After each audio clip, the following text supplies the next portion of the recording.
Ngikulochise mgcini sihlalo ekseni nje ngithi lochani sitshaba namalunga ahloniphekileko lochani. Honorable Kola Barnett, Good morning, Chair. Honorable Cameron, Good morning, Chair. Honorable Tauper, Good morning, Chairperson. Honorable Vessels, Good morning, Chair. Honorable Sols. Good morning, Chair. Thank you so much. Today you are most African in our traditional attire. Very proud to be a bushman. Yeah. You must get me. Say it louder. I will give you my size. You must get me one of those outfits. Honorable Chair, I don't know if you want to call Darylene to order, but she wants me to put on my hat. And out of respect, we usually take off the hat. So Yes, when a woman requests, you don't say no.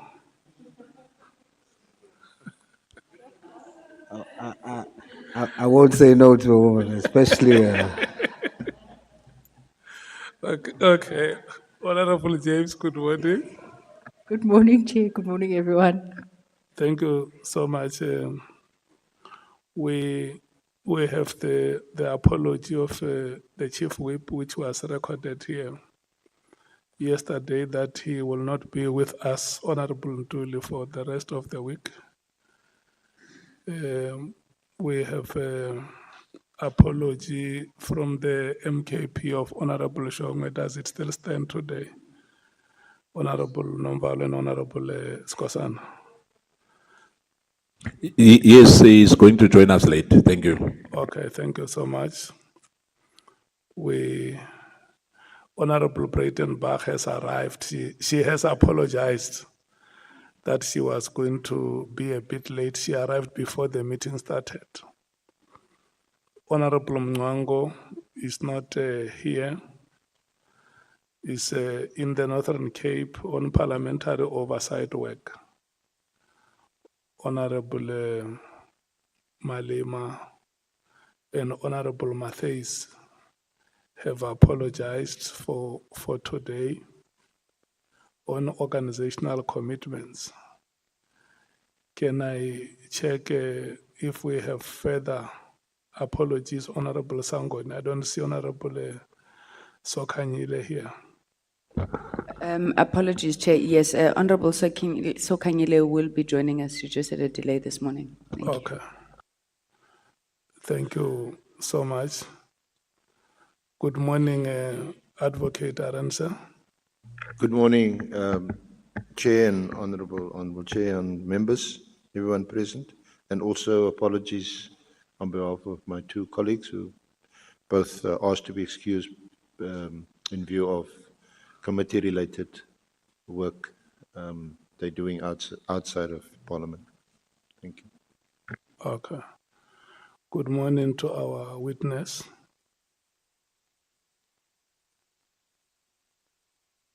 Good morning, Chair. May you please bring the microphone closer to your mouth. Thank you so much. Good morning to the staff of Parliament. Good morning, Chair. Good morning to the staff of political caucuses in Parliament. Morning, Chair. And good morning to members of the media. We must start now, honorable members. We have 3 witnesses here that must appear today. The first two witnesses are the witnesses that we could have met yesterday, but there were issues. And the last set of witnesses will be 3 witnesses joined in one presentation. They should be arriving anytime soon. You want to say something, Honorable Sols? Yes, Chair. I think I should have done it earlier. the Koisan community is experiencing a bittersweet experience now. On Friday last week, Dr. Diana Ferris passed away, and what makes her life significant is that she wrote a poem that where all international and national diplomacy failed, her poem ensured that the body of, or the remains of Sarah Barkman was returned to her ancestral home. So she passed away on Friday. And today, the 4th of February, in 1933, today we're celebrating the birthday of the last remaining speaker of the Ngu Busman language, Queen Ngangusi, which means Egejukasin Ankom, but the country knows her as Oma Katrina Isu. She's 93 years old today. It is her birthday. She's still alive. And I just thought it would be important for us just to have the country know that from our side today. Thank you, Chair. Okay. And thank you so much for that information, Honorable Souls. And we want to wish Oma Katrina well and hope that she can see many more years of life. All the best to her and the community that she leads and the lofty ideals that they pursue. Thank you so much. Honorable Sangoni. Thank you very much, Chair. I was tempted to follow Honorable Souls, and I thought, no, it's not the time for member statement. No, Chair, on the issue of logistics, sorry, I think I did a disservice to Honorable Sokhanyile's apology. She's had to be drawn into portfolio committee work. She had said that soon after they complete a round, I think it was midday, she would be joining us. Thank you. No, thank you so much. Let me explain this, honorable members, that yesterday when we were supposed to bring in the witness or our guest, she denied knowledge of the statement that was circulated. And it appeared that it was not her statement because the person who would have made a submission is an anonymous from elsewhere. And when she came in, she was under the impression that the statement that we had was her statement. And that statement is not hers because her matter is a different matter to what the anonymous person who made an application to us would have raised with us. And so it means that anonymous person is still outstanding. And because we are a leadership of the country, when a citizen like this one comes to us, we can't just turn her back and say, we can't listen to you. Yesterday, when we finished with our business, I remained here because she was still here. I remained here to talk to her, to understand exactly what her matter was.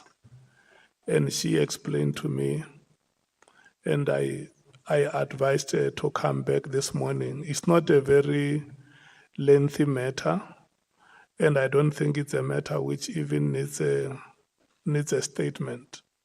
So I said we will give her about 10 to 15 minutes just to present her problem. And when the problem has been presented, the committee can decide how that matter should be handled. Yeah. Is that okay, honorable members? Do we allow her to present her matter?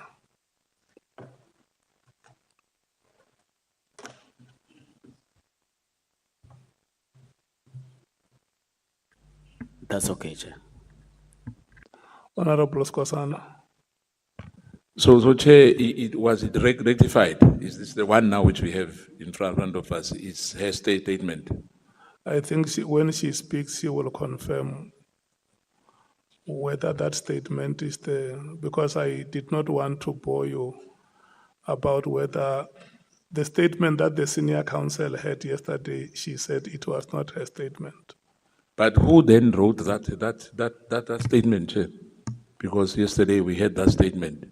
And Yeah, if she distanced herself from that statement, then we must know who wrote that statement. It's another anonymous from elsewhere who we can't get.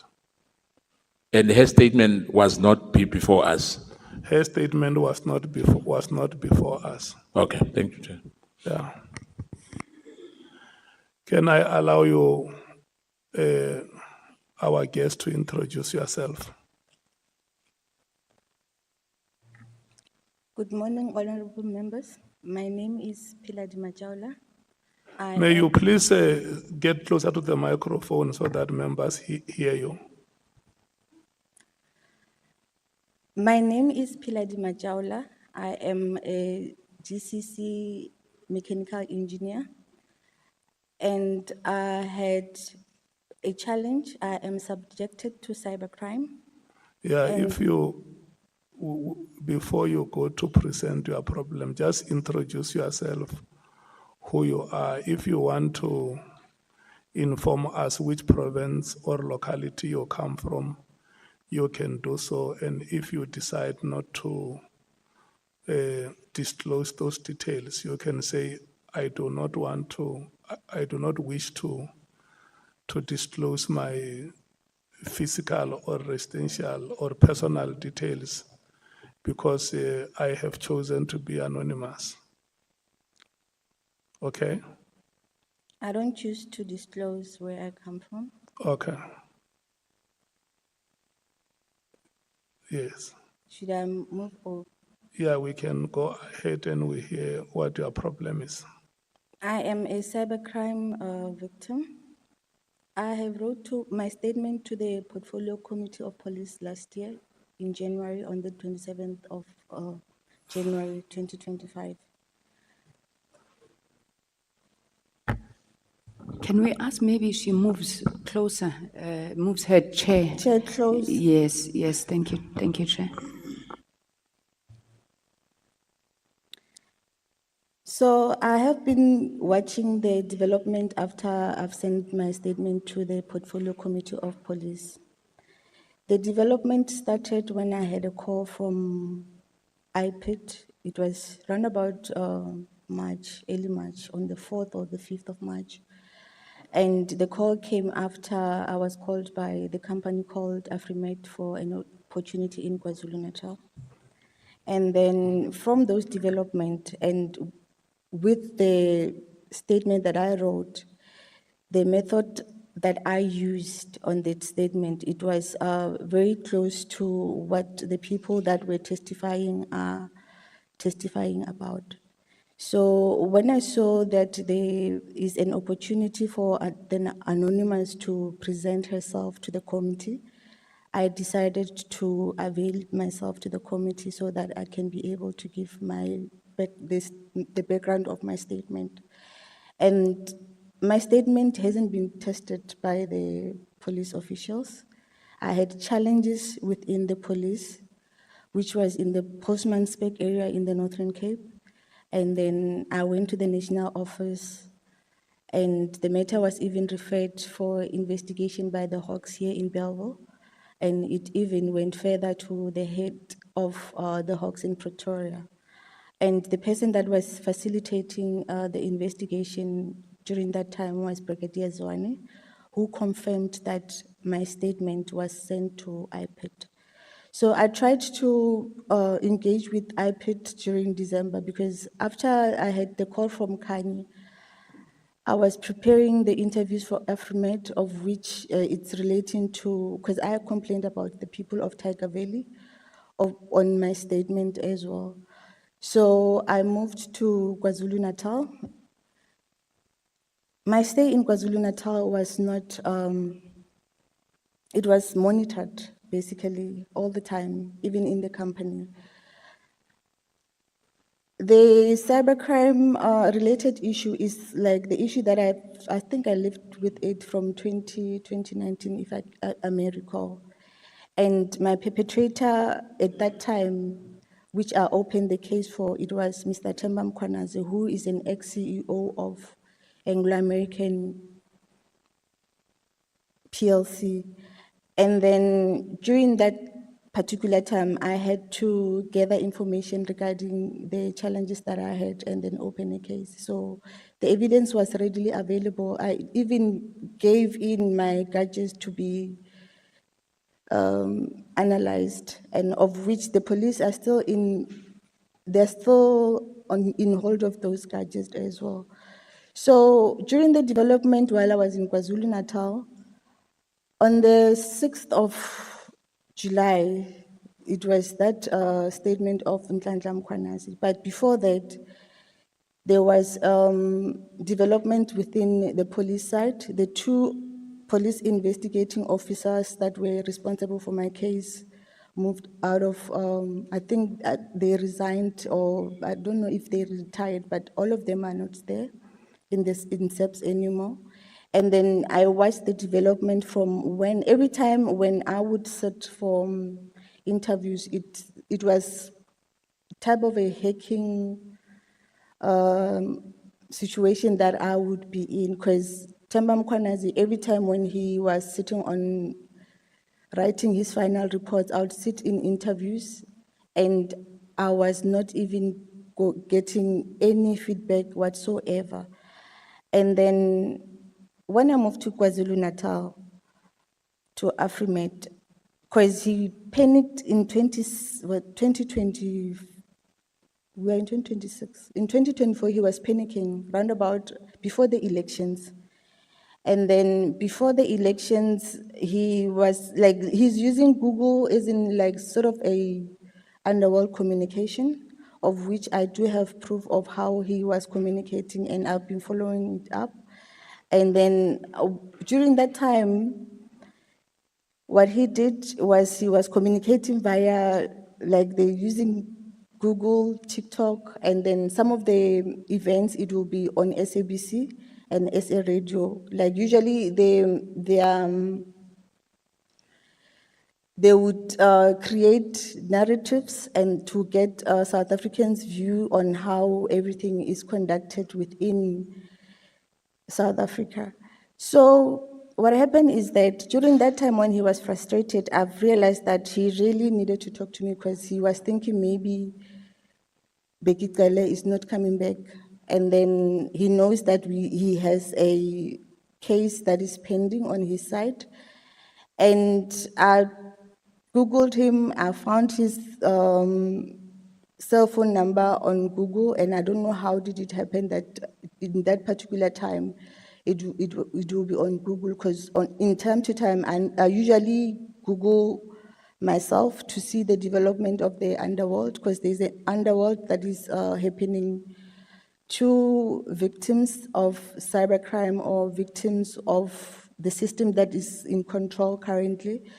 And then from that, there will be information that is linked directly to you, of which most of the communication regarding my assassination and everything I saw on Google, and I always try to avoid I'll always try to avoid the situation. Hello, Ms. Pilar. May you please tell us in summary what your problem is and how this committee can help you? My problem is that I am a cybercrime victim. My human rights is being violated. And everything that I am doing on Google, it's been looked at. And on the emails, my emails bounces back. I don't get response even if I apply for a job. I make a job application as a GCC engineer in South Africa. It was to my surprise that time I just got a call from Afrimed. And then with that, this thing has been happening since 2019, if I may recall. So I was seeking intervention from Parliament to assist me with this matter of cybercrime because it's Okay. Where was the case reported? the case was reported in Postmansberg in 2021. Okay. So you have the case number. I have the case number and the copy of the docket as well. Okay. And what other details further on the case do you want to share with us so that when we make a follow-up on your case number, because I assume that what you want is for us to help you to get to know the update or the progress in the investigations, isn't it? The progress in the investigation, like there's been challenges. That's exactly what I'm saying, that you want this committee of parliament to help you to get that progress. Yes, I do. Okay. And what else? The engagement with my previous employer, both of them, because what was happening of what I've noticed during my employment in both companies, Tambo Mkhwanazi is being endorsed and supported widely here in South Africa. And then what I've seen is that he is like in some type of I don't know how to put it, but a cross-border mafia sort of a thing. Because I have been following his development as he was harassing me. And then Who is Tambo Mkhwanazi? Tambo Mkhwanazi is the previous CEO of Anglo American, of which for the police to arrest him or engage him, they did not engage with him. And then That is where you were employed. that's where I was employed. And your suspicion is that he's the one behind the cybercrime. He is the one behind cybercrime. Yeah, I think we must not go there. What we should say is that you have opened a case and you believe that the police are not acting on your case. And since you have information that you may want the police to investigate, it is during that stage when we shall have inquired on your behalf that the police will explain how they handled your matter. And if you think there are delays, what are the reasons for delays? And if you think there are suspects that they may have to interview, why have they not interviewed those subjects? Because if you open a case and come and say, I know that Soviet is the suspect, it's not how we do things in law. One honorable member, Vessels, has said it here yesterday that the law is not concerned with the facts, but with evidence.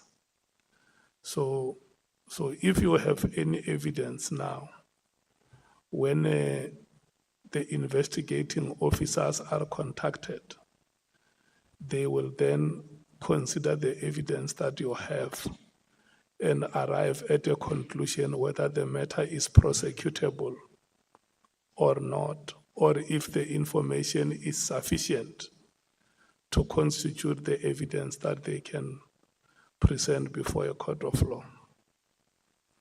Is there anything that you have said, you have not said, which you want us to hear?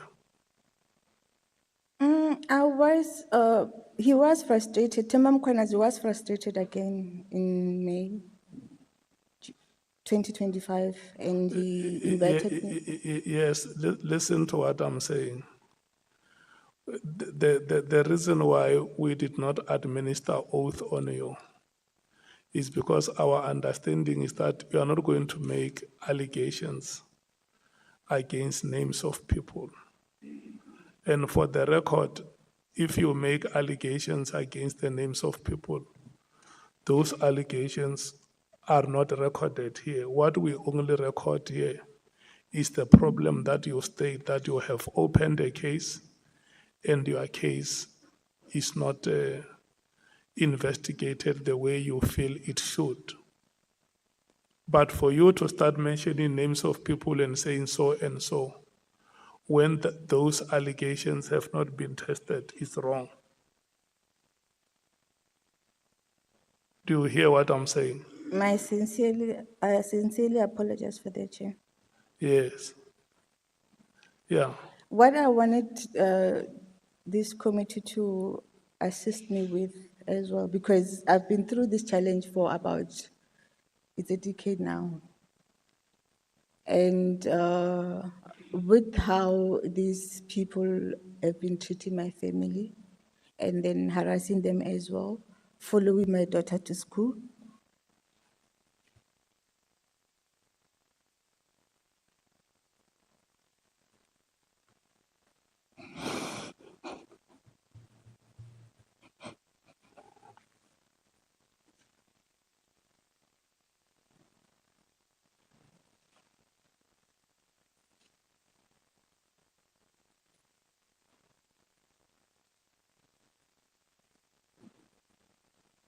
Yeah. You must help.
Hello, are you ready to conclude? Yes.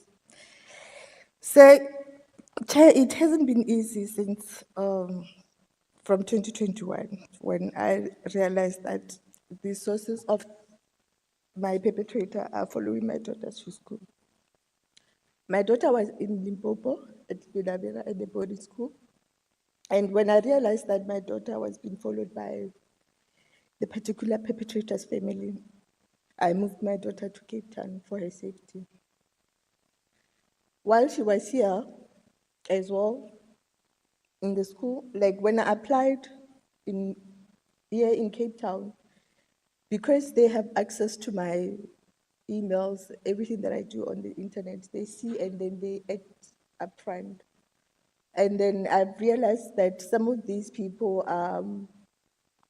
the people of Tiger Valley area, of which is the people that Temba, I believe he was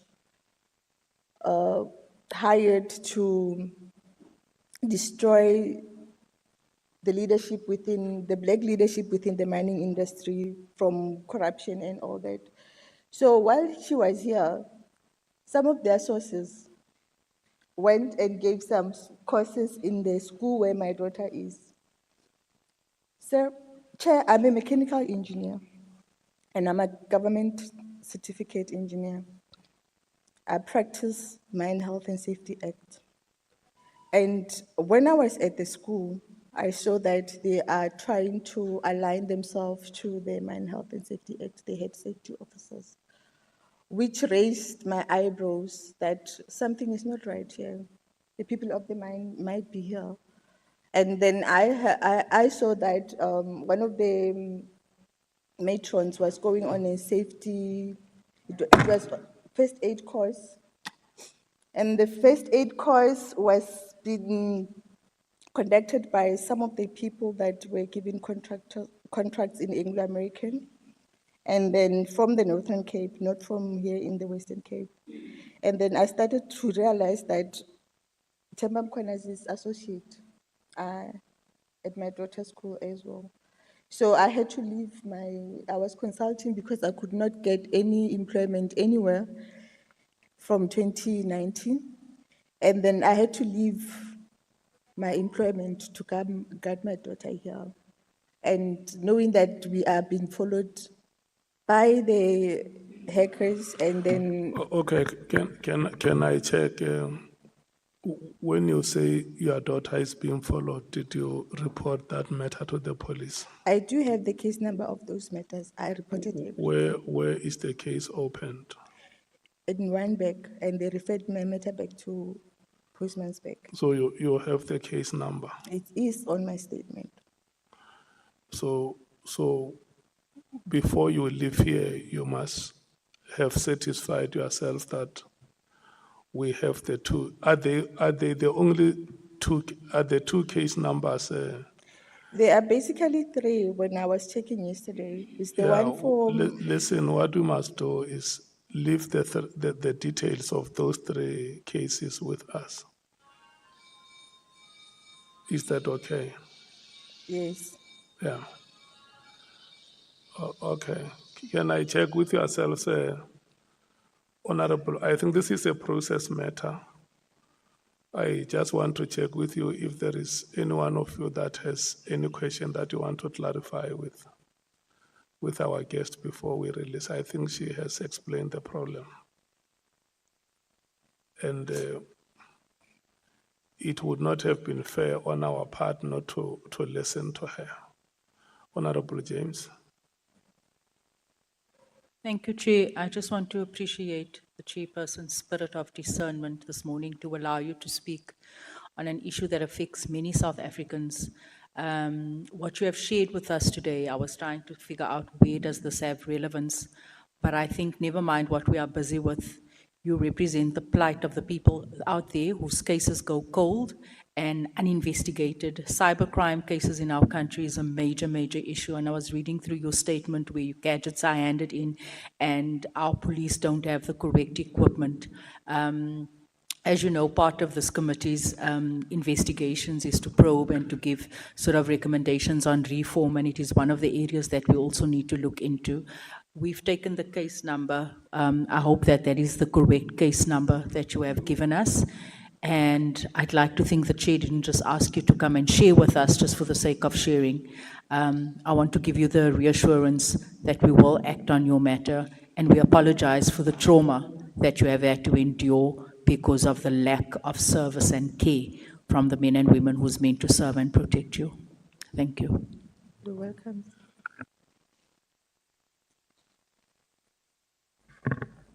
Honorable Sangoni. Thank you very much, Chairperson. Mama, let me maybe echo what has been said by Honorable James, and appreciate your bravery and courage. I don't think that it was easy for you to just decide to come to Parliament, but because of what you have gone through, what your children have gone through, you thought it was a necessary step. So I do want to make the point that we won't fail you in following up on this matter. Seated next to me is the chairperson of the Portfolio Committee on Justice, where that particular act of cybercrimes falls, or issues of cybercrimes he looks after. I'm responsible for communications and digital technologies, so all of the issues that you were raising in terms of how technology has been weaponized against you and the issues you raised around how they're looking at Google, we will go through this statement of yours, and indeed, led by the chairperson, you will at least find some response to us on how you can take this matter forward. So thank you once again, ma'am. You're welcome. Honorable Sols. Yeah, Honorable Chair, I think I'm covered by what Honorable Sangwan and Honorable James has said.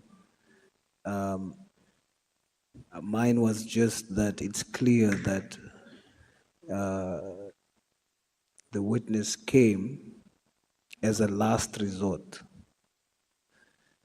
to us as a last resort. So I think what we should do to reassure her, Chair, is to let her leave here with a clear understanding of what Parliament is going to do, and Honorable Sangoni has just done part of that, just so that she walks away with reassurance of what action we're going to take, and then also a time frame to say we're going to do X, Y, and Z for you from this point, and we will get back to you within 7 days. And I think that approach gives some reassurance after 5 years of nothing being said to her. Thank you, Chair. Honorable Vessels. Thank you, Chairperson. Chair, let me echo the sentiment of the other colleagues. But I do want to say that, let me ask this. If I understand your statement correctly, ma'am, you are here because you are alleging that General Mkhwanazi's press statement on the 6th of July was intended to block the arrest of the perpetrator in your case. Am I correct? That's what you are alleging. So it's not as was said now, that you are so desperate you're not getting help anywhere else. It's directly, according to you, linked to General Mkhwanazi. Am I correct? Yes, there have been reports from the Hawks, 2 reports that came out from the Hawks. On a point of order, Chair. Yeah, let's allow Honorable Vessels to conclude. I understand. Yeah, but he's concluding on a wrong note, Chair, because you have provided some guidance here. You even explained to us why the guest before us has not tendered The whole oath. thing. Now, Honorable Vessels is leading her to mentioning names. No, So that's a mistake. I'm trying to. I'm coming to that point. Thank you, Chairperson, but with all due respect, we were given a sworn affidavit by the witness. In paragraph 9, that is exactly what she says. And I don't think we can just deal with this matter without asking clarity on the allegation. Because why are we dealing with this matter if we're not taking the sworn affidavit that's in front of us and dealing with it? Then we're not doing justice. Then we should have declined this witness, Chair. Yeah. No, you see, the understanding that we should have, honorable members, is that we have given the witness, there must not be confusion. We have given the guest a chance to present her problem. And I said, if we want to follow those things, Honorable Koisan, it means the witness must be sworn in. We can't use evidence that has not been presented before the committee. She says she has 3 cases that must be investigated. And what the committee must help her is to investigate those 3 cases. It ends there. And the rest, because you see the issue of the statement, we had a problem with this. When the witness was saying, no, I don't know the statement, I deny knowledge of it. And that is why today we brought her here without a statement to tell us what her problem is. Can we, I just disregard that document, Honorable Vessels, and let's deal with what she's telling us. Thank you, Chairperson, but I just want clarity then from you, because the statement that was distributed yesterday, that was also an anonymous statement that was said that's not this witness. Yeah. That's something else. We got a new one today. So are we disregarding this one as well? Yeah, because Because this is a new one. This is a complaint with the independent police investigator. I don't know about that new statement. What I know is that yesterday when we finished here, I met with the witness and that the witness will be given a chance to present. Okay, Thank you, Chair. But with all due respect on this matter, then it's very difficult for us as members when we are given documents. It's either sent on the WhatsApp group or it's put here in front of us, but we have no context of whose this is, what photo this is, what. Yeah, We don't know what this screenshot or anything. Yeah, what is this statement? that happens. We must now, and that's why I ask these questions, because this is in front of us. That happens when you deal with witnesses who want to be anonymous. Now, I understand that, Chair, but we must also be given context and say these two documents have relevance to this witness. These Yeah. two documents has relevance to another witness, because currently we don't know what's going on in front of No, us. you have a valid point there. Thank you, Chair. I 100% agree with you. But what I want to request to the honorable members is that let's confine ourselves to the 3 cases that the witness has pleaded with us. Otherwise, if the witness says she has a statement, then it means she must be sworn in. So that's why when she was mentioning the name of the CEO of that company, I said, you can't mention names here because our understanding is that you come here with a personal problem that you want the committee to help you to get progress, in particular with regard to those investigations that you say are stagnant. Honorable Nhlanhla, Honorable Skosana, Honorable Tlhopha. Thank you so Honorable much. Source. Thank you so much, Chair. Chair, I think because she has took effort to come and officially brief her parliament about the frustrations she is facing in respect of our criminal justice system. So maybe part of how we can help her is to make a follow-up on her behalf as well by writing to the National Commissioner, requesting maybe an update on the following cases. I'm sure she's going to share with the Committee Secretariat the case numbers. Then when we receive that the response, we share it with her so as she best understands. Was how I understand what she's saying, that she has been trying all she could to try and follow up on these matters. So maybe we can do that, Chair. But also, Chair, I've noticed that she has been trying to write me emails, but she misspelled my surname in the numerous emails that she has been trying to write to me complaining. She misspelled the surname, so she wrote X-Ngola at parliament.gov.za instead of X-Ngola. So that's why I couldn't get those complaints. So thank you, Chair. Okay. Honorable Skosana. Thank you, Chair. Perhaps I'm the one who's very confused here, Chair. Because not sure whether I must say the witness or the complainant. I want to concur with Honorable Wessels that we've been given a statement here. And hence I was saying, once you start mentioning name, as you said, then the witness must he must be sworn in. Now, when I read this statement, because I already had some questions, because there's a lot of areas, Postmasburg, KwaZulu-Natal, Cape Town, and whatever. Now, we are setting a precedent, Chair, because if the witness came here yesterday, whether anonymously or not, obviously there was a paperwork. Unless we are saying anyone can come in here from wherever, and we must listen.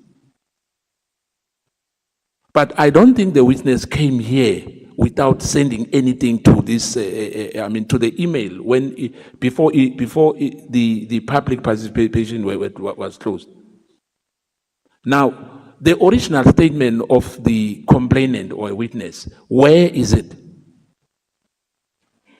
Because we are having papers, we're given papers here. Yeah, yeah. And if she says this is not her statement, we want the original statement. It can't be that it's a complaint, like you went to a police station to raise an issue that police are not attending matters. We are a committee, eh? We must attend to a matter. If she has deposited a submission to a relevant people, where's that statement? Whether anonymous, because even anonymous are here, but there's a statement, Chair. If we can't shortcut here, Chair, and say, you know what, because she's here, then we must listen to her, even if there's no statement. She must be sworn in, Chair. I mean, that Mkhwanazi guy, who's it, Temba, whoever, Temba Mkhwanazi, now the matter is known that there's a Temba Mkhwanazi who used to work for Anglo, and there's an issue. So it won't be fair, Chair, because people are watching here. Thank you, Chair. Okay. Honorable Topa. Thank you, Chairperson. I wasn't going to speak, but you've recognized me to speak. I was also very confused this morning receiving those documents, but we mustn't refer to the documents. It's a sworn affidavit that's been placed before us. So I was also very, very confused. But if your direction is that we dismiss the affidavit, then, I mean, we can take the complaints and send it to the relevant portfolio committee and let them deal with it. But as it stands now, it's pretty obvious that I'm not sure which direction you wanted us to follow from the beginning. But I just say that this must be withdrawn, this witness statement that's before us. Honorable Sauls.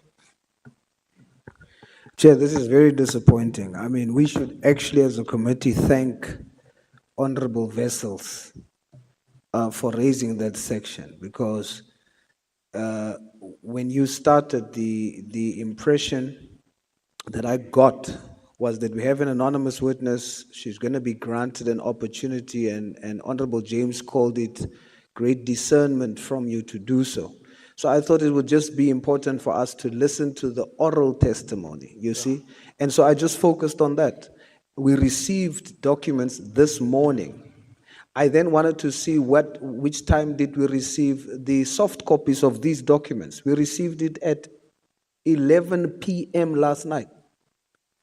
So were we supposed to be prepared this morning to deal with this witness? I think the Secretariat is doing us a very, very, very, very poor service here. It's giving us a very poor service here in terms of our preparation, and it's uncalled for, Chair. Given that section, I would propose that we do swear the witness in, and the witness goes through the affidavit that was sent to us, and we interrogate on the allegations that she has made in writing.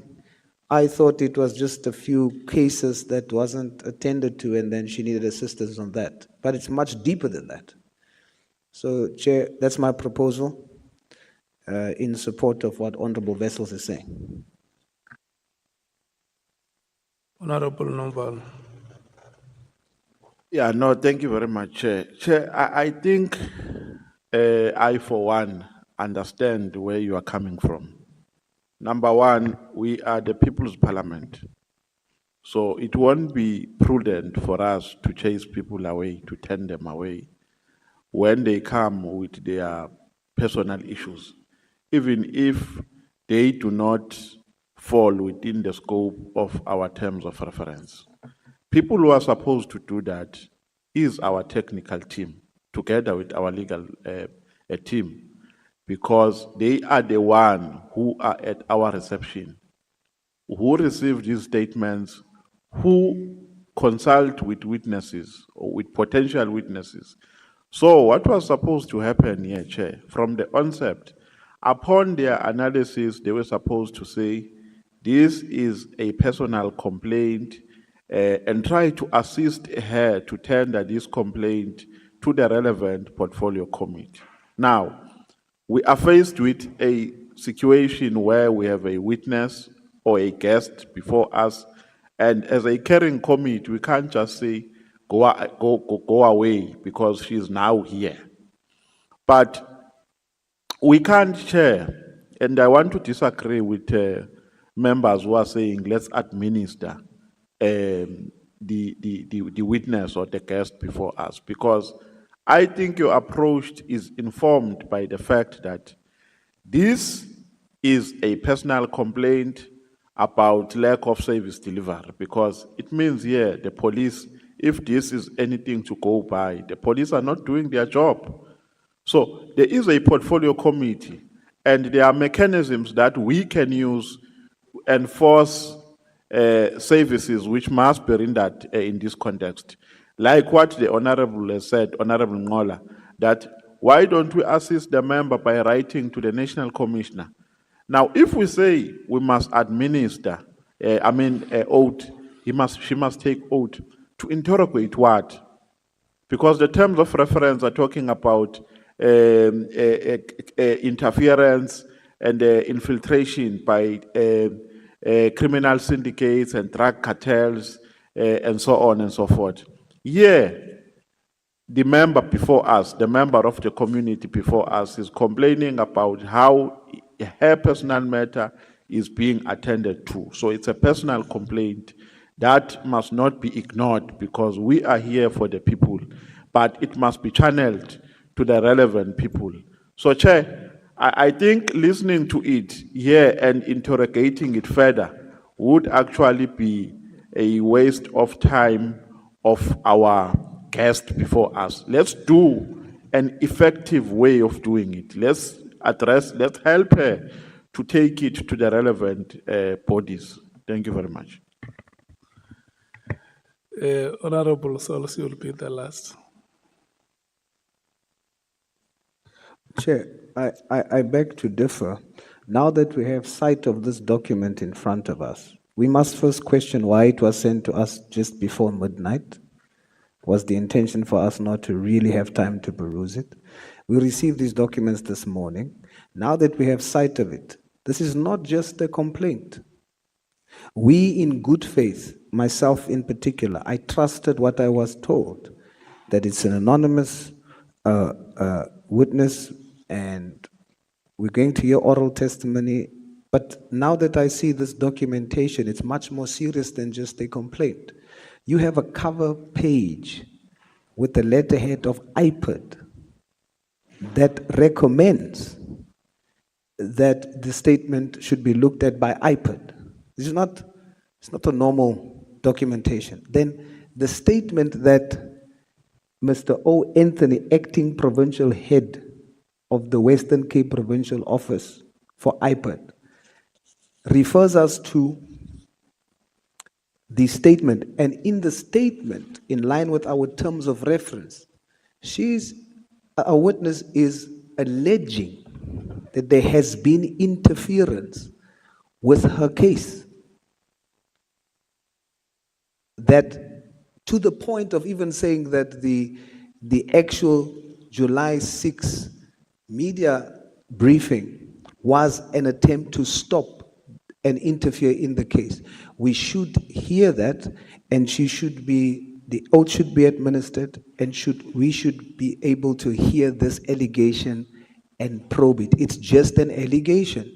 It's not like we're saying we believe her, but it's more than a complaint, Chair. So we should seriously consider doing that. Thank you.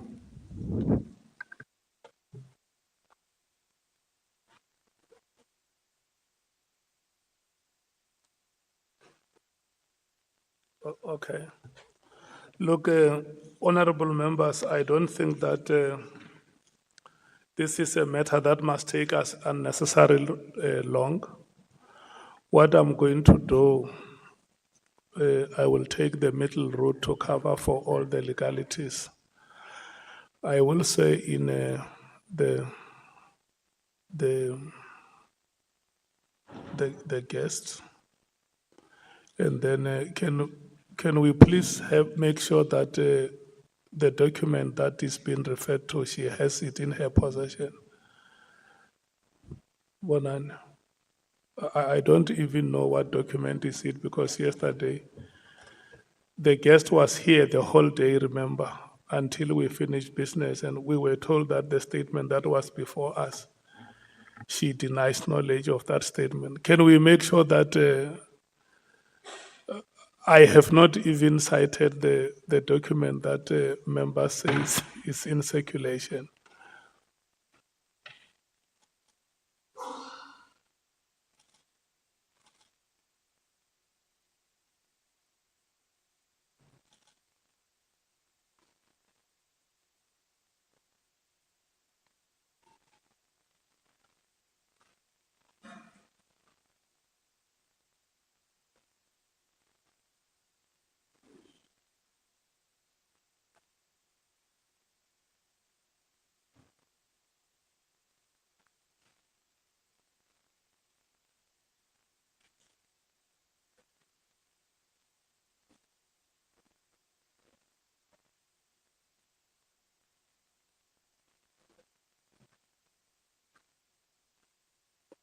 Honorable Koisan.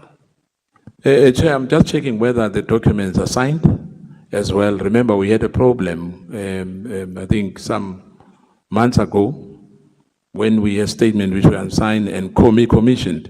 Because once we start this process, Yes. we must not cut corners. That is exactly the kind of questions that I want to check, so that if the documents are not signed, it means each one of you must go and queue before her to sign. Honorable Sols. The document that is of interest here before us, with the letterhead of IPID, that document is indeed signed. That document is indeed signed. The one that we have sight of that No, is of I want to interest. check the one that Honorable Vessels was asking. It's the one I'm referring to. Is it signed? It's signed. It's the one I'm referring to. Eh? The one that has an iPad letterhead. But Honorable Vessels Was can it confirm. signed by the witness? Yes, sir. Was it signed by the witness or by IPID? Both the witness and iPad. But the cover page is signed by iPad, and then the statement is signed by the witness. And perhaps the witness can confirm, and Honorable Vessels can confirm, is this the document that Okay, he's no, referring to? the witness is here. Let's swear the witness in, and so that whatever answers you have, she gives under oath, including the statement, whether it's signed by her. She can only confirm that when she's under oath. So Chair, we are going to deal with these iPad only, not the other statement. No, wait, let's say it the witness first. Okay. Let me read the following to you, our guest, Ms. P. Machola, that you have been invited to appear before this ad hoc committee to investigate allegations that have been made by the KwaZulu-Natal Provincial Commissioner, Lieutenant General Nhlanhla Mkhwanazi, and that your evidence will help the committee in investigating the allegations and its oversight work. The allegations include, amongst others, number one, the alleged unlawful disbandment of the political killing task team, otherwise known as the PKTT or the PKTT. Number two, the alleged moratorium on the filling of vacancies in the South African police services. And number three, alleged corrupt relationships between senior leadership within the SAPS and members of the public. And lastly, political interference within the work of the SAPS. In extending this invitation to you, the Ad Hoc Committee Chairperson has indicated that you may provide such information to the committee if you so wish under oath in terms of powers, privileges, immunities of Parliament and Provincial Legislatures Act of 2004.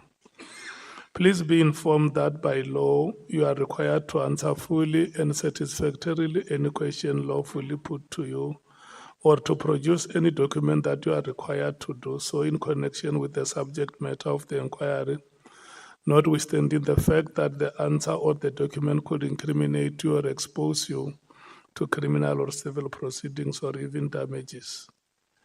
Member Chaule, you are, however, protected in that evidence given under oath or affirmation before a House or a Committee of Parliament may not be used against you in any court or place outside Parliament except in criminal proceedings concerning a charge of perjury or a charge relating to the evidence or documents required in these proceedings.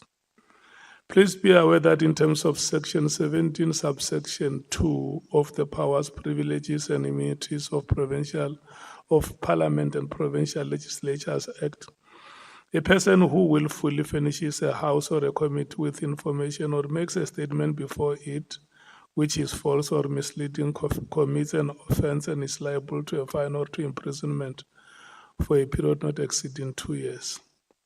Do you choose to take an oath or affirmation? I will take an oath. You have elected to take an oath. May you please follow me as I dictate. You shall say "I" and state your names in full. I, State your full names. Peladi Jacobet Machola, Swear that the evidence I shall give swear that the evidence I shall give shall be the truth, shall be the truth, the whole truth, the whole truth, and nothing but the truth. and nothing but the truth. And so help me God. And so help me God. Thank you so much. So now let's go to your documents. Which document is your base document?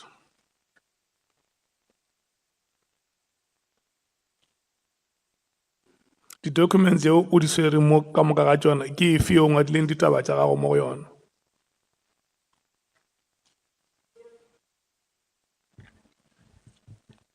The one that the first statement which was sent to Parliament in 2020, January 2025. Yeah, which one is that one? You can just Is the one that starts with, raise the document so that the members can see it.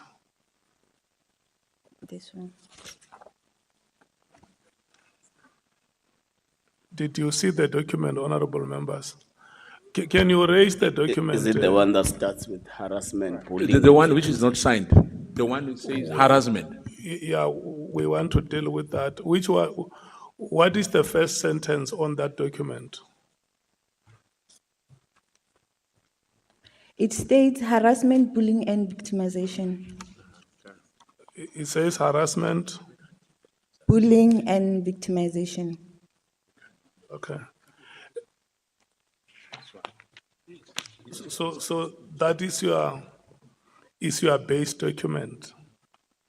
Yes, it's the initial statement that was sent on the 27th of January 2025. 22nd January. 27th of January 2025 to the portfolio committee. Okay. This is a document that you sent to the portfolio committee on 27 January 2025. Yes, to the portfolio committee of police. Okay. Is it signed, that document? I didn't sign it because it was just a report of a statement. I needed an intervention from Can the you- portfolio committee of Because police. did you listen to honorable members when they speak here? The honorable members have said to you that as a citizen of this country, no matter what circumstances you may find yourself in, when you come before us, there is no way we can turn a blind eye on you because we feel that you must be assisted. And we are going to be very patient with you. And I want to appeal, honorable members, let's exercise our patience. One, can I request you, where you are sitting, to append a signature on that document? Can we help her with a pen to sign that document that she says?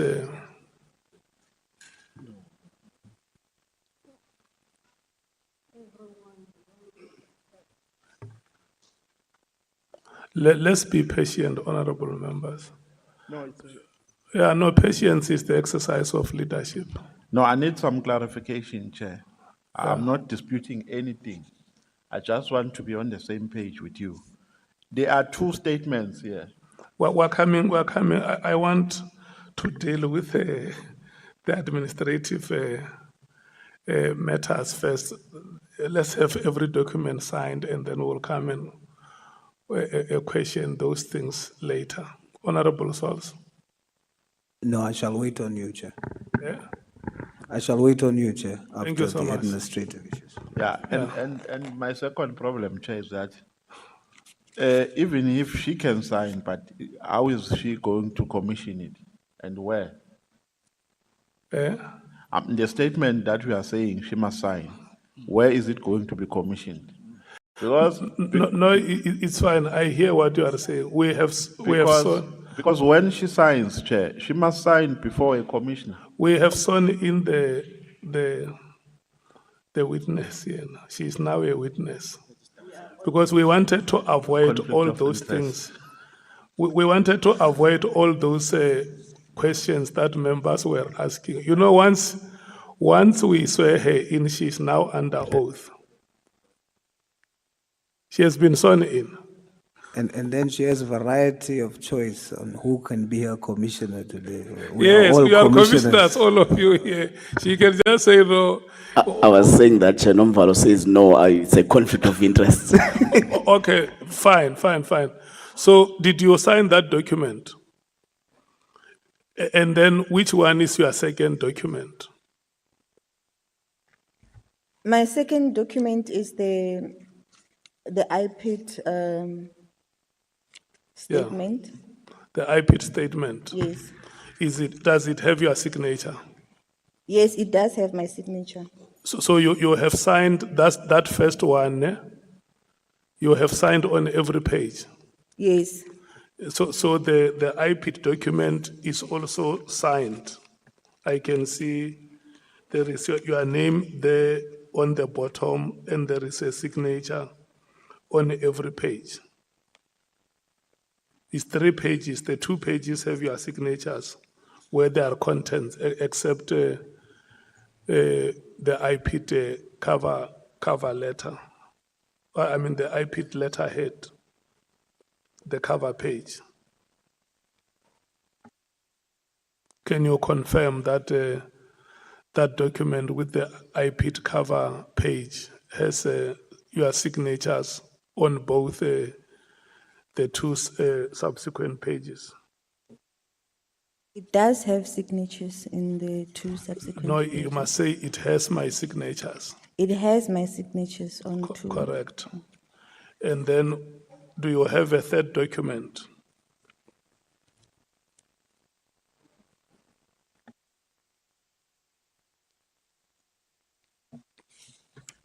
The third document is the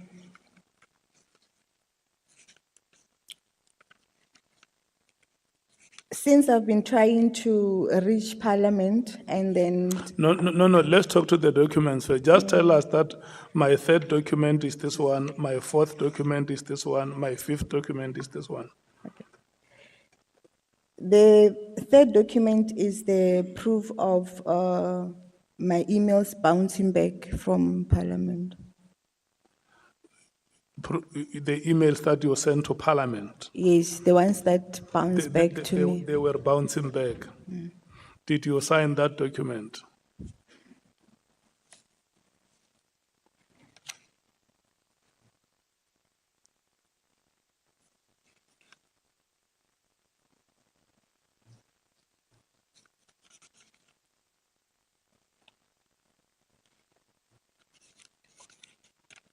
No, it's fine. Yeah. Thank you.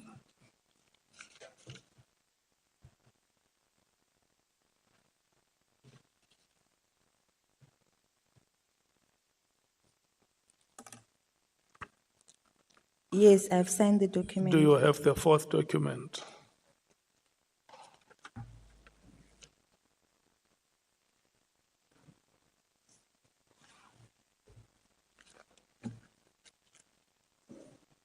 The fourth document is the copy of the docket. Yeah. Have you signed?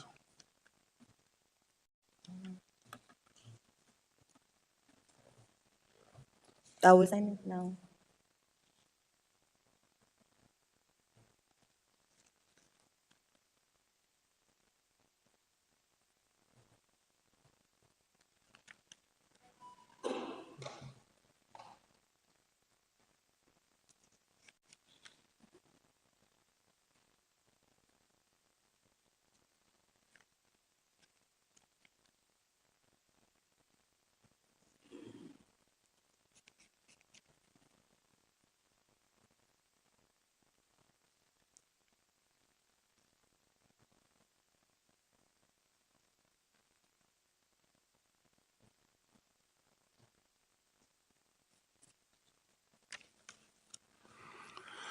Okay, do you have the fifth document? I'm not done, Chair. You are done. Are you done? No. You are still signing the copy of the docket? Okay.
The,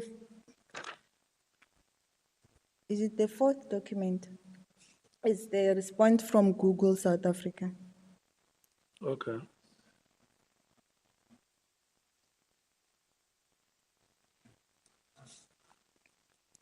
And then the next document.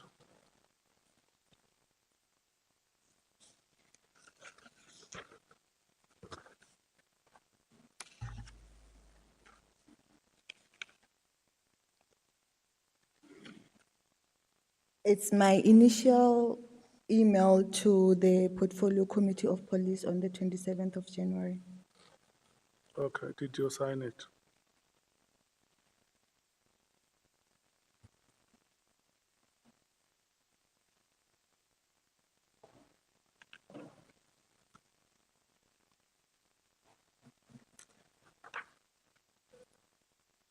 And the sixth is the other proof that I've tried to send the emails to the portfolio, to the committee as well. Okay.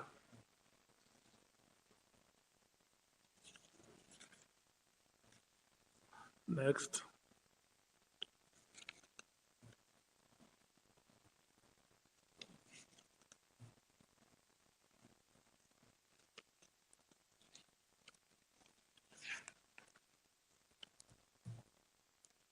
The next is the one that I tried to engage with Chair, the proof that I've sent an email that didn't go through to the chairperson. Okay.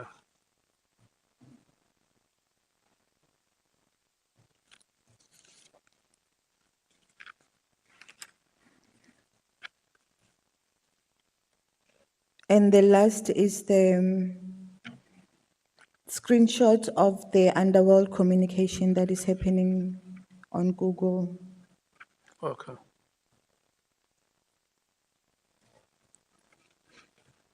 So that is the last document. Yes, Chair. Do you claim ownership of all those documents? Yes, Chair. These are your documents which you are presenting before us.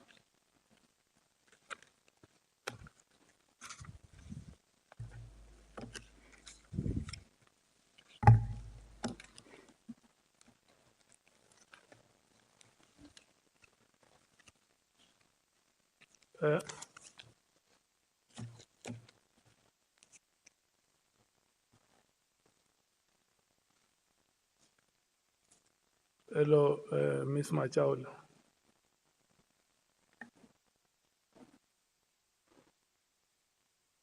The documents you would say mo pele ga gago ka moka ga tsona o a dumela gore ke tša gago. Ke a dumela. Okay. No, don't switch off the microphone. A ko ntšhe document ela honorable vessel se a neng a go botšiša potšišo ka yona.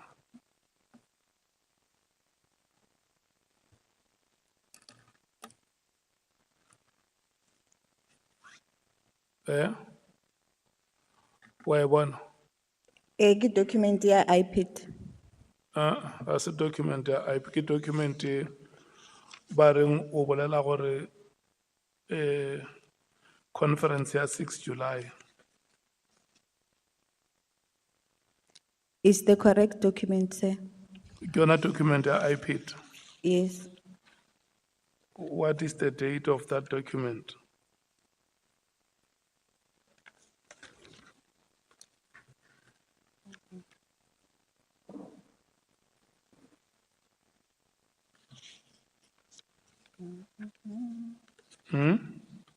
It's the 4th of December, 2025. It's the 4th of December 2025. Yes, Chair. So is this the document that you want members to ask you questions on? Or is it the document which you present here as your primary statement? Yes, Chair. Okay. So I'm going to start with you, Honorable Souls, because now the witness has confirmed which document she wants it to be her primary document. And these are just clarity-seeking questions, members, because if you listen to what Honorable Nomvalo and Honorable Nhlanhla have said, we were almost at the tail end of the process. So there is Honorable Souls, Honorable Vessels, Honorable Taupa, and Honorable Koisan, I believe, who wanted to, she has now confirmed the document, Honorable Taupa, that is the document you can ask her questions on. The document with the cover page of IPIT. Is it very clear? I'm going to take you in that order, starting with Honorable Souls. No, Chair, your wisdom has provided me with clarity, because my question was going to be, what is the primary document? And thank you, Chair. You are satisfied. Okay, Honorable Vessels, you can restate that question. No, thank you very much, Chairperson. Chair, I think it's important that if we have such a document in this committee and we brought a witness all the way here to confide in us as Parliament, that we scrutinize these allegations that the guest or witness, as she is sworn in now, so I'll refer to her as a witness, is making. And I want to ask, ma'am, you say in the statement that you had commissioned for IPID, you say that General Mkhwanazi, as the Provincial Police Commissioner, in actual fact, in your opinion, interfered in your case and blocked the arrest of the alleged perpetrator in your case, Tambo Mkhwanazi. Is that correct? Yes, it's correct. What is the relation between General Mkhwanazi and Tambo Mkhwanazi, as far as your knowledge is concerned? I don't have the knowledge of their relationship. But according to the cybercrime communication that they are communicating with, the one that I always follow, when I usually Google the name Tambo Mkhwanazi to see his next move, his next activity on me, and then his next move on everything that he is doing here in South Africa. There was a picture which had General Nhlanhla Mkhwanazi that said, they said, on top of the picture, it said, they said you are the, it said, they said you are the, I'll rephrase and recall what it said. It was reflecting that he was the best, he cannot be caught, according to how I was reading it. And then immediately after that, the next day, because the pictures changed time to time, and then when you go under his name, because I've seen now that they've removed how they communicate. It used to be the COP28, Tambo Mkhwanazi speak, and there will be a picture. Okay, if I may interrupt you, ma'am, what position does Tambo Mkhwanazi hold? He's in a company. His position, when I started at Anglo-American, because I started Anglo-American in 2010, in 2016, he was appointed at Kumba Iron Ore, and in 2017, I joined Kumba Iron Ore, still under Anglo-American's umbrella.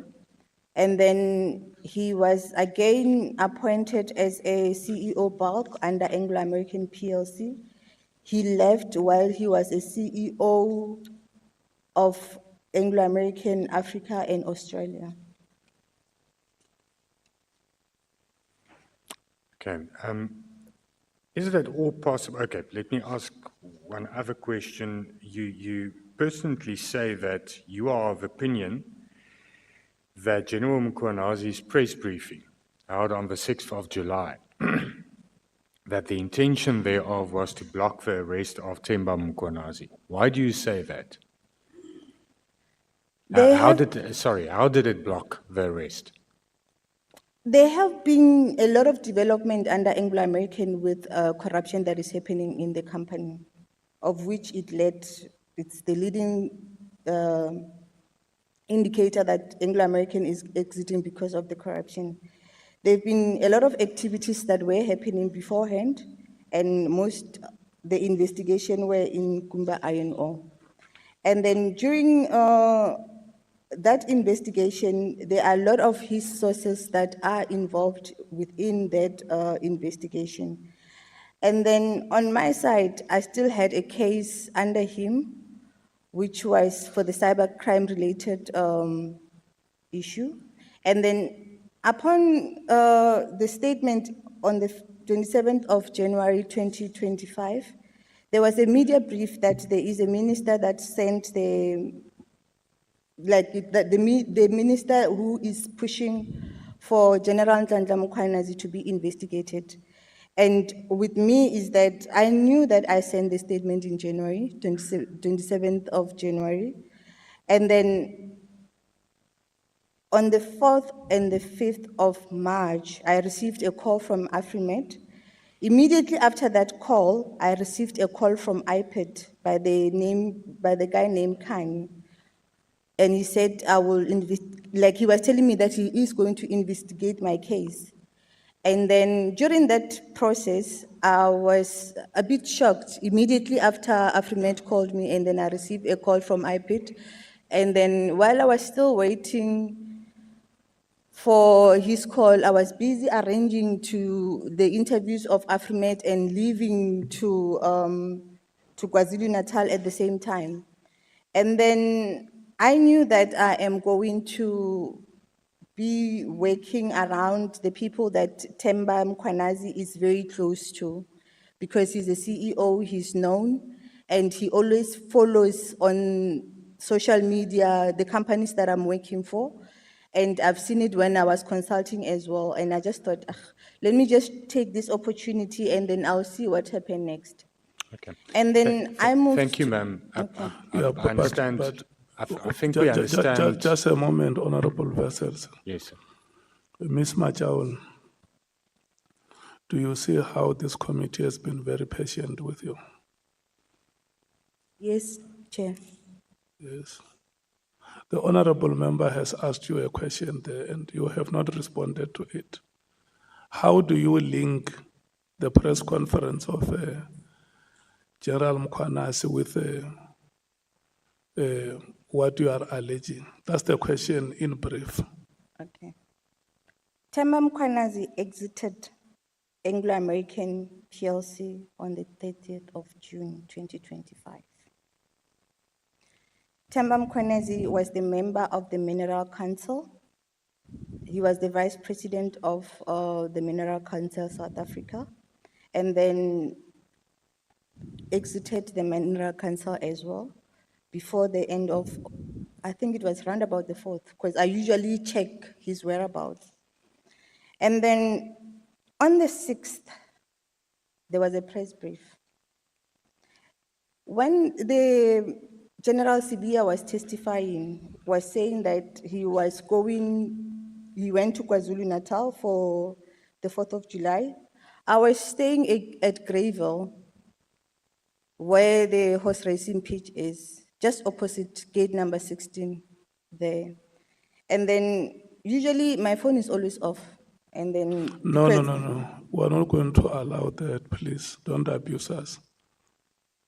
How do you link the press conference of the 6th of July to the allegations that you make against Tambo Mkhwanazi? You say that it's you who says the conference of July was meant to stop the arrest of Tambo Mkhwanazi, correct? Yes. In which way? That is what the honorable member wants to know. In the way that immediately after Tambo exited on the 31st, that's when that prompted, because I saw it as a panic. That's how I viewed it. Was there any impending arrest on Mr. Tambo Mkhwanazi?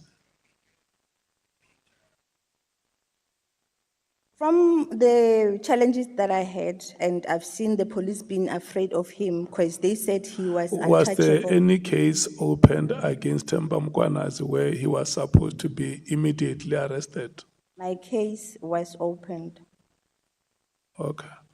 And then in that case, he was supposed to have been immediately arrested.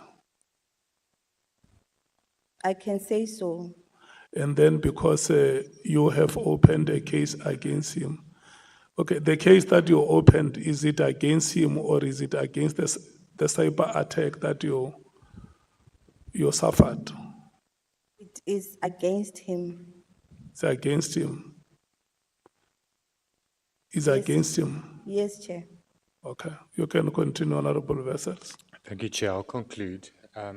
Ma'am, is it at all possible that I think we do understand your frustration? You laid a complaint and you don't feel that the police that's there to protect you and to protect the citizens of the country are giving the necessary urgency to your complaint and the gravity thereof. Is it at all possible that, given that fact, that you are making certain conclusions and drawing certain conclusions that's not necessarily fact, but conclusions? And I just want to check with you if that's at all possible. We do understand your frustration, and as we said in the beginning, this committee will refer this and see to it that there's investigations as there should be. But I do want to ask you, are you sure that you're not making certain premature conclusions based on your frustrations? Thank you, Chair.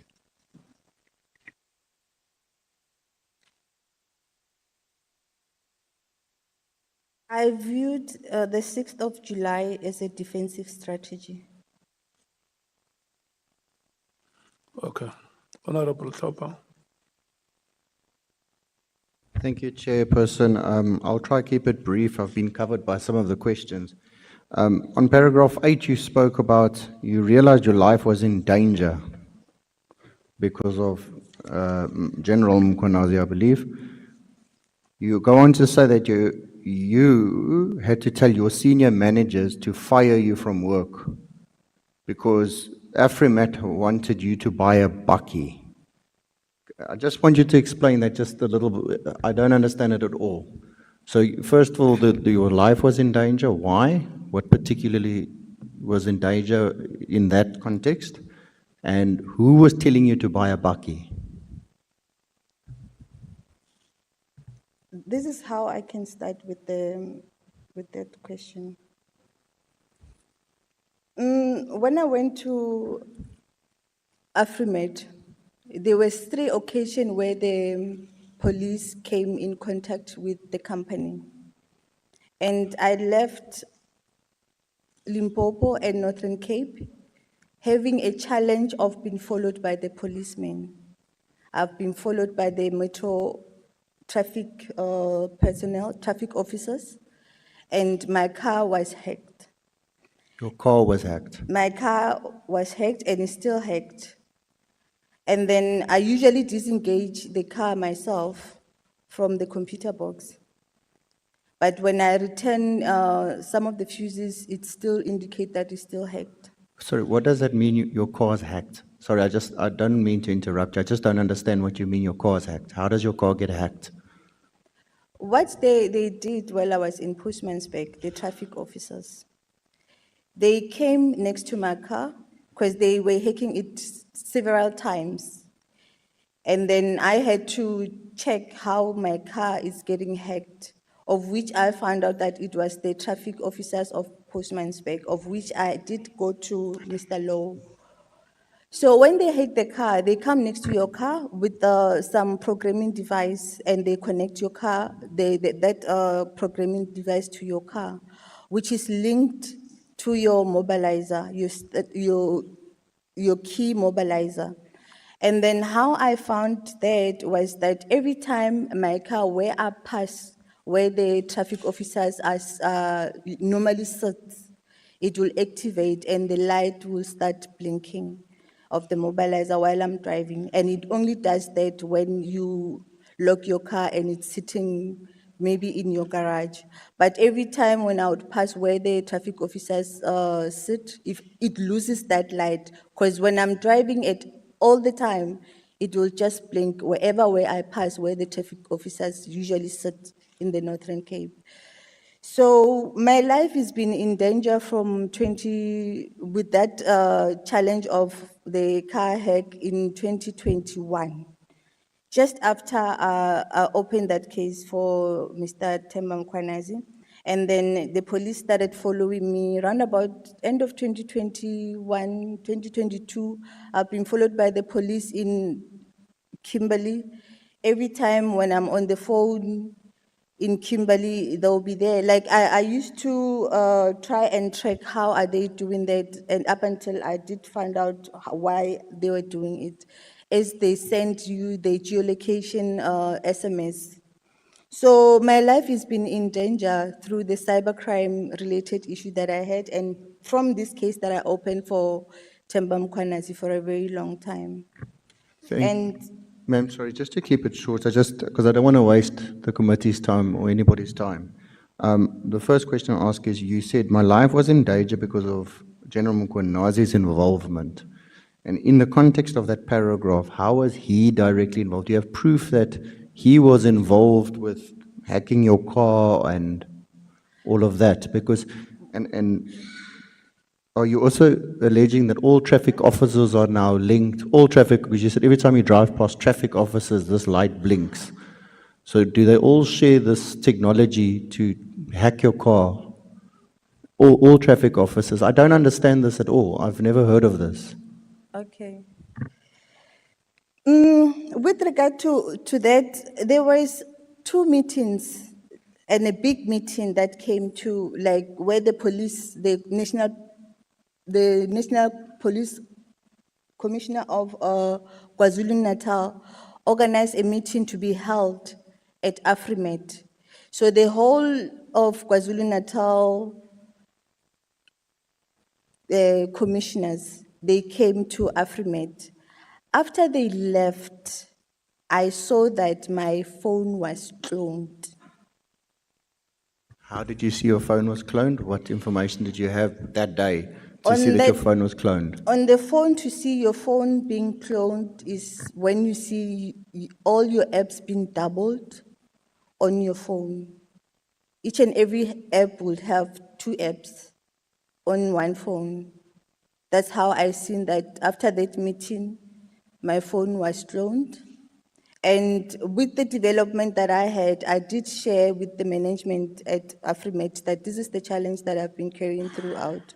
So they knew about my challenge as well. Then the last question, because I'm more confused now than when I started, is in paragraph 5, you said, they then realized I bought a new phone and I didn't have my cell phone. Who are they? Who are you referring to as they? Which organization? The police that came to Afrimet for that meeting, because Do you have names of those members?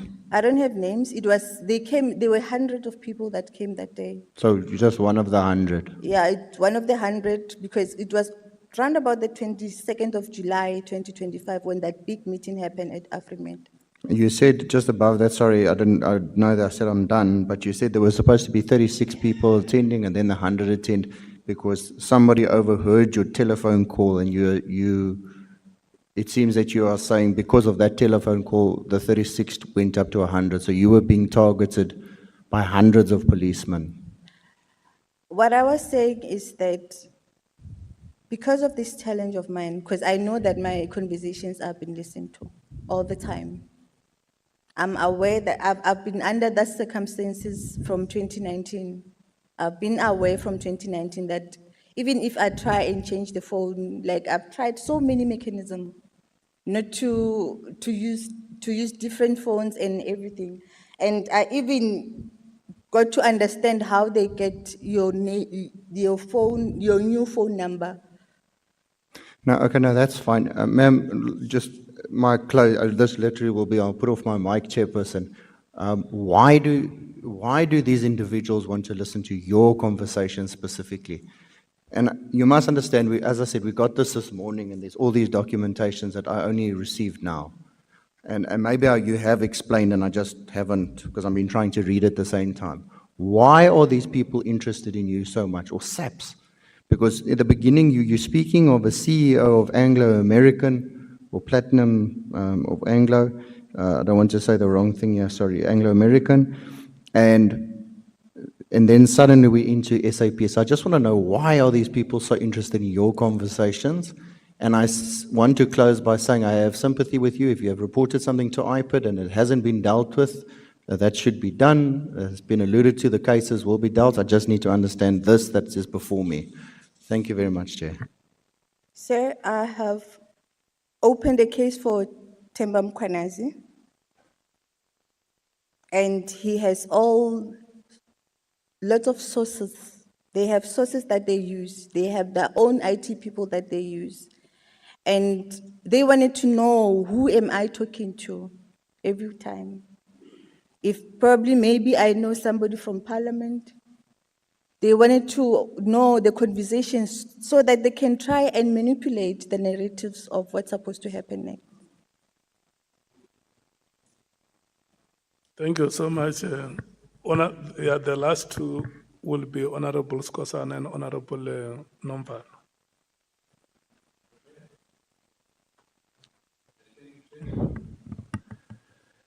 I've read the statement, Chair. I'm just going to be short. But my first question to you, do you have evidence that the Mkhwanazi you are talking about, Tambo, why, I mean, are you sure that he's a relative to Nhlanhla Mkhwanazi? Reading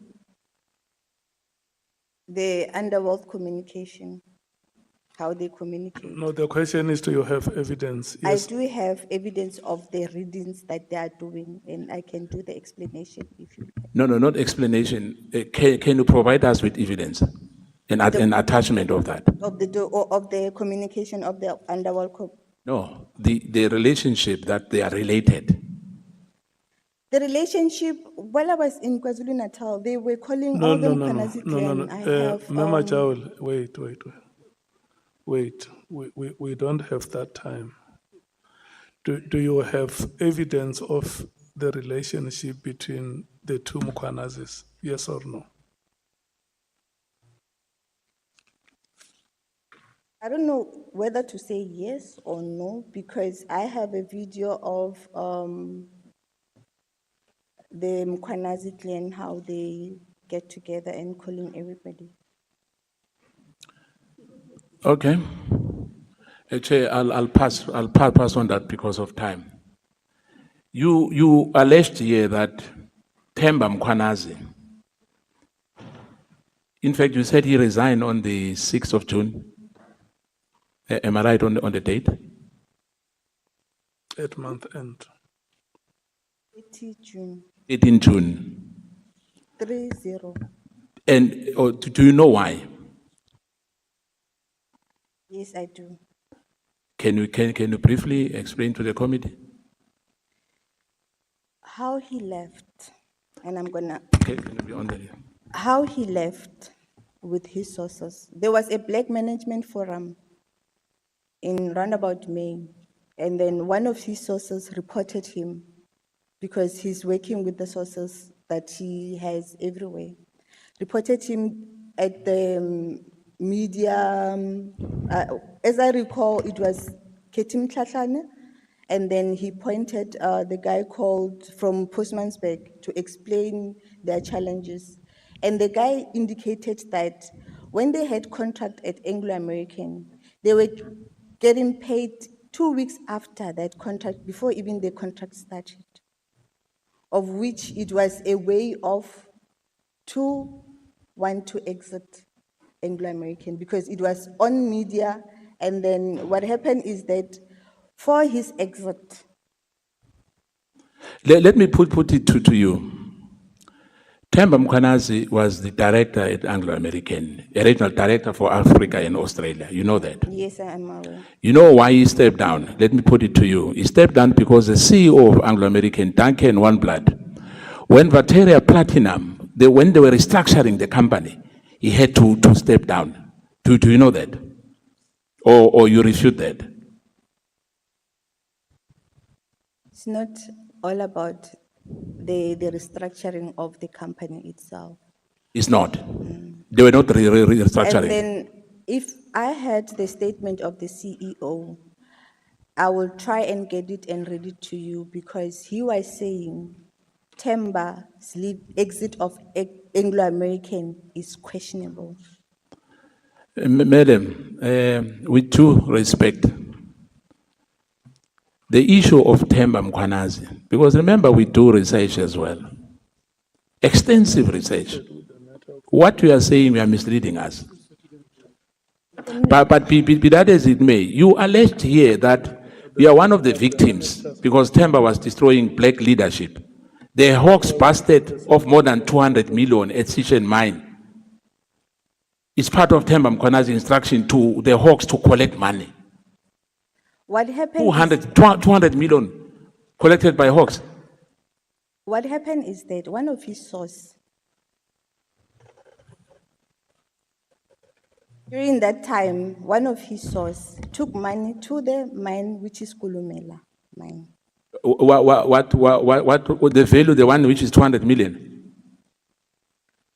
It was a lot of money that was being collected during that time. I don't know if it's 200 million or whatever, but then the people that took the money to report about the cash that is being made out of the contractors, which is collected by managers. Yeah, but here, it's a pity that you did not punctuate your statement. There's no paragraph, but On which- what on- you said here. On which statement are you talking about? No, Because I'm hence I'm saying your statement has no paragraph, there's no page number.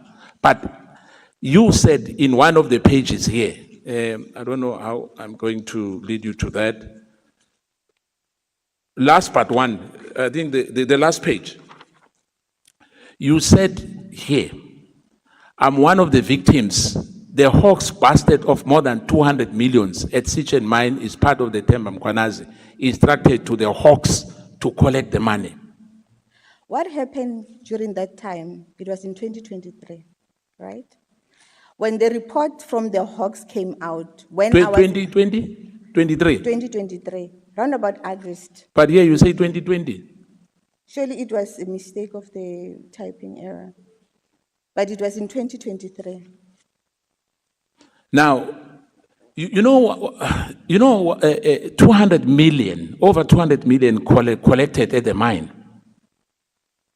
200 million, and give it to the Hawks. The Hawks came raiding the houses of the managers and collected that money. That money. So in other words, if you want to probe this matter, we will get that statement from the police in that area. In that area, they will give you that evidence because it happened. Thank you. Now, you gave the issues here about, like I think Honorable Vessels tried on that one as well. There's an issue here about the loan, the bank statement. You said they refused to give you a bank statement. Am I right? Yes. But a bank statement, you can get it yourself. You don't need somebody to give you a bank statement. You can take your bank card to an ATM and get a bank statement. If you are unable to get it on an app, why do you need somebody to give you a bank statement? There isn't a bank statement that you get from an ATM from Investec Bank. Yeah, now? So what happened is that... Wait a second. You know, there's NetBank here. No, not Investec.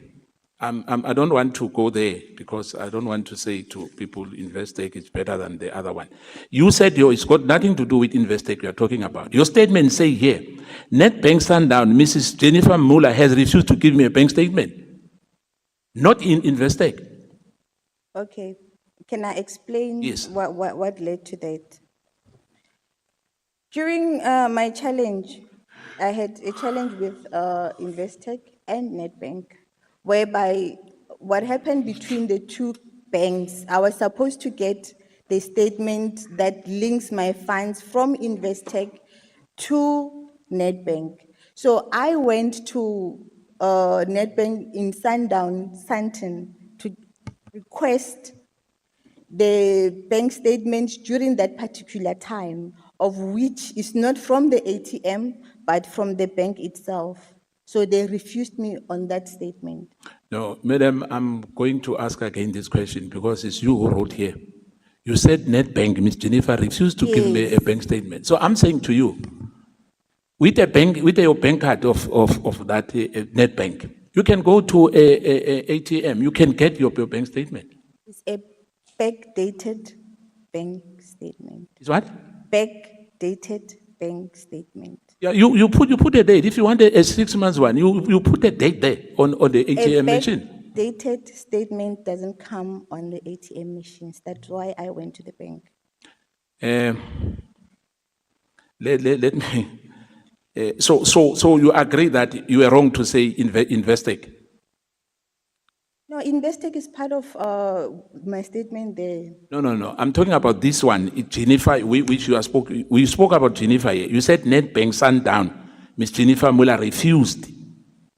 Yes, it's NetBank that refused. Yeah, but you remember you said Investec to me. So But I do didn't you know agree? on which state, because I'm still holding the IPIT statement and you are on the other statement. So I didn't know on which statement, like No. I was trying to figure out in the two. No, the IPT is a different ball game.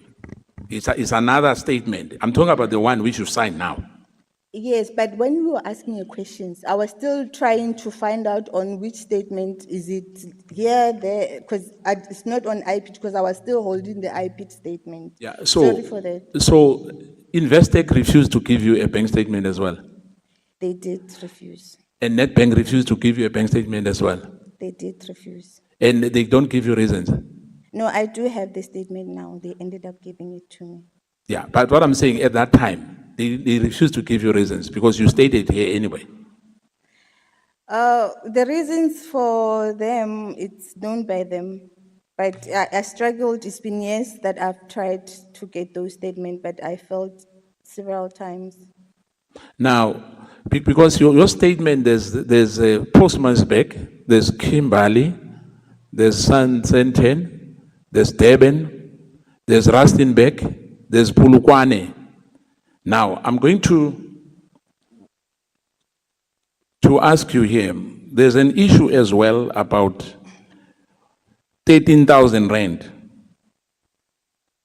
Yeah, there's an issue about 13,000 rand and 1,300 rand, which you say, you just said here,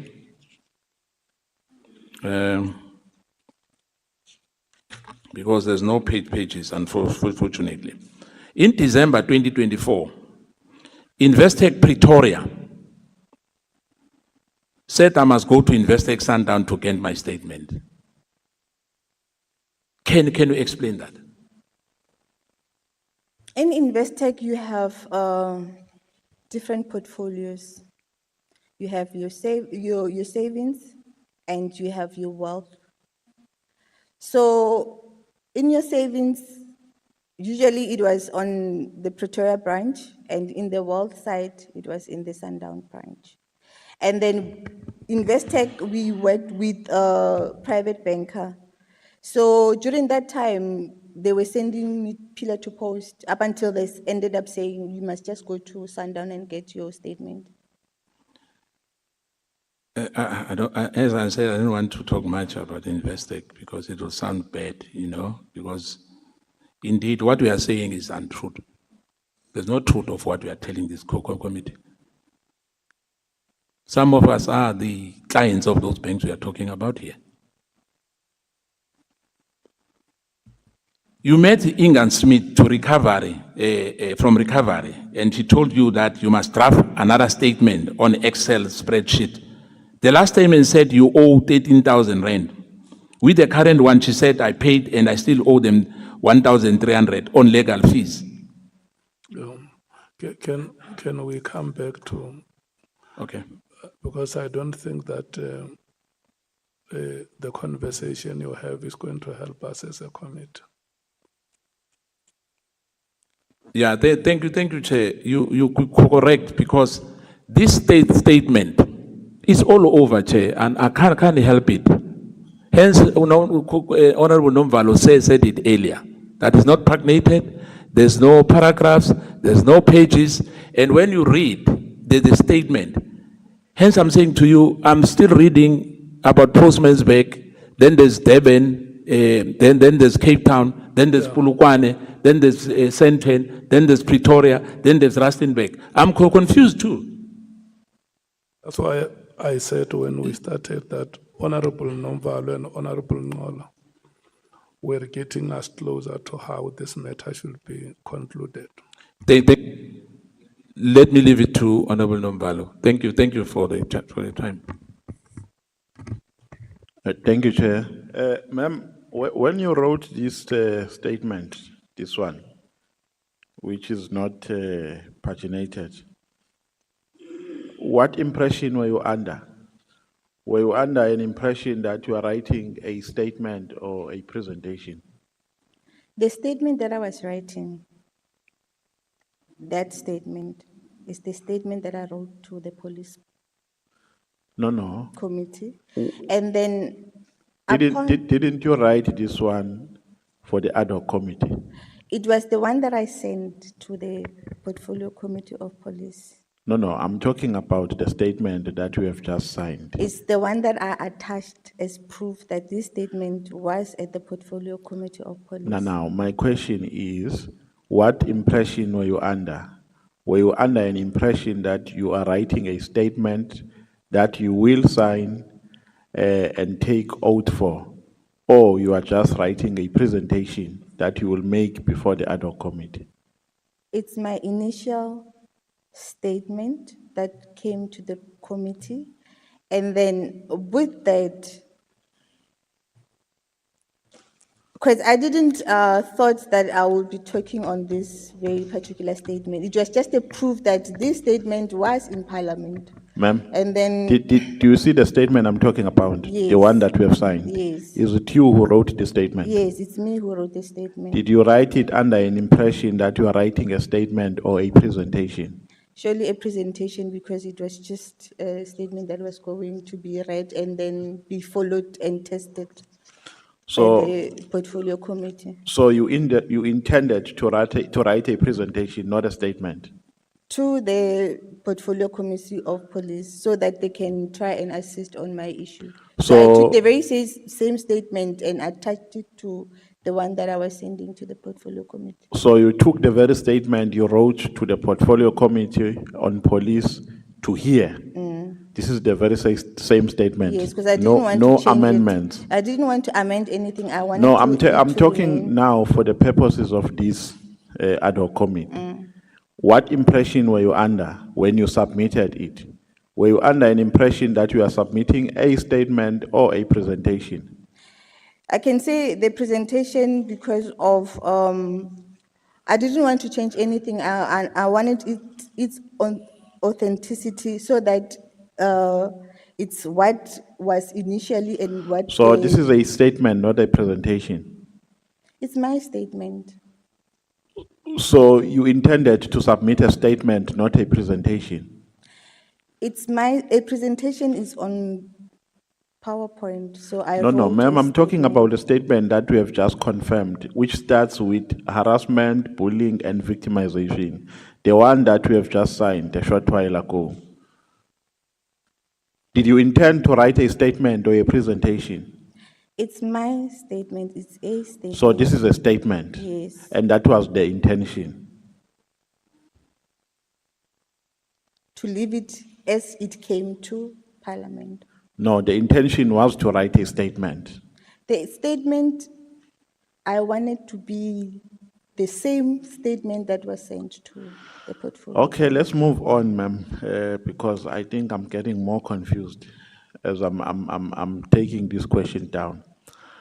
Because I'm trying to connect the dots here between what you have said or what you are presenting before us and our scope of framework. Are you telling this committee that as a result of a fallout that you had with Mr. Mkhwanazi, Tambo Mkhwanazi, he influenced the police to have a particular position against you? Is that your evidence? I can say so. Do we have proof?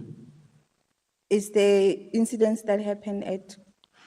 No, leave Okay. the incidents, but do we have proof that Mkhwanazi has influenced SAPS to have a particular position against you because of the fallout that you had. Yes, because the police didn't want to engage anything with him. And I plead and begged and did everything that I but can. I'm asking, do you have proof? Yes. Where is that proof? What proof do you need? No, you can't just make accusations about a person and not provide proof thereof. The If proof- I say Mkhwanazi has influenced the police, then I must show evidence. I must say, this is the evidence. These are the pictures. I saw Mkhwanazi influencing the police. These are the recordings. Any kind of proof that might assist us to probe the matter further. What proof do you have to show that Mkhwanazi has influenced the police? What happened is that the police didn't want to do anything. So that is your proof It's my proof.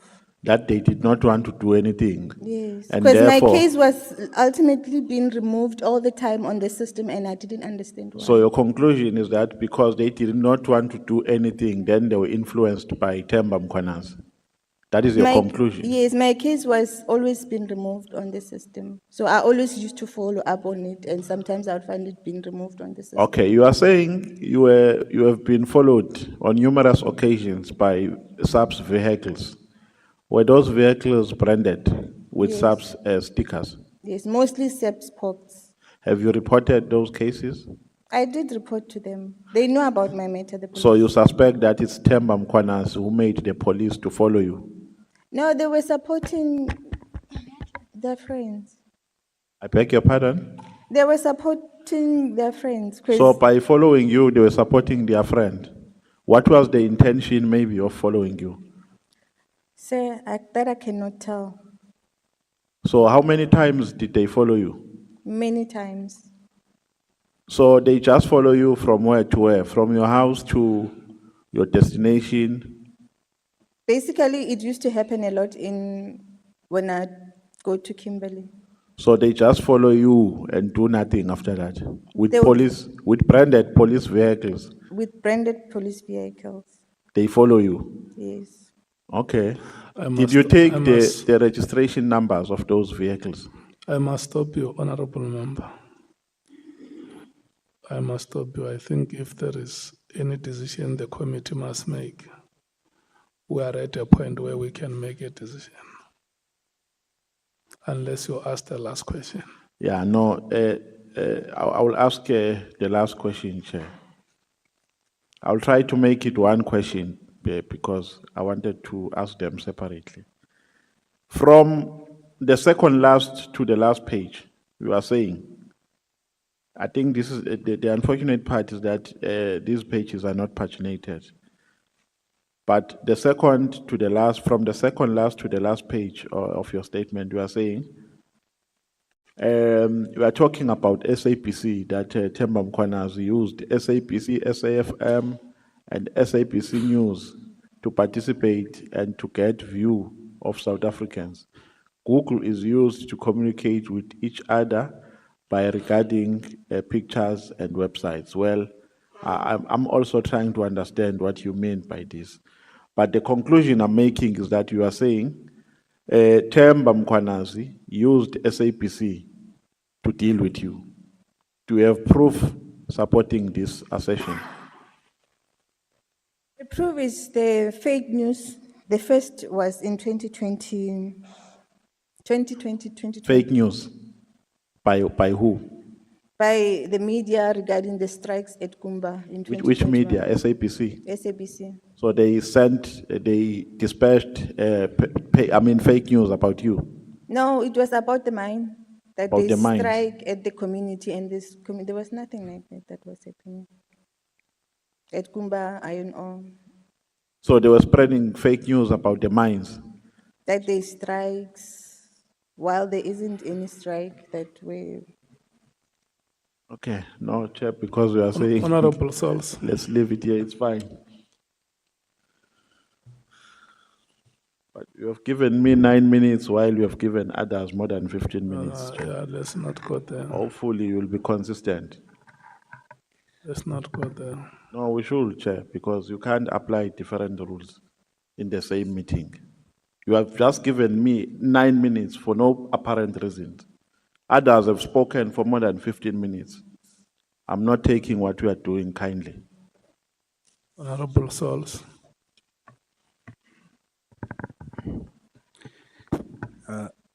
Ma'am,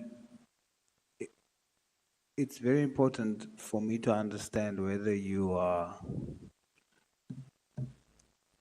trying to help the committee to see that material things is happening with your case at the center, but there is foul play, there is interference on the one hand, or whether you want us to understand your experience with SAPS, but that's just based on what you have experienced.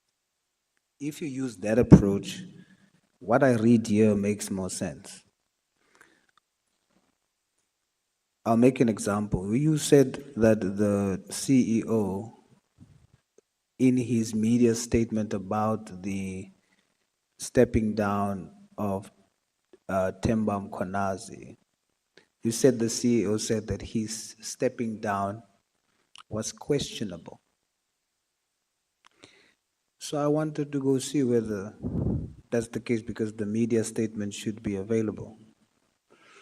And instead, he said, and I'm taking this from the Anglo-American website, the CEO, Duncan Oneblood, he says, Tambo Mkhwanazi, currently Regional Director, Africa and Australia, will step down at the end of June, having overseen the successful demerger of Volterra Platinum. We thank Tambo Mkhwanazi for his outstanding contribution to Anglo-American over the last 11 years, in which he also led our thermal coal, Kumba iron ore, and then our bulks business as a whole. His passion as a leader to get the very best from the teams is beyond question, and we wish him well in his next endeavor. So the mentioning of the word question is not questionable, but rather beyond question.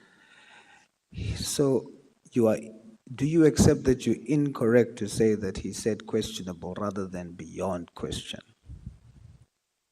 Because I'm reading it to you. Yes, beyond question. In other words, questionable. No, that's not true. In the context of what he's saying, and you must listen very carefully, because I always want to interrogate based on what I have in front of me, not personality. Now, I want you to be very honest with me. The statement is in front of me. Beyond question here is actually contextually used in a positive way to say that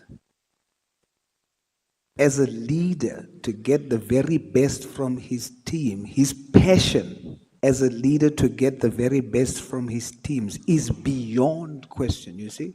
The context is to say that his passion is beyond question. It's not saying that it's questionable negatively. Now, I want to see whether you are a honest witness. This is where it starts. Can you agree that, one, you stated under oath that the word questionable was used, but now you accept it's beyond question, and beyond question is used not in the negative, because you can't even use that word in the negative, but in a positive sense. Can you accept that? I accept the beyond question because I understand the character of the person they are referring to. No, that's fine. And again, that's your personal experience, and that's okay. But I'm saying the material submissions that you are making to us, let's just deal with that. Do you agree? Do you accept that it was not said in a negative way? Do you accept that? Knowing the character of Tambo Mkhwanazi, to me, it was on the negative way. Okay. I want to submit to you that you're wrong, based on the statement that was made that you attribute to the CEO. He was not saying he was questionable.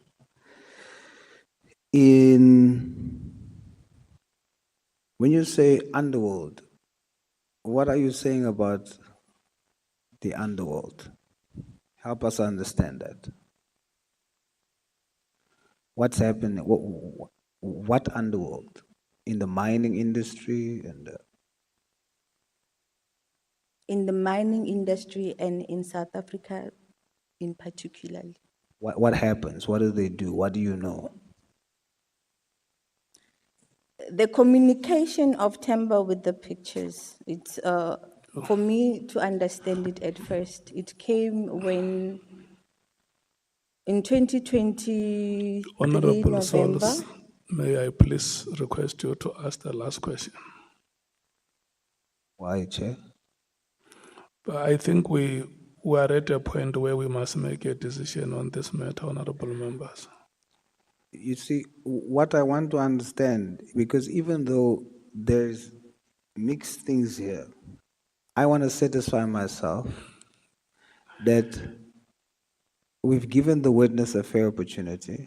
Yeah, Yes, and I mean, you just went from 9 minutes to, that's exactly what I'm saying. You agree with me that the time that we have spent with the witness is adequate. but I myself have to be satisfied that I am sure that if this witness leaves here today, we've given her ample opportunity, we've been fair and we've been truthful. Yeah, and which we did, honorable member. Yes, but myself, Chair.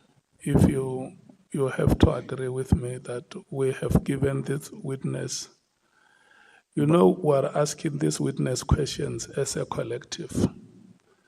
And for sure you'll agree with me that since questions have been posed on the witness, she has not coherently been able to respond to those questions in a satisfactory manner. And I just want to persuade you to say that the witness has said to us that she has 3 cases that she wants us to help her with. I cannot say that for sure until I ask the questions that will help me to get to that same conclusion. And strangely enough, I have to agree with Honorable Novalo now that the discretion of the chair should be fair. If 15 minutes was given, it went to 9 minutes, now it's even less than 9 minutes. And it's not like I'm trying to waste the committee's time. I have not allocated each one of your time, but we can start afresh and... Yes, but that's why we're questioning the discretion that chair uses. Okay, let me check. How much time do you need? I have 4 more questions. Okay, let's see what time your 4 questions will take so that we can come back to other members who are not satisfied and allocate them more time. Yes, thank you, Chair. Okay. I just want to test, for my sake, whether it is a credible witness or not.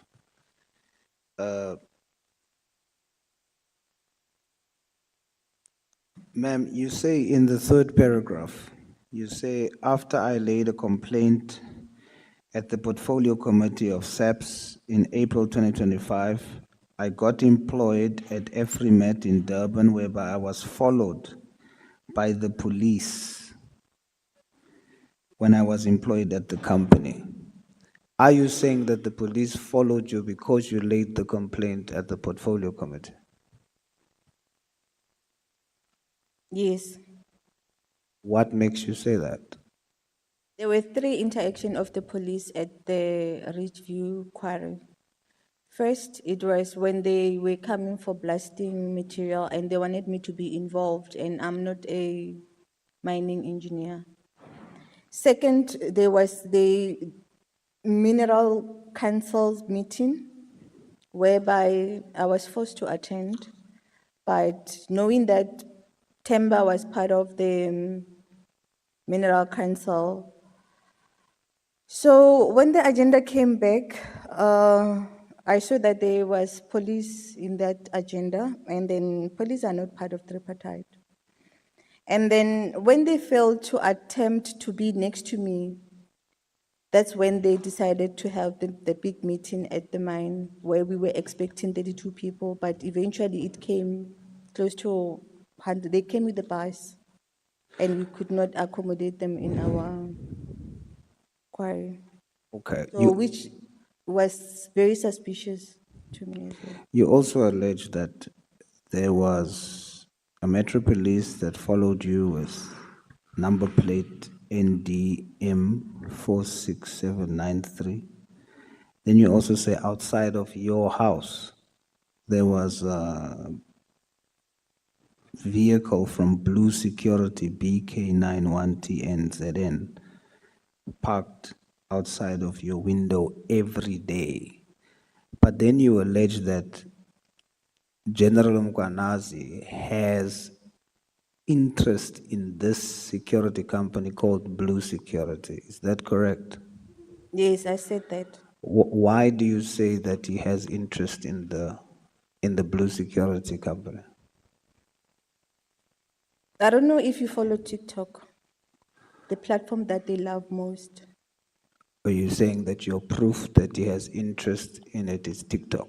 Yes, the people of KwaZulu-Natal and some of his statement where he was talking about Westville, he flipped and said my security company. You're saying there's a TikTok video where Yes. General Mkhwanazi claims ownership of Blue Security Company. He said not Blue, my security company. On TikTok, But- the employees at SAFE, they were saying it's his company. Okay, I want to understand what you're saying. So the TikTok video, General Mkhwanazi says, my security company. Are you saying when he said my security company, allegedly, are you saying he was referring to Blue Security, which is the vehicle that was standing outside of your yard? Yes, How do you know that? the TikTok friends, they said it's his company. Okay.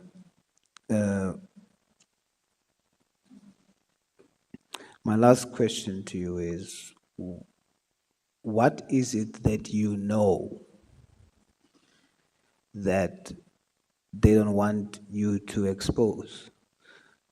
Why would they go through all the lengths that you are saying? What is the core thing that they want to stop you from exposing?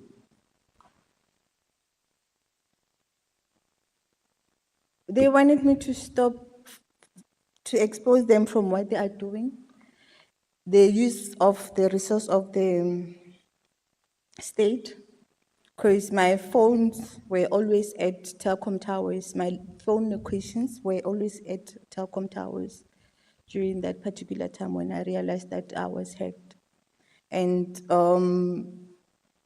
because I didn't even know there's a department that is called crime intelligence. So I only knew about crime intelligence now because I always wonder why my phone locations would be in the telecom towers and in Kimberley police station. And Ma'am, as I close, I want to advise you, when you speak under oath and you make allegations against people such as General Mkhwanazi and others, you have to be sure that you have proper evidence that points to that, rather than TikTok videos, a statement was made, and someone said. You can't use that at a platform like this. Rather focus on the cases that you've opened, you have not been assisted, that you have evidence for, like your phone was cloned and those kind of things. But to come here, I genuinely thought if you have an opportunity, we will get somewhere.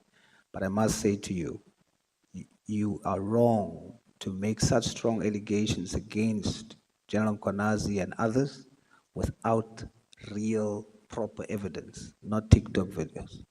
Thanks, Chair. Thank you so much, Mrs. Machola. can I respond? No, Can I respond? you must not respond. You must listen to what I'm going to tell you. You know, we are a parliament of the people of South Africa. And if you listen to the opening remarks that we made this morning, when we have given you a chance to present your problem, we said to you that it will be very unfair of us as a parliament not to listen to you. But you can agree with me on honorable souls that you have abused this platform. You have abused it. And these honorable members have been very, very patient with you and have given you all the time that you need to tell them what your problem is. And I can tell you, your problem could have been stated in 5 minutes. But what you did to us today is horribly wrong. You were supposed to have, in simple terms, said to us, I opened 3 cases with the SAPS. I am frustrated that my cases are not being attended to the way I would have hoped. I'm appealing to you as the leadership of the country to help me. Period. But you know, for you to come with statements that you came with here, mention your bank, mention the underworld, mention Google, mention Tambo Mkhwanazi, mention a meeting of police in KZN, mention traffic lights, mention everything. There is nothing you have not mentioned. Limpopo, KZN, Northern Cape. I don't think you have been fair to us. And there is not even any of those statements or allegations that you make when members ask you a question that you are prepared to respond to. When they ask you questions, you say TikTok. I mean, if a person says my security, which security is the person talking about? I don't think that besides the names of those people that you mentioned, I don't think you have been fair to us and that you have used our time profitably. We very much want to represent the people of South Africa. And the last thing that I must say is that having said what we said, we are leaders, we are elders in our communities. We understand the frustrations that you have personally gone through. And we don't undermine any of the statements that you have mentioned about your personal frustrations and the suspicions that you may have about who is behind this and who is not behind that. But we want to plead with you that let's give the police a chance to respond to the questions that we will send to them about your matter. And then if there are any conclusions to be drawn, those conclusions would be assessed accordingly. We want to thank you so much for the time that you spend with the committee. When you leave here, you must leave with the understanding that we will take your matters up and make sure that satisfactory explanations are given on how your cases have been handled. We deliberately had to do the things that we did because we must teach the people of South Africa to be patient with our citizens. If you have seen the way we sat down here, leading you to sign those documents one by one, I can tell you, all the people sitting in this hall, they know most of the civil servants do not have the patience to take you through the process the way we did. But look, we had to endure that, went through every page looking at you to sign it. Because when we do work here as Parliament, we must also teach institutions how our people must be serviced. If we play oversight on institutions and we cannot do those things ourselves, that will be lip service. But be that as it may, this institution remains committed to serving the people of South Africa, and the citizens must also understand when they come here, what is it that they want to tell us and what relief do they seek from us. We are going to break, honorable members, and we are coming back at 2 o'clock. The next witnesses are 3 joined in one presentation. And I also want to make this remarks about the next presentation, that these witnesses came with a file today, which they have not sent to us, a file of annexures that are not marked. And that makes our work very, very difficult. You cannot subject us to that.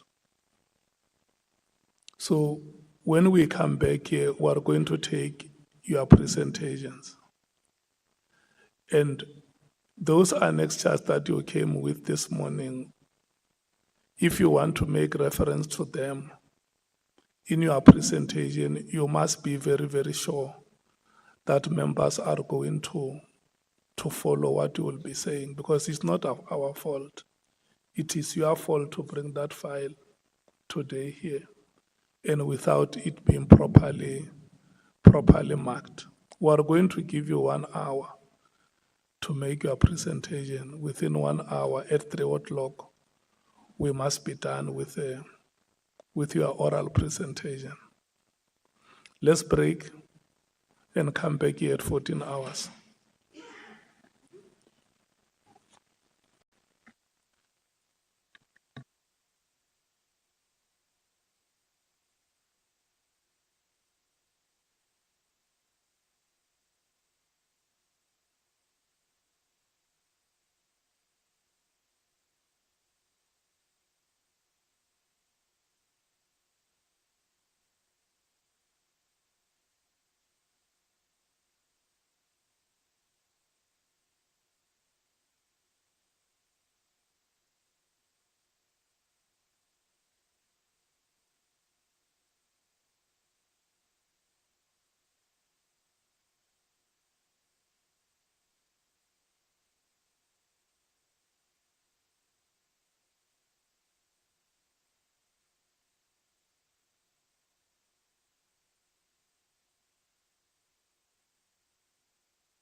I don't see the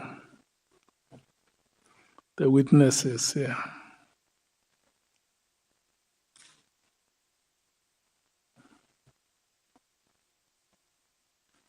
We can continue to swear them in absentia.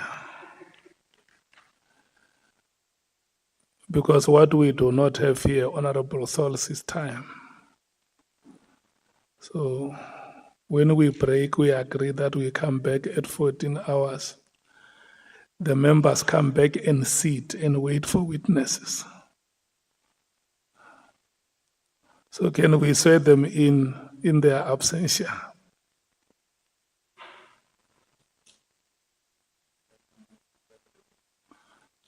We do a default swearing in.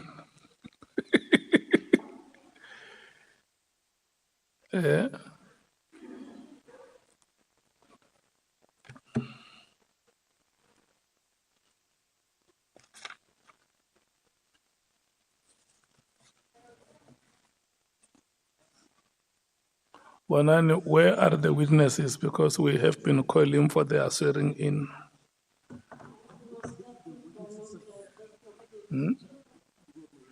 Yeah, we were about to swear them in their absence.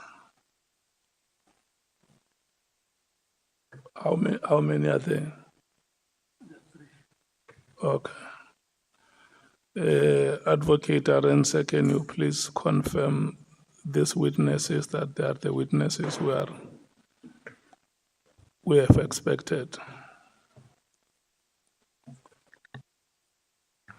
Good afternoon, Chair. Good afternoon, honourable members,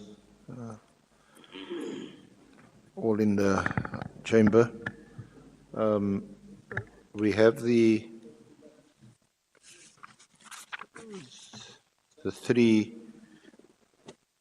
witnesses before you, Honourable Chair. They'll be represented by one speaker, Captain Selo Sekodi Ramalepe, who is seated in the middle, and he is flanked by Colonel Ramolobe and Captain Malachi. The affidavit, a copy of which is before yourself, Honourable Chair, and the honourable members of the committee, is a copy of a signed affidavit deposed to by Captain Ramalepe, and that's the document which we will follow. The annexures are not before you, save for what has been identified as the main annexure. If you look at the first page on the inside, it is marked annexure SSR 14.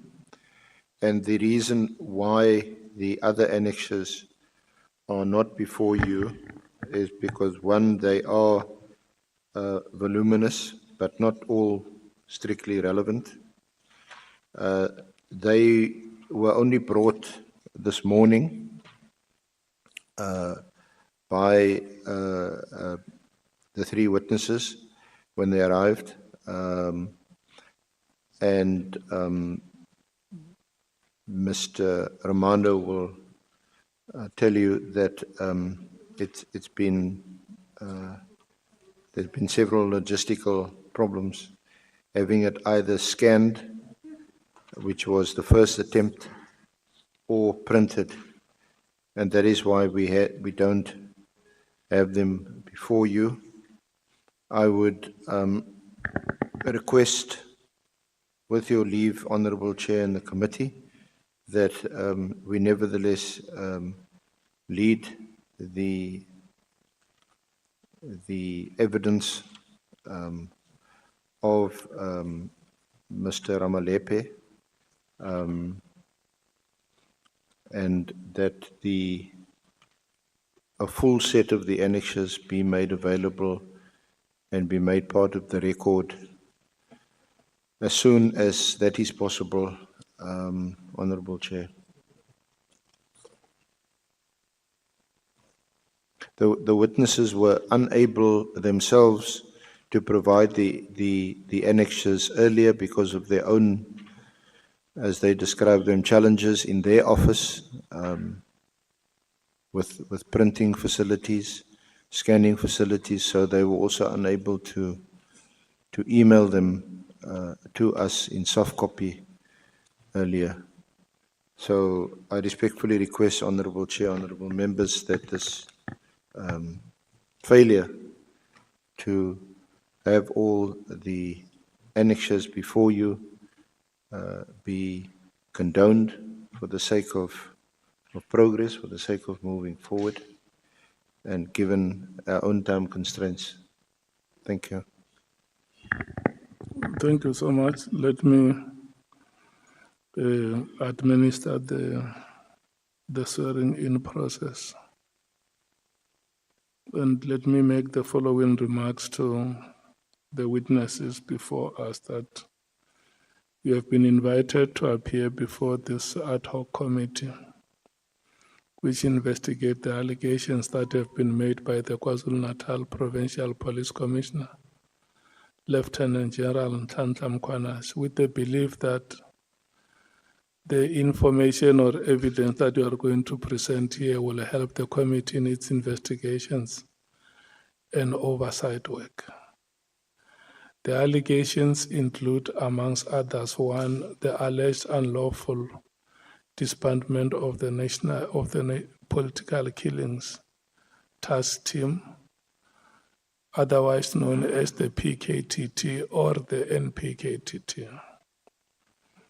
Number two, alleged moratorium on the filling of vacancies within the South African Police Services, SAPS. Number three, alleged corrupt relationship between senior leadership within the SAPS and members of the public. And lastly, political interference in the work of the SAPS. In extending his invitation, the chairperson of the Ad Hoc Committee has indicated that you may provide such information to the committee if you so wish under oath in terms of powers, privileges, and immunities of Parliament and Provincial Legislatures Act of 2004. Please be informed that by law you are required to answer fully and satisfactorily all the questions lawfully put to you, or to produce any document that you are required to produce in connection with the subject matter of this inquiry, notwithstanding the fact that the answer or the document could incriminate you or expose you to criminal or civil proceedings or even damages. You are, however, protected in that evidence given under oath or affirmation before a House or a Committee of Parliament may not be used against you in any court or place outside Parliament, except in criminal proceedings concerning a charge of perjury or a charge relating to the evidence or documents required in these proceedings. Please be aware that in terms of Section 17, subsection 2 of the Powers, Privileges, and Immunities of Parliament and Provincial Legislatures Act, a person who willfully furnishes a House or a Committee of Parliament with information or makes a statement before it which is false or misleading commits an offense and is liable to a fine or to imprisonment for a period not exceeding 2 years. You are required to take an oath or affirm that the evidence you are going to present before this committee is truthful. Which one do you elect? Oath or affirmation? Are you taking oath, all of you? Okay. Yes, Chairperson. Yes, Chair. That's correct, Chair. Okay. Let's do the administration of oath from left to right. I will take you one after the other. Can the first witness say aye? I, and state your names in full. Darius Tapelo Ramulobe, Swear that the evidence I shall give swear that the evidence that I can give shall be the truth, shall be the truth, the whole truth, the whole truth, and nothing but the truth. or nothing but the truth. And so help me God. So help me God. The next witness, I, Sigodi Sello Samuel Ramalebe, swear that the evidence I shall give swear that the evidence I shall give shall be the truth, shall be the truth, the whole truth, the whole truth, and nothing but the truth. and nothing but the truth. And so help me God. So help me God. The last witness, I Stabasana Edwin Malachi, swear that the evidence I shall give swear that the evidence I shall give shall be the truth, shall be the truth, the whole truth, the whole truth, and nothing but the truth. and nothing but the truth. And so help me God. So help me God. So Ramulobe le Ramalebe. Okay. Le tsamaya le noko mo Yes, Chair. mo Phala Borwa Thank you. wa sealeng sa Mmamokhumalo ya Bashokwa. Phala Borwa ga malatsi bolla noto. Molodi ya kgomo a o gona. Go alla theko bosela. Le kae banna ba gešo? Rona Chair, Northern Chair.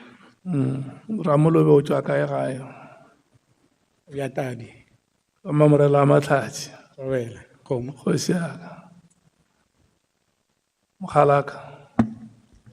Ke Kabani, Ao, le thapa ka mafoto. Tabaga Mezi Abaulo, Malaji.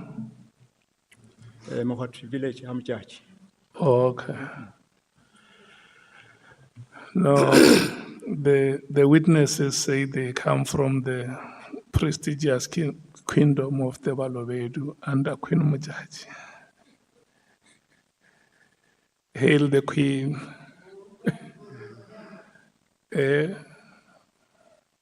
Yes. We are going to give you an hour led by Advocate Arensa to present your evidence. And I want to wish you good luck.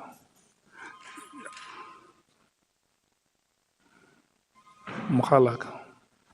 Chairperson, we are prompt to address the committee on the handling of our annexures. So to support, we have WhatsApp communication that we've been communicating with Mr. Ramano. There was an undertaking when we were talking to him, or when we arrive, we'll be assisted in terms of paginating and arranging the document. As we alluded to him, we are having frustration in the office in terms of printing. We have a system now, our computer were just upgraded not so long. That the upgrade is not communicating with our previous system. But on our communication, we were promised when we arrive, we'll be assisted by the legal team to paginate our documents. No, it's fine. Let's not go there. We have explained that to members. It's a logistical nightmare that has happened. Because at the time you arrived here, our proceedings had already started. So we have said that, I don't know, through magic or through skill or technique, just make sure that during the presentations, if you make reference to any of the annexures, you must just make sure that all of the members are able to follow which annexure you are making reference to. Again, Chair, if that is how we're going to proceed, can we be given the original file? Because we are only presented with this one. But if you check our affidavit, it's even annexures. But if we have the original file, then we'll say annexure, just cut short on it, goes direct to the annexure that will assist the committee moving forward. Yeah. I'm told that your file is coming, but let's start. Okay. Yeah. Thanks, Chair. Okay. Good luck, Advocate. Thank you, Honourable Chair, honourable members. Colonel Ramalepe, you the spokesperson for the three of you today, so I'll just focus on you. So unless one of your, not lieutenants, captains, colonels, maybe comrades, if they want to say something, maybe they can just indicate. It would help, because of our limited time, for you maybe just to say yes or no to what I put to you, unless there's something you want to explain a bit further. All three of you are employed, of course, in South African Police Services, and you as captain, and your colleagues also as a colonel and a captain. And are you stationed currently in the SAPS? It's named Question Document Section, QDS, which is a section within the SAPS Forensic Science Laboratory, referred to as FSL. And FSL is a division within the Forensic Science Services. Is that correct? Yes, Chairperson. But for Captain Malaji, he was with us at question document by the time of the complaints, but now he's been transferred to Division Legal. And then Colonel Ramolobe is now at chemistry, but me and him were still within the same division.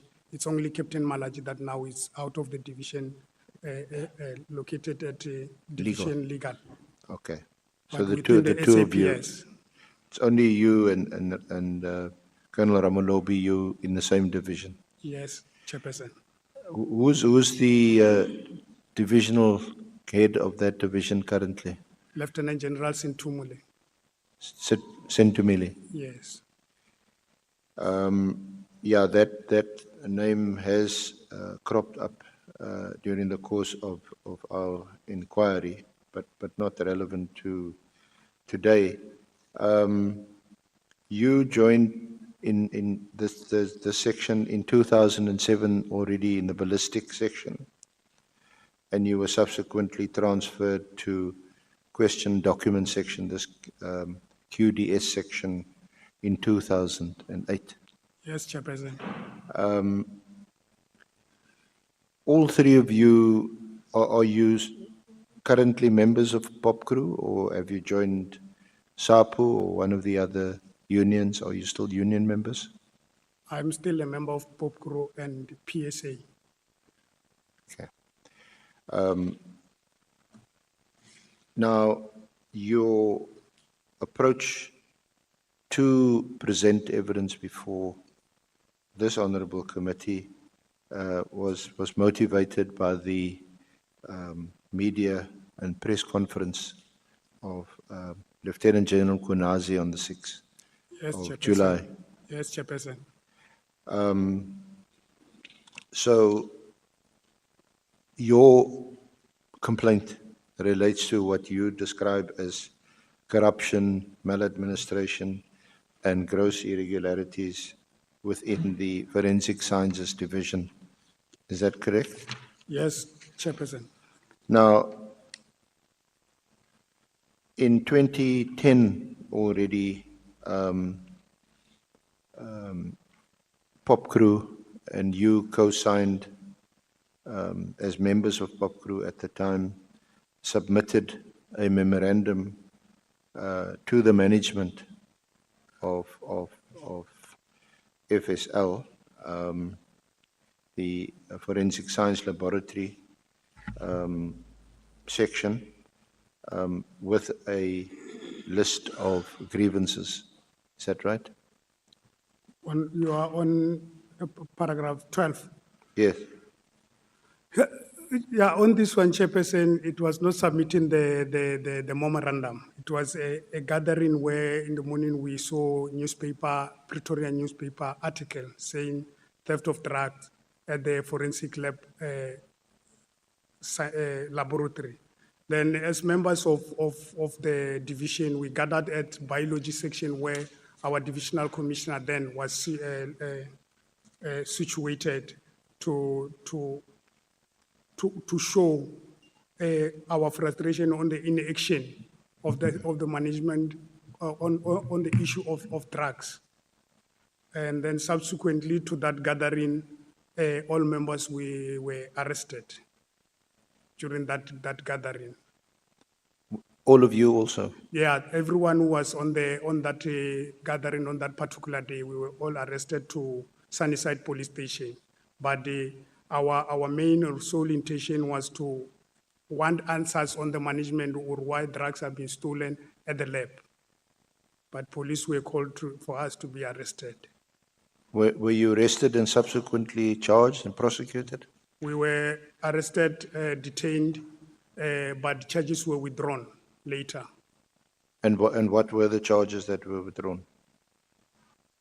I can't remember the charges, Chairperson, but what I know is we were arrested, detained Sunnyside Police Station, and later we were released on bail. But moving forward, the case we were told by the lawyers appointed by Popro, the case is withdrawn without any explanation. And then subsequently to that, in November 2011, you held a meeting with then Divisional Commissioner of Forensic Science Services, Lieutenant General Pashlani, to report on what you described as systematic corruption within the division. Yes, Chairperson, that is after when the then Divisional Commissioner Detroit was suspended, and then General Patlan was appointed to come and lead the division.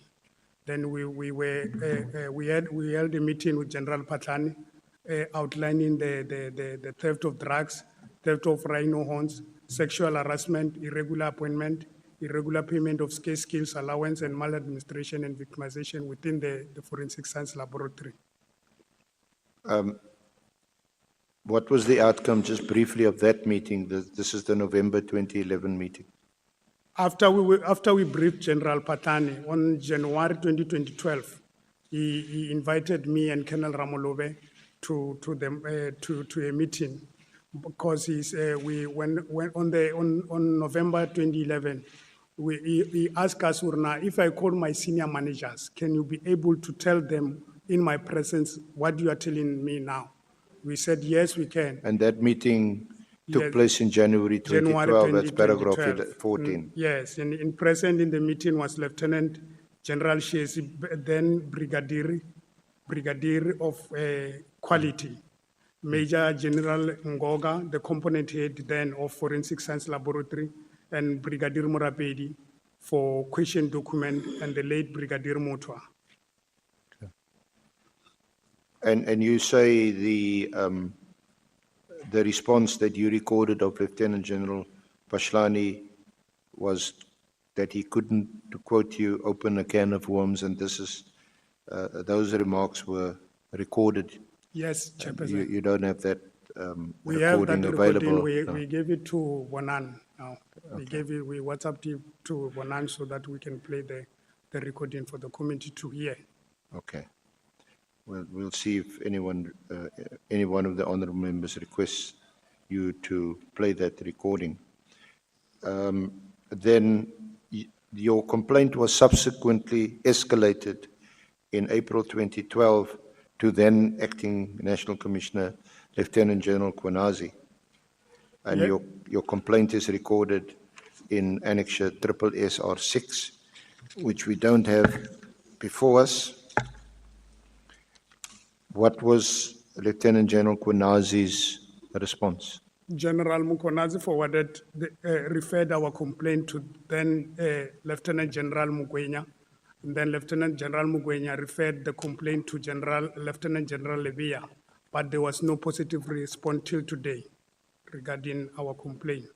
But then General Mkhwanazi, Lieutenant General Mkhwanazi, after some months, because he didn't act much on that capacity as a acting national commissioner, we was removed from the position of acting.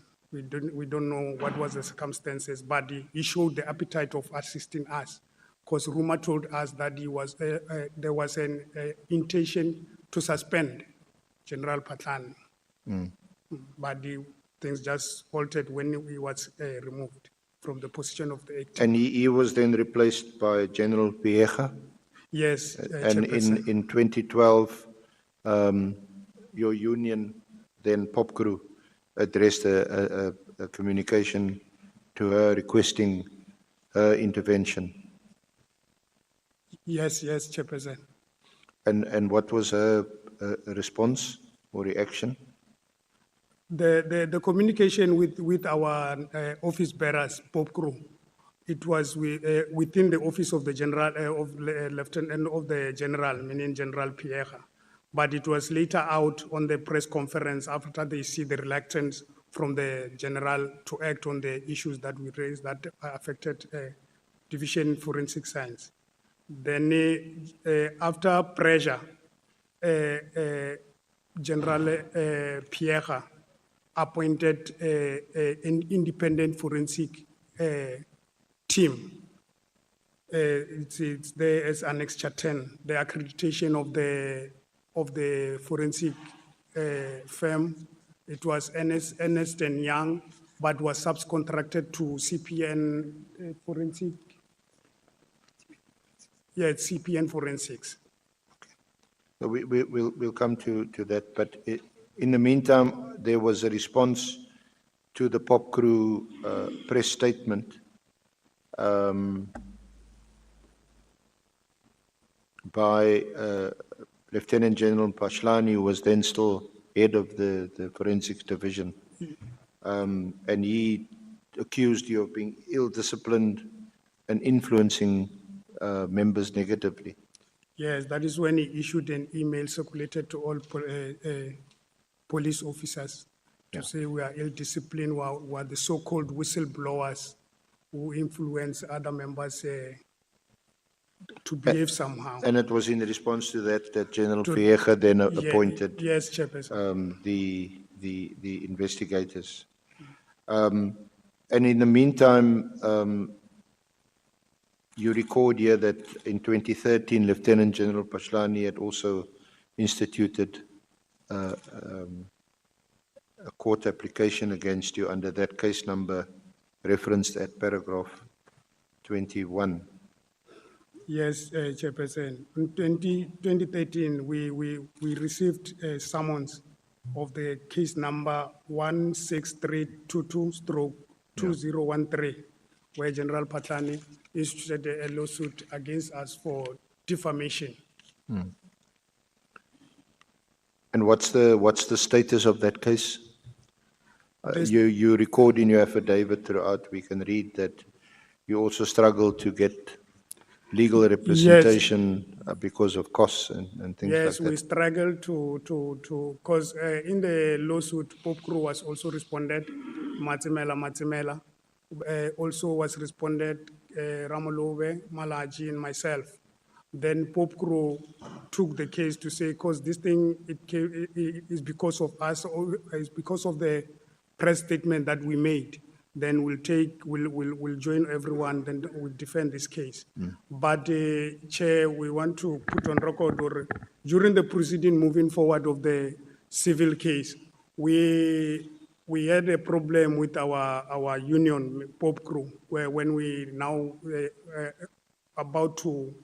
when we received a set-down notice, say we are appearing, then we had a consultation with our lawyer appointed by PopCrew.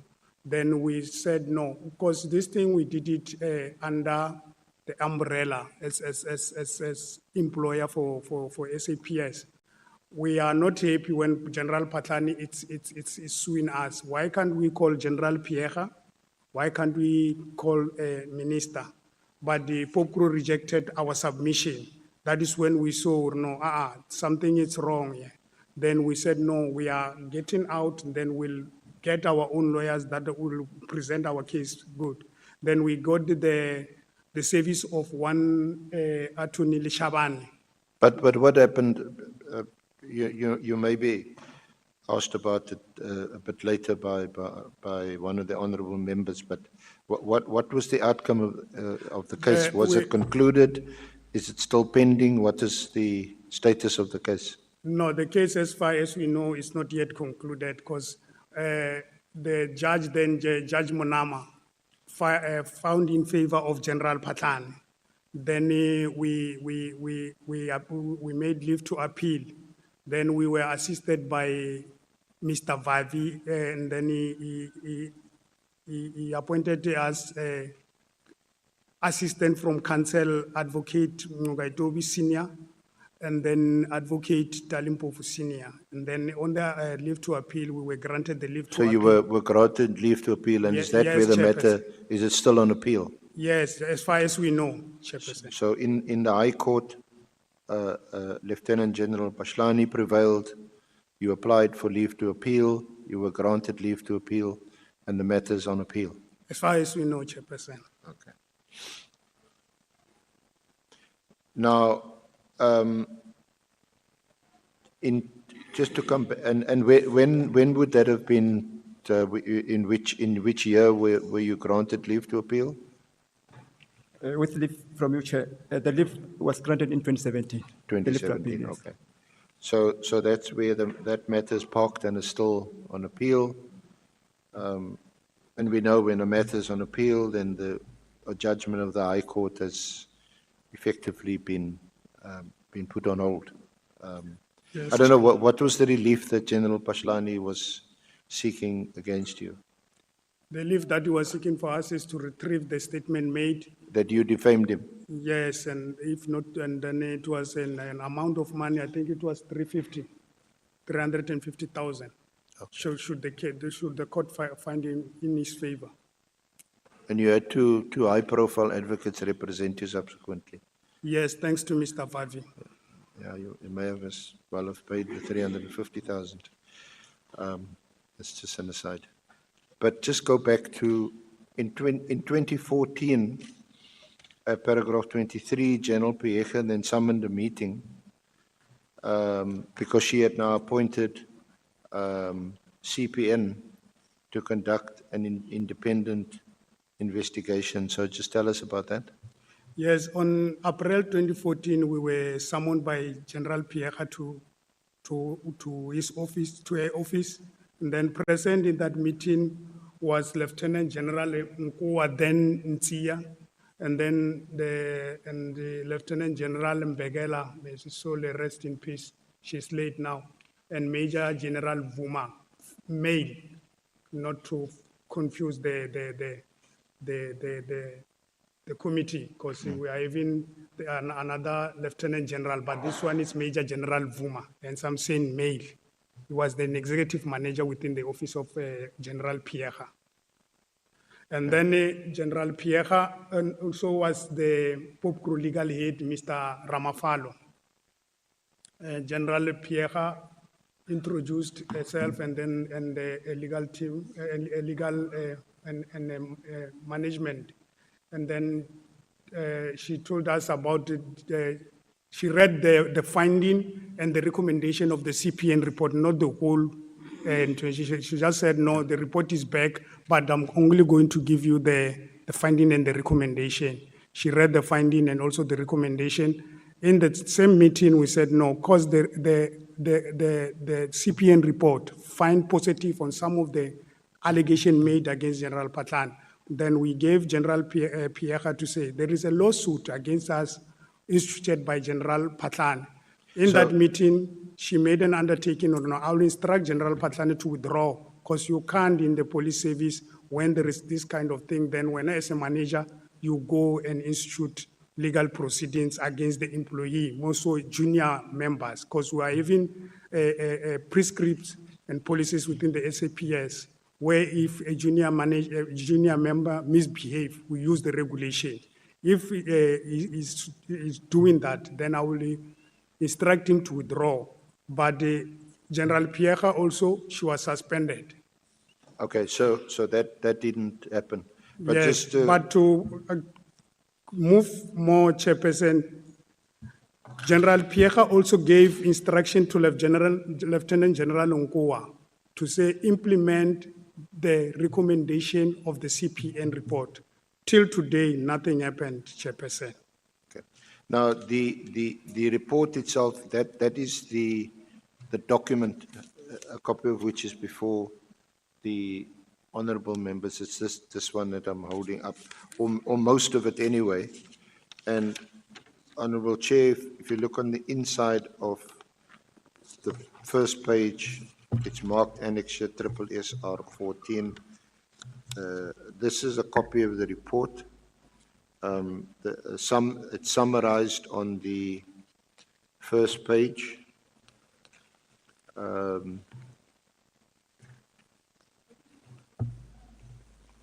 The document itself is unfortunately incomplete, so I would request the witnesses to give the complete document, because you can see 1, 2, 3, 4 pages into this copy. There's an index, and the findings and the recommendation is recorded on the next page. Findings at page 166, recommendations at page 185, and they are not in this document. So look for them. This document ends at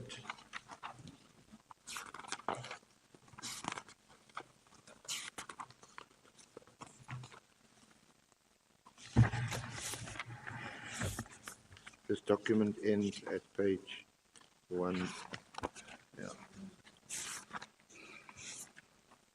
The report must end at 190, Chairperson. Under 90. Yes. 190. But that's why I'm saying it's also incomplete, because we don't have the findings and the recommendations recorded here. Okay, so what was your understanding, reading of this report? What were the conclusions that you took from this report? No, our conclusion to the report, as we present to the committee on the 14th, we were called by General Pierre. She read the finding. It's on 166. That is the finding. And okay. Sorry, yeah, the findings. And the recommendation, it's 185. Recommendation that start from 185.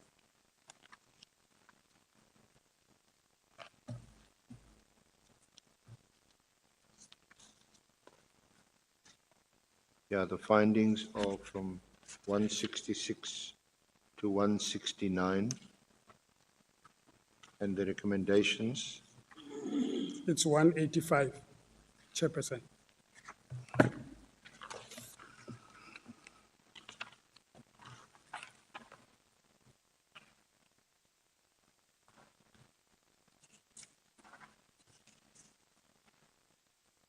So amongst other things, the recommendation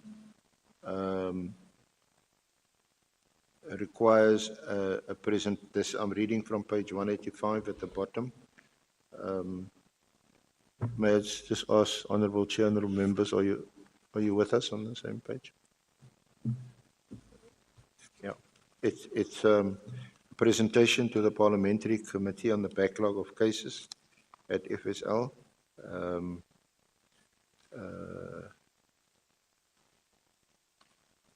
Procurement irregularities, the following recommendations: a detailed audit,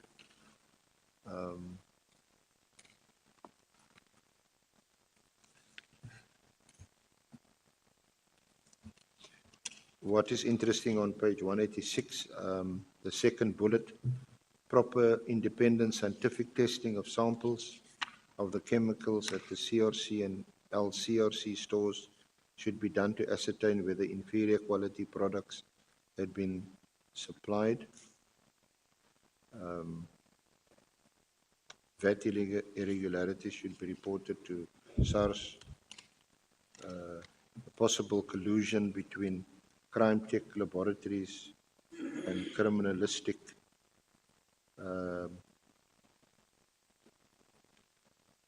the prima facie misrepresentations by them and the irregularities committed. Are you aware that those two entities that are mentioned there are also the subject of cases that have been brought subsequently? Yes, and also to support that, Chairperson, this crime tech, and I think it's crime tech. The other one that was used as a sole supplier at forensic, it's crime site. Now they changed their name after this report. It's called Itemba. I only mention them to perhaps indicate that there has been subsequent movement on these allegations that were raised earlier on by you already. They are still seem to be pending. Yes, that we know. Then there's human resources fraud.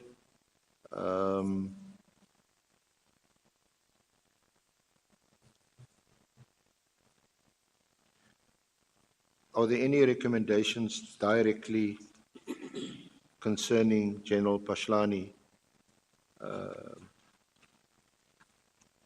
I don't see them in this document on page 187, on page 188. There is no finding against General Patlani in this finding, because if you check the report, some of the issues they were saying further investigation, which they never did. Like drugs, they said there must be And the reason I refer to that is that in your paragraph 24 in 2016, Lieutenant General Pashlani was confirmed as the acting National Commissioner. Yeah. And you recorded, notwithstanding adverse findings of the CPN report. And a media statement that was issued, you say that cleared Lieutenant General Pashlani. No, that is not. We're saying in 2016, Lieutenant General was confirmed the acting National Commissioner of the South African, notwithstanding adverse finding of the CPN report. Immediately after assuming the office of the acting National Commissioner, SAPS, the management of SAPS issued a media statement claiming that the CPN report cleared General Patlani. Yeah, that's what I'm asking. There's no direct mention of General Pashlani in the findings or the recommendations. Then when he gets appointed as acting National Commissioner, you say despite adverse findings in the report. Yes. And then SAPS, when he gets appointed, issues a media statement claiming that the report actually cleared him. Yes. If you check the finding and the recommendation of the report, Chair, there is a finding of an irregular appointment for Brigadier Morapedi. The chairperson of that panel was General Patlani. That's Okay. when we say notwithstanding. So you say that that is finding of, okay. of So that's the direct link. Yes, Chairperson. And then you go on to say there's a judgment, copy of which you also don't have, SSR 15, No. where you say the court had expressed a disagreement with the version given in this of the CPN report. Yes, for sake of time, we gave the case number. I think the committee, the honorable members will check, but in our annexures, we have the case, we have copies of the case where the judge did not agree with him, say, you are saying the CPN report cleared you, but after reading and perusing your documents, the CPN report does not exonerate you. That is the case number that we gave you. It's Lieutenant General Johannes Khumujo Patlani versus the National Commissioner and other case number 46485/18. Yeah. Okay. Then from paragraph 26, you outlined what you describe as the dysfunctionality in the SAPS and the lack of accountability and or consequence management. So after the suspension of General Pashlani, you persist and you raise these complaints with General Mutiba. Yes, Chairperson. Do you want to just comment briefly on the whole of that section 26(1) to 26(7)? Just summarize it.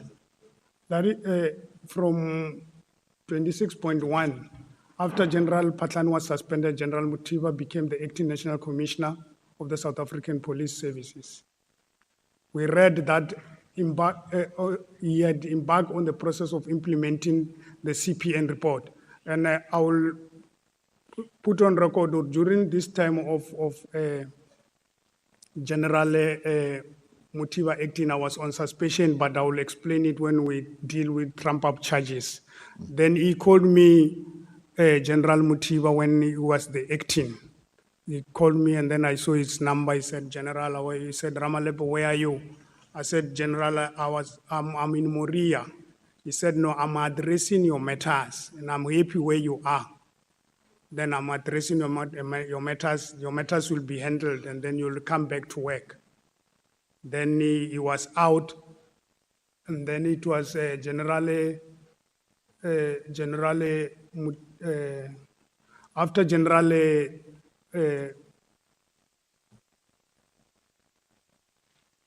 yeah, what I want General to Mutiba, it was General Sithole. yeah, what I want to raise as a matter of interest, because of the date, only because of the date, 26.5, you mentioned that in June 2025, we had a meeting with the Deputy National Commissioner, Lieutenant General Sabia, Yes, and then Acting Divisional Commissioner, Legal Services, Major General Ramorina. So the meeting discussed criminal activities within the forensic services.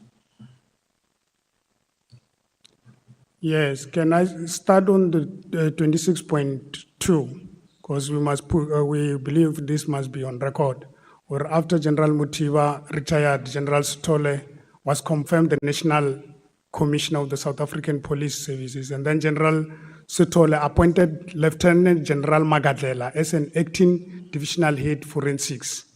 Then General Magadlela called us to a meeting where he told us, no, he was instructed by the General National Commissioner to implement the finding and the recommendation of the CPN report. Then General Magadlela, on the process of implementing, he was suspended. Then Lieutenant General Nhlanhla was appointed again as an acting divisional commissioner. We raised issues. Adding to those issues, we also raised issue of corruption and irregular reinstatement of Brigadier Morabedi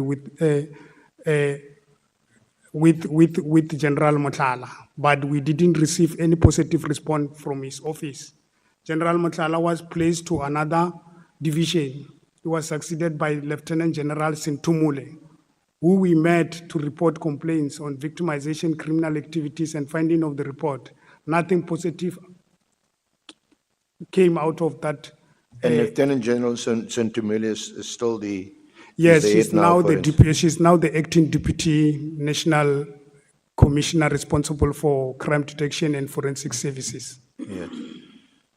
So how do you get to a meeting with Lieutenant General Sabia?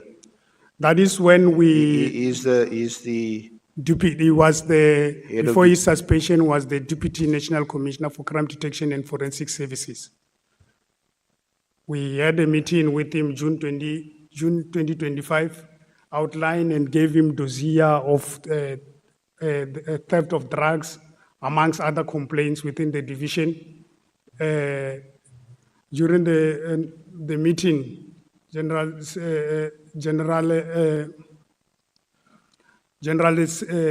Sevilla told us, and present in the meeting, chairperson was Major General Ramorena Tswai. Don't know, I'm pronouncing it good now. And then General Sevilla, during the meeting, he proposed that we approach Lieutenant General and tender apology in order to make our breakthrough in our career. The proposal was rejected with the contempt, and the meeting was adjourned. Okay. And then you failed to get assistance from Lieutenant General Sabia and Ramorena Tsai, and you then escalated this to the National Commissioner General Machola, who had by then, is it by then or only after you approached him that he appointed an investigation team under Lieutenant General Jacobs to investigate the complaints? That is after we had a meeting with Sevilla, then we approached General Masemola on the 31 October 2025. So what was the outcome of that investigation? We're not being flourished, but we were told the report was in his office. Through Chair, the advice was that the report is awaiting the sign-off from General Masemo. That is how far we tried to get to ask the report, then we were not given. Okay. So you're requesting the Honourable Committee to also get that report? That is our plea, Chair. Now, on paragraph 28, there's a whole list of names. Some of the names are familiar to this Honourable Committee, others not. Is that to illustrate or demonstrate that all of these high-level persons are aware of your complaints? Yes, Chairperson. The CPN report subsequently submitted to the Public Service Commission, Treasury, SARS, IPID, and no apparent response. With your own fight, you say you approached SAPS for payment for your legal fees. You approached some NGOs. That's recorded there in paragraph 29. And this is what you mentioned earlier, that eventually Lieutenant General Pashlani prevailed in the High Court, but then subsequently got assistance, and we know that the matter is now on appeal.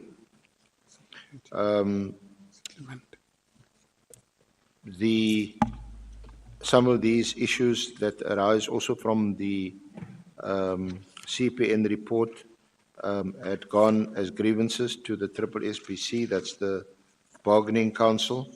It's recorded at the whole of paragraph 30.1 through to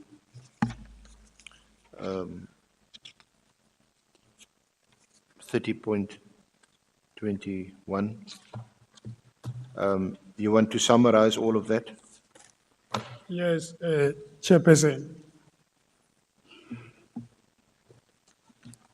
Or just give us highlights of some of the... Yes. Yeah. We request the Chairperson to start the presentation on paragraph 28, where we say theft of drug at the lab were brought to the attention of Lieutenant General Patlani, Lieutenant General Mkhwanazi, Lieutenant General Levia, Lieutenant General... Which paragraph are you reading from? Paragraph 28. Yes, I've already referred to the... If you're going to mention all those names. I said that the honourable committee, they're familiar with some of the names and not others. No, we request through you, Chair, to emphasize the names so that we can be on record or nothing. We did everything in our power to report this thing to these senior officers, but we never we never got any assistance, but victimization as a result of reporting these issues to them. That's why we pleading the Chair to say we want to read on record paragraph 28. Okay. Yes. Your affidavit, though, is part of this record. Pardon, Chairperson? Your affidavit that you're reading from is part of the record. Pardon? Your affidavit that you're reading from is part of the record. Do you still want to read all these names? Now, if you...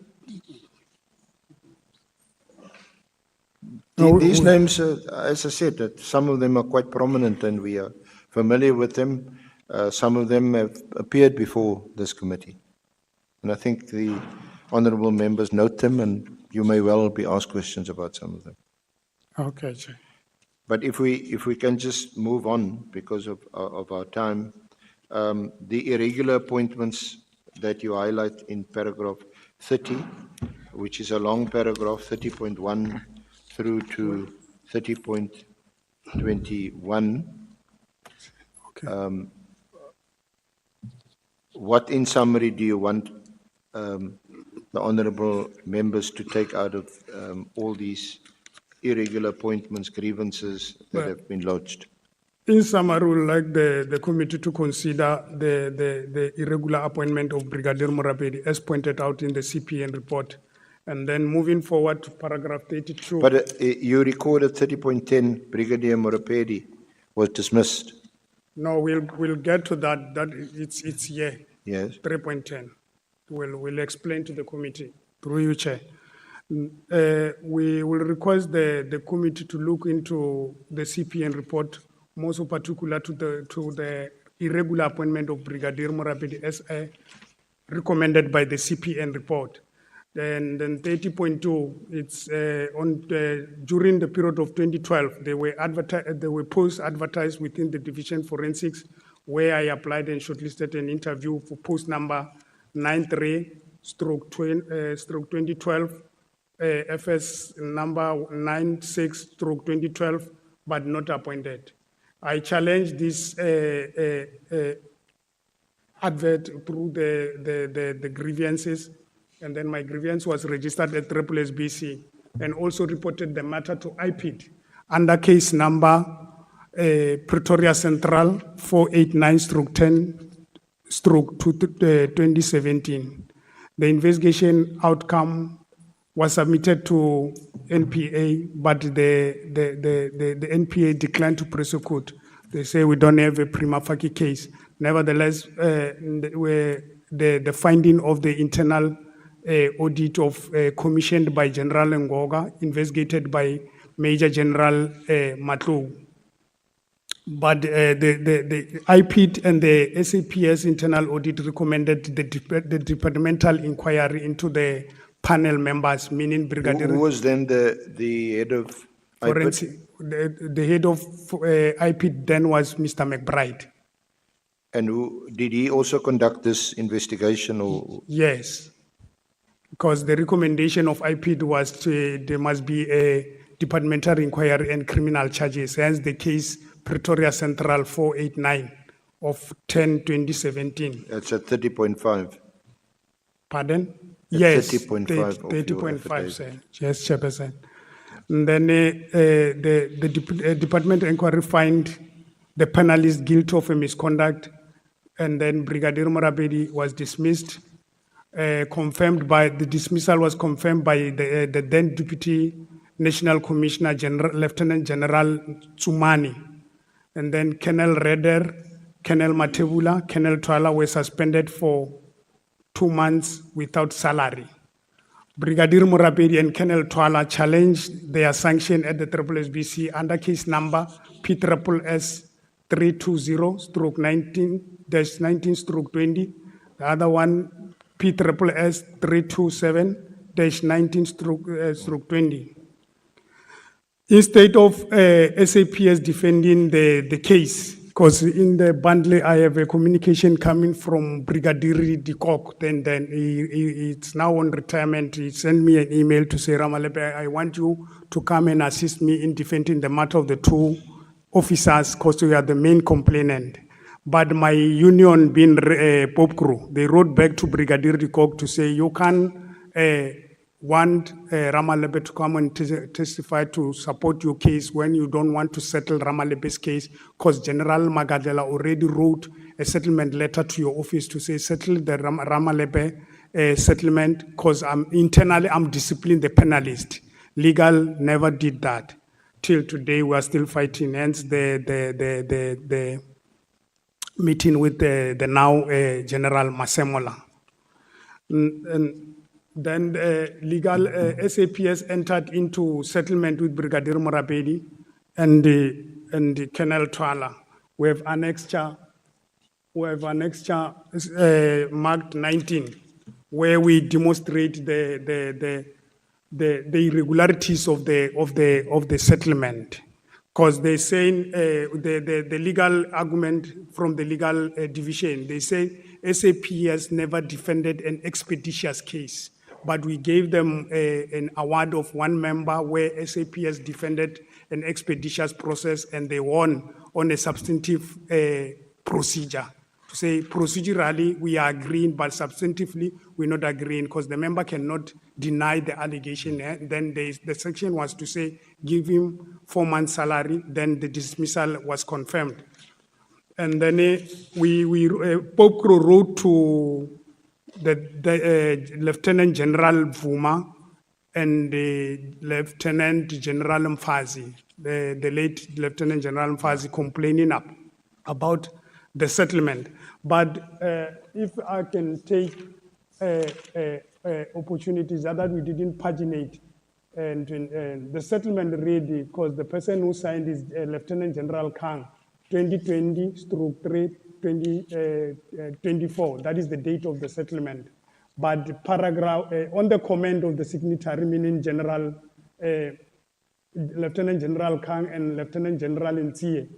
General Ntsiye comment before signing, paragraph 5 is supported in as far as settling the matter. As far as starting the process de novo, I do not support.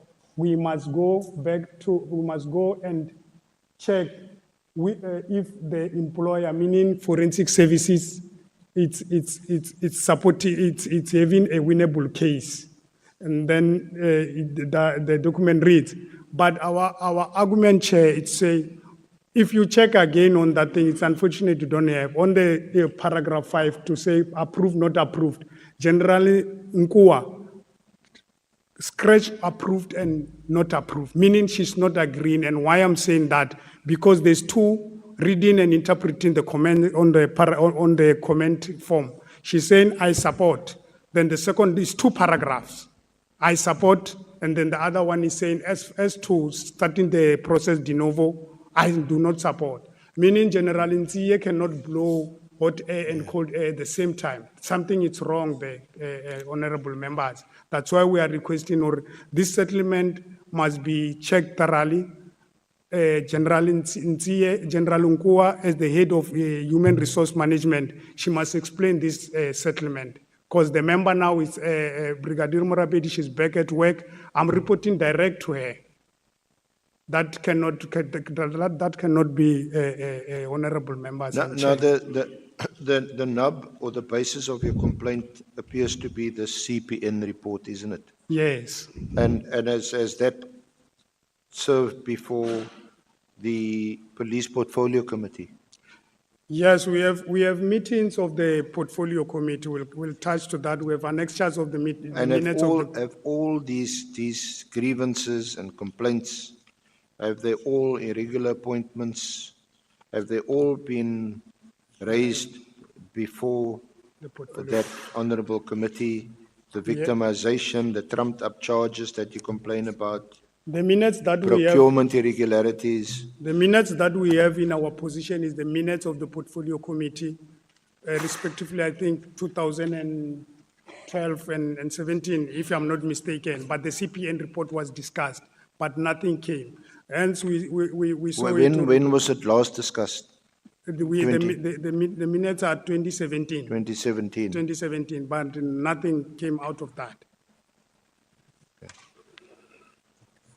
Then, So we need to move to your conclusions at paragraph 38.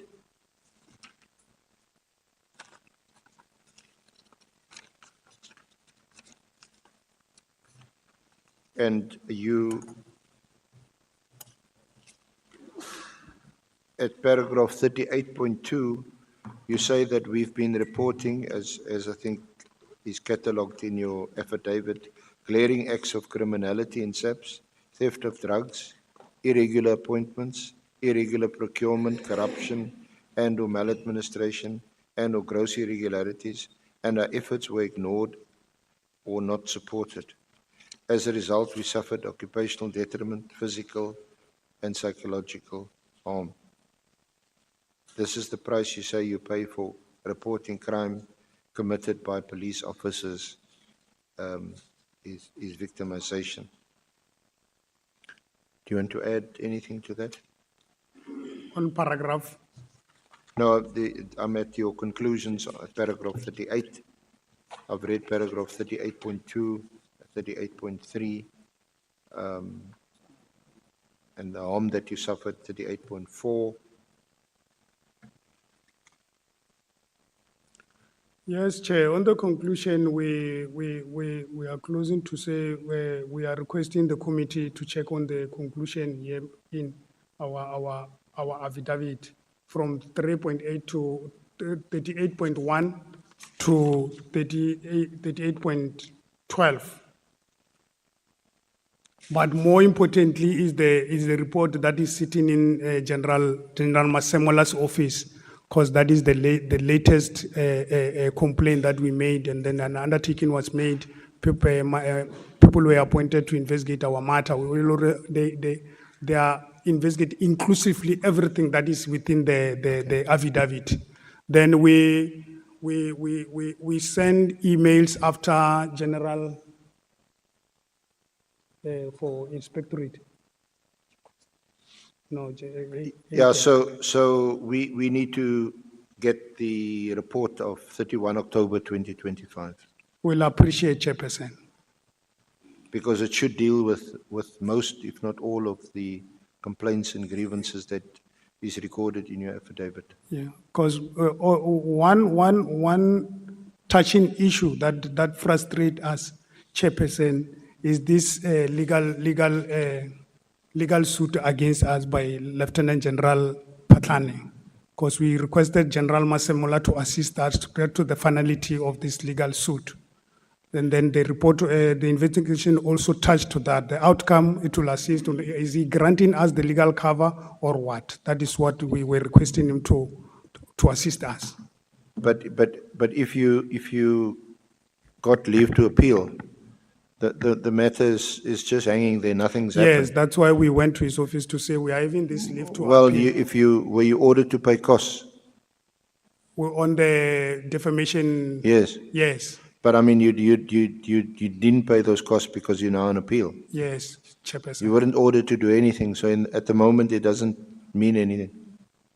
You got what you wanted, you got an appeal. But it's hanging there. But it's hanging, we must get to the finality. Yeah, because on the you want media to- platform and everything, General Patlane is saying the CPN report cleared him. He was here, I don't remember the date when he was here. He also said, I'm having the civil case he won, but failed to mention or no members appealed, and then they are sitting with the leave to appeal. That is where we know our. Well, our now case we to know be. that you've Yes, you've hence we applied. are still pursuing this thing, because in the back of our mind, we're saying we are even leave to appeal, but we are short financially to finalize that matter so that it can rest. Then we continue with our life, amongst other things.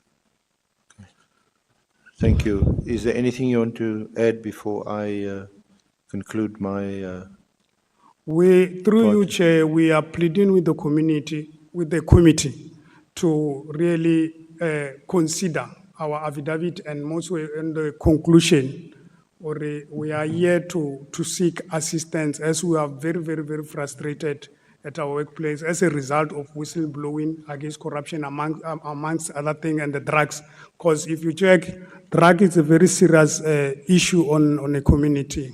And then the police, they know about this problem, but they are quiet on it. And members assisted to say drugs have been stolen at the lab. Then the audit, the CPN report, they did some what do you call that? Polygraphy test. Thanks. Then it also confirmed or senior managers, they are not truthful with what is happening within the forensic science laboratory, but they are quiet. Members implicated in the CPN report, they are continuing as business as usual. Nothing is happening. Hence the arrogancy. We have been victimized left and right. That's why because you are checking time, council. There's a paragraph where we deal about trump up charges. You'll see where Lieutenant General Nkwa, she's really not been sympathetic with us. She's sitting with us in a meeting with General Pierre. The finding, the conclusion of the CPN report are there. She's directed to implement the report, but when General Patani is appointed acting, she sit in a meeting, we have a minute. She sit in a meeting with General Patani where they say we must be charged. Then we were charged. But General Kwe was head of human resource management. HR. Yes. She's sitting with him in the management. They agree that members must be disciplined for charges were copying in an open book test. And we challenged the appointment of the service provider because it was criminal side, crime side also. Then they said they sourced the training manual from one company from Europe, Foster and Freeman. We said, no, give us the tender processes, give us the appointment of that person and international trainer, the release letter from his company, the traveling work. There's one thing we like about the police. In the police, everything is documented. Once he arrives, there must be documentation to say he's here. Then the driver must be assigned to him. There's logistics. We requested those things, they never came. Then that guy said he never came back. At one stage, he came back for another training, I think it was in Cape Town. We wrote to the Divisional Commissioner, General Patlan, to say, Mr. Simon is here. Let's finish the case that you charged us. He never responded to the email until he was appointed acting. Then he called General Nkwa to a meeting to say, charge these members. We were charged, but subsequently we were acquitted. Then we cannot allow, and the committee cannot allow this kind of behavior when we're encouraged to whistleblow against act of corruption. But when we report corruption, we are not protected. As we started, I wanted to address address Chairperson on the issue of our protection. Because yesterday I checked the presentation of Mrs. Machola. Honorable Ms. James asked Ms. Machola, where are you in terms of your safety? She said, I'm alone. We can't allow that. I was touched. She's having children, family, and the loved ones. But she said, I'm alone. But we want to bring to the attention of the committee, when we go back here, things are going to be tough. That we want to be on record, because we are mentioning names of generals here that knows about everything that we reported, because they are protecting only 1%. They don't want to act. When you get to office, you mention the name of General Patani. You look to the facial reaction. You'll see you are giving that person a problem. If you say, I'm here to report this thing, then once you say General Patani, you say, hey, so it's a problem. Hence, if even this brigadier, how she came back, they can't explain. And she's only back with the sole intention. Now we are told she's in charge of the finances of Forensic Science Laboratory. She's controlling everything in terms of finances, tenders and everything. She's sitting in the resource committees where tenders have been allocated and everything. There's questions there. Okay. Not to say we are against her, but you check out the system work in the SAPS. There's a problem, honorable members. FSL, TMS, head office, it's a crime scene. That needs your attention to assist us. We went to office of General Machola. He listened to us very attentively. He get the report, he sit with it for 2 months now. We phoned, Colonel Ramolube phoned SMS to say, General, we have been called at the Ad Hoc Committee. Can we see you before we go so that you can brief us on the report? He responded, I'm going to the Bloemfontein Police Day. Then I'll see you. He sent an SMS again, not responding. There is a brigadier in his office, Brigadier Letoko. You send, you phone, she's not responding. I'm in a meeting, I'll call you later. She never called. Till today, as we are presenting our case to the committee to say, something is wrong, please assist us. And this thing of our presentation, the annexures, we plead, or you can task us to say, go and paginate this thing, reverse it back to us. We'll do that because we are capable to paginate this thing. Yeah, Is that we were misled or Please I don't index know. and paginate the whole bundle. We can do so that. that We are we can capable to do cross-reference that, this. Yeah. Chairperson. Okay. Is that we were given undertaking to say, when you arrive, we'll assist you, because we pleaded the secretary of the Ad Hoc Committee to say, we don't have legal representation. We are doing this thing our own. Okay. Yes, we can't be frustrated by the SAPS, and then we come here, we've been frustrated by the Ad Hoc Committee. Then it's a concern. Okay. I'll pause there. I don't know what the other members want to say before you close. Gentlemen, briefly. Yeah, Chair. Ad Hoc Committee is our last hope. We've been to different platforms without no assistance at all. What did we get is victimization. And then as a result, we're really suffering depression due to work-related issues. Because we are reporting theft of drugs in the lab. And this has been happening for a very long time. My first experience with the theft of drugs started in 2005. And we've been raising this issue, following the internal processes from our immediate commanders until to the National Commissioner, that the drugs that honest policemen are bringing into the lab for safekeeping, they get their way back to the community. And it's a serious concern. Drugs are devastating our country. Since the beginning of this Ad Hoc Committee, we hear on the news outside that they are mass murders committed by gangs and all that. And it's a result of the drugs. The drugs are the underlying factor that contribute to our contact crimes and violence, and even human trafficking, because when they get their victims, the victims must be drugged so that they can be controlled.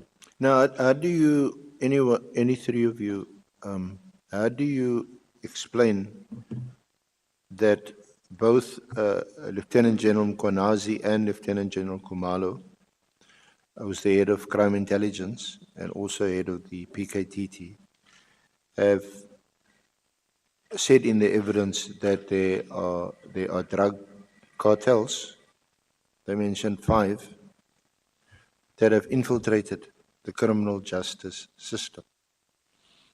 Now, if the drugs that are being returned by, as you describe, as honest police officers are finding their way back into the community.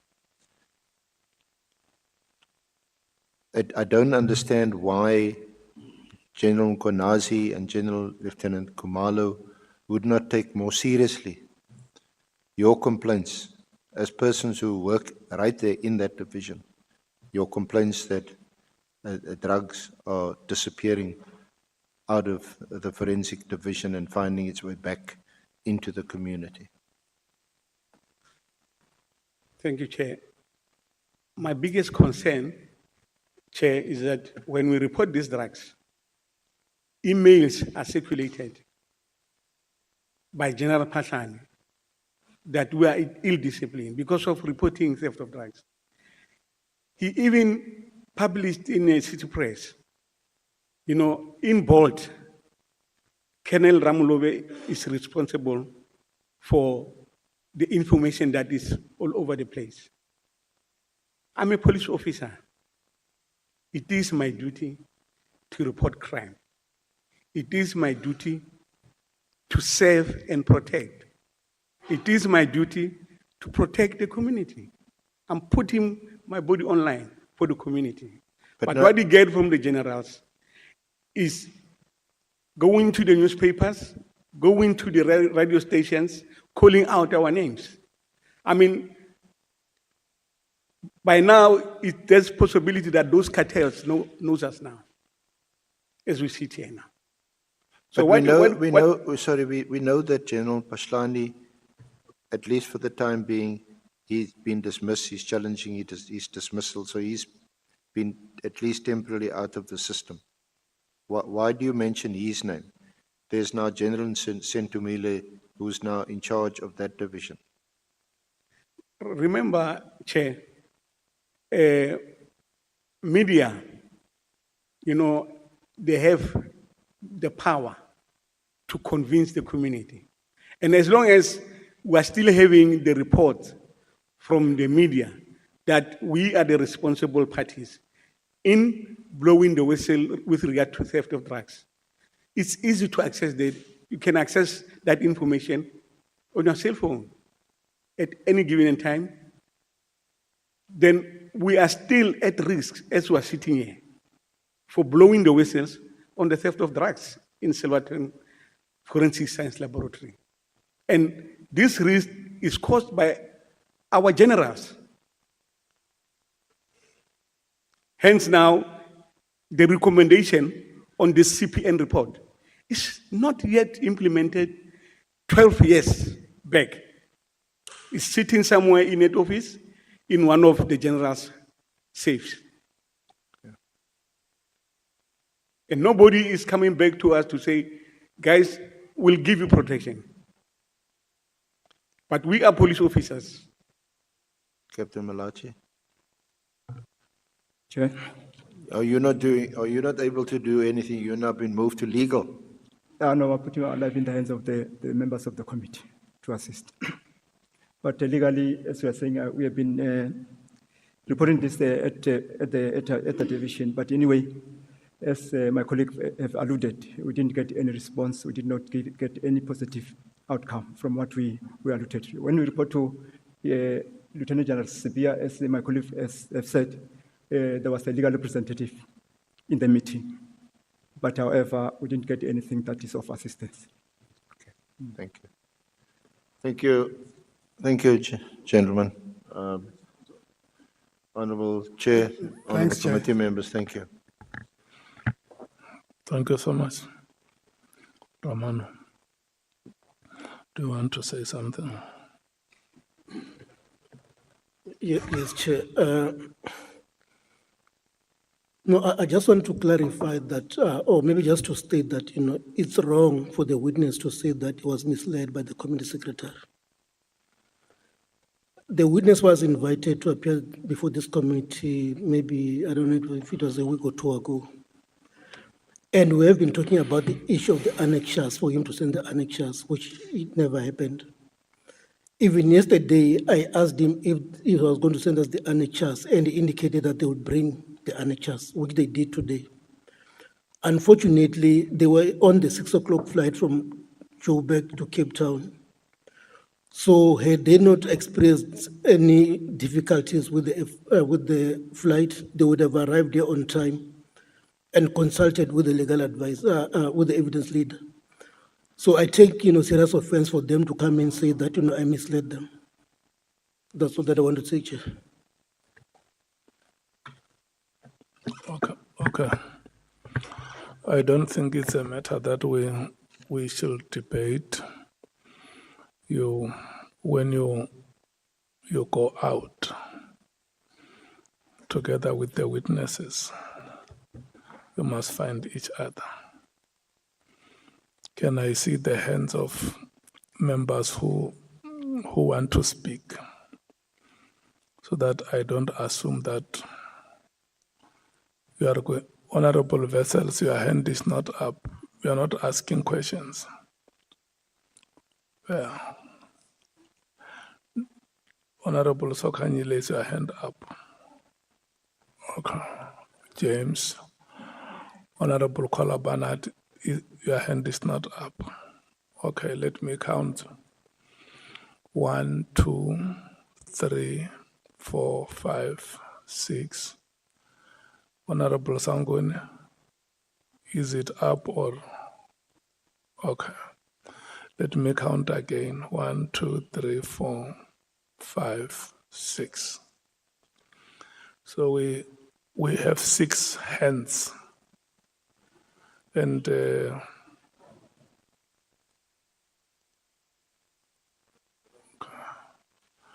we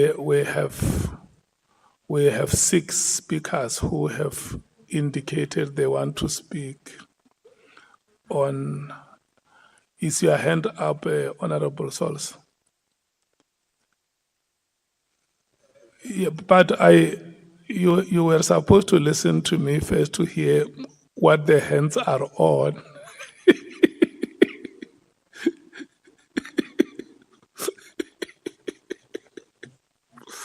Do you know what we were discussing?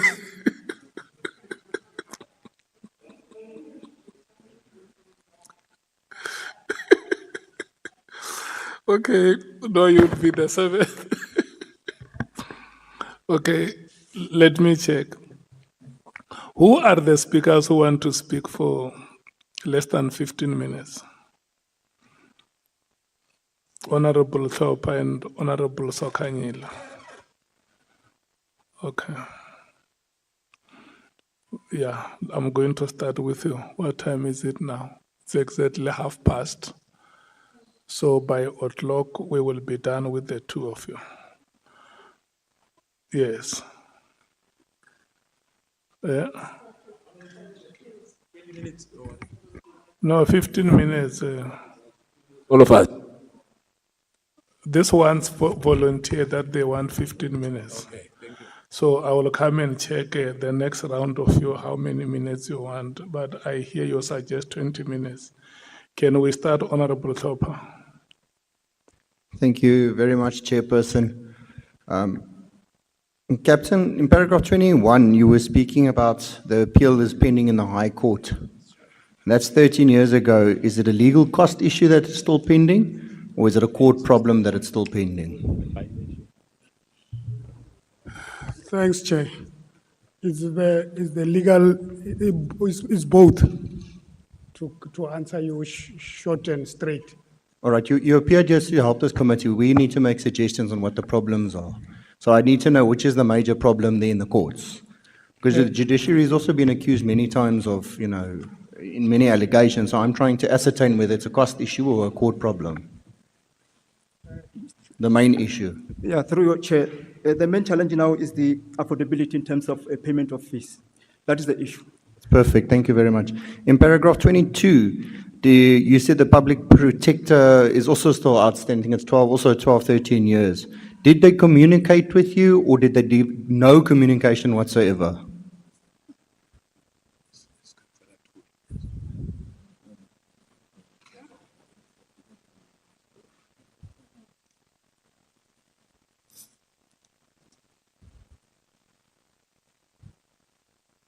Sorry, I got very limited time. It's just, did they communicate with you or no communication? Yeah, no, sorry. Through Chair, we lodged a complaint to the public protector around 2014. So now, they did some investigation. So then they concluded. So the report was not in our favor. So say that again, I can't hear you. Sorry, Chair.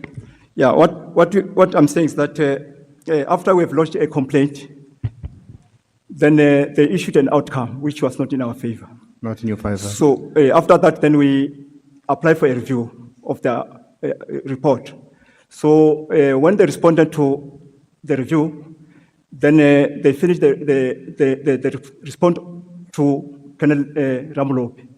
So between Captain Ramalope and me, so they didn't give us the report, meaning that they issued the report only to one. Remember, we're all complainants in the same report.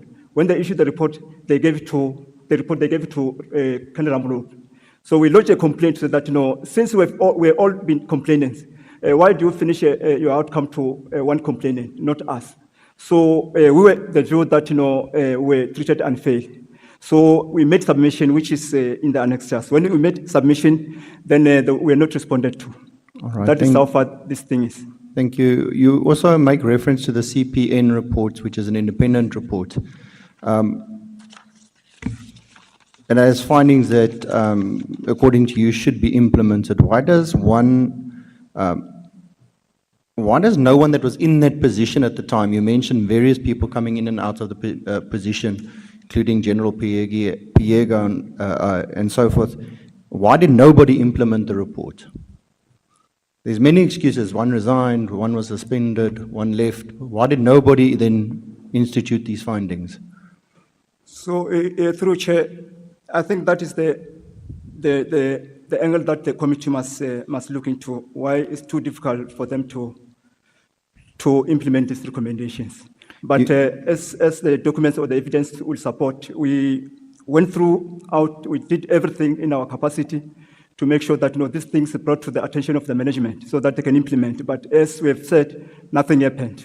So we don't know what is the real challenge. Except from my view, I would say they don't take these matters of criminality seriously. All right. Apologies if I do ask something that is here, but as you know, we only received it an hour ago. So you mentioned General Polani that he made there was a statement that cleared him according to this report. Did he make the statement to himself or someone make it for him? Yeah, there were two things in respect of that issue. The one was a statement that was issued by SAPS, meaning that the whole management, I think there were signatories to that statement, which says it's cleared. So the other instance is when he sat with General Mkhwanazi in a meeting between the two, when they discussed, but the outcome of the discussions was that the report cleared him. So our argument is that that is not correct, because he's implicated, although the submission was that he is not directly touched by the recommendation. We are saying, although it's not directly touched by the recommendation, it's however implicated by virtue of him being the head of the division, because all these things happen under his watch. Thank you. In paragraph 24, it's around there, you speak of General Piega being suspended, General Polani being suspended, General Magadlela being suspended. And this, Captain, in very short, is a very, very short list of all these people that have been suspended. Over the proceedings that we've sat here, I don't know how many people we've heard have been suspended, many of them with full pay, and obviously to the detriment of South Africans. Are any of these people actually doing their work? And when are they actually doing their work? Because it seems that the factional battles that are within SAPS, and that is within our terms of reference that we're trying to find out, because there seems to be many, many court cases taking place between individuals within SAPS. I'm just wondering when anybody is actually able to go do their work, when do they find the time to do this? Because it's affidavit of affidavit court cases, writing to public protectors. Chair, that's the important question that the member is raising, honorable member is raising. We have come to a conclusion that they are not doing their work at all. So they are not doing what they are employed to do. But what is more important, or what is disappointing, on the whole thing or the way they are conducting themselves is that the community is suffering, but they are not doing their work. So, but with due respect, I would say these things, because they've been raised before honorable members here, I think maybe going forward, I think the honorable members must take this in seriously. They must hold the management accountable, because if these issues, some of them were not discussed in this forum, I would say maybe there was no alert on them. But because these issues have been raised in this forum, maybe with due respect, Chair, the honorable members must also take, to a certain extent, they must take responsibility. Because this issue, they were supposed to be called by this committee to hold the management accountable. That is my submission on that point. 3 short questions also, if we can keep it short. In paragraph 16 and 18, you speak about no positive response. Later, you spoke about SARS, IPID, Public Service Commission, Department of Treasury. You also spoke there about no positive outcomes. And I just want to know, what does this all mean when you say there's no positive response? Do you mean that nobody responded to you, or wasn't the response that you received just not your satisfactory, what you expected to receive? I just want to understand what you mean. And while the evidence leader was questioning, you said it a few times as well. Yes, Chair. Then I still stand by that point to say that no, either there's no positive outcome or there's no response at all. The public protector have already clarified that. So the Treasury, then we lodged a complaint, but the complaint revolves around the CPN report. If you see the recommendation of the CPN report, they said, some of the tender collusions must be reported to the Treasury. So, but that was supposed to be done by SAPS management. They didn't do it, but on our own, because we have interest on these issues. We take the matter to the SARS. The last step that response came from Treasury was through the late Minister Tito Mbowe. So he did express interest on these issues, but he said no, the department is busy. That is how far that matter went. So SARS, we lodged a complaint in terms of tender collusion or VAT evasion so then the SARS didn't come to us at all. When I made a follow-up, said that no, kindly give us progress on this report. So there is issue of confidentiality. So that we didn't receive any response at all. So Public Service Commission, the last report that we got it was disappointing. In fact, it doesn't move any issue any further. So, but we have realized that SAPS management, because the last submission that they made was that they met the former minister Kele. So, from what we got from them, they said the department does not cooperate. So, when we get that report, we said we are disappointed because you have power in terms of the constitution. You can subpoena these managers to come to account. You can request documents using that power as enshrined in the constitution. But they didn't do anything. But the reply is in one of the annexes. I think when we make a copy, honorable members will be able to go through. But our report was quite strong. Our reply to what they said to us. In paragraph 30, you did speak about applying for multiple posts. You didn't get some. You weren't shortlisted for some. You said you appealed the process because you found people that applied for the job or got the post didn't apply for the jobs. The MPA decided not to prosecute. 3 members again suspended, 2 of them, and then 1 dismissed, 2 of them appealed and are consequently back at work again. Again, here you spoke about raising these concerns with General Sintamula. Again, no positive response. But I'm not going to labor on that point. You explained yourself with a positive response. And then my last question that I would like to pose to you is, you seemed also not to find yourself aligned with Pop Crew, who ultimately rejected your request. I think it was in paragraph 32.4, as your principles didn't align with your proposal.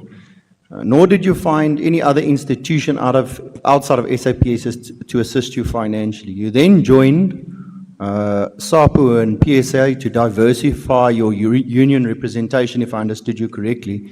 Yet you say SAPU didn't assist you either. You continue to say that,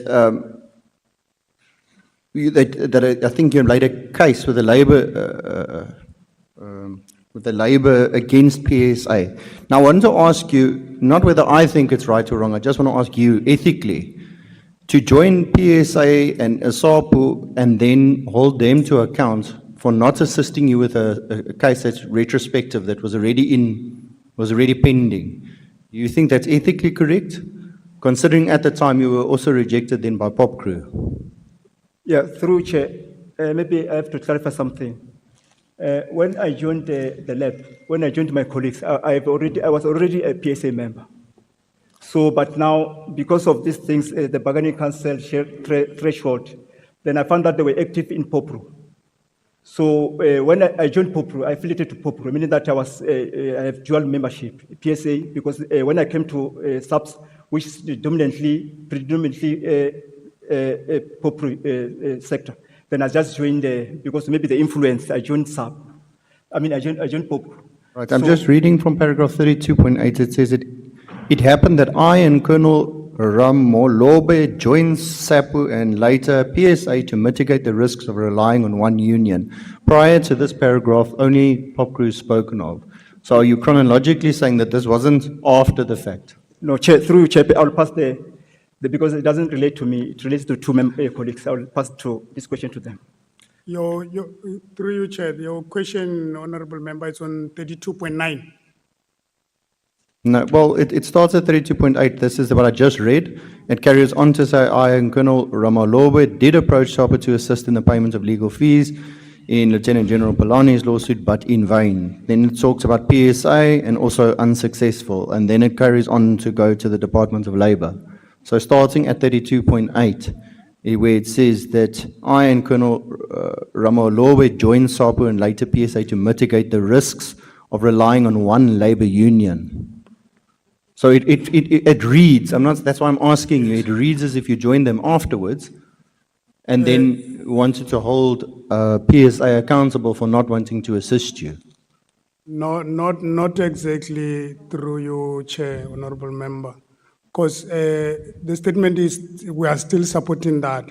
But to say we are holding them accountable for not representing us, it's another thing. Because for SAPO, I want you to bring it on record to say in unions politics, the reason why we joined SAPO, or I joined SAPO, it's after the intervention of one Mr. Vavi, who was a secretary for SAFTO, and SAPO was the affiliate to SAFTO.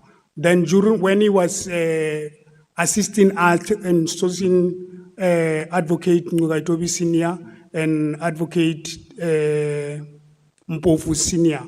That is when SAPO was also involved in that engagement. That is when we were convinced to say, join SAPO because POPCRO now, they are dropping you somehow, they're not aligning with your line of argument. That's when we joined. And then Malaji was at PSA already. That's why Malaji is the one who filed the complaint with Department of Labor regarding PSA.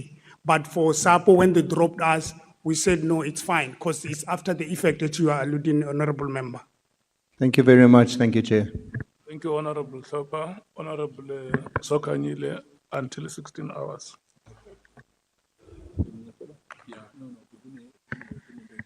Thank you very much, the Chairperson.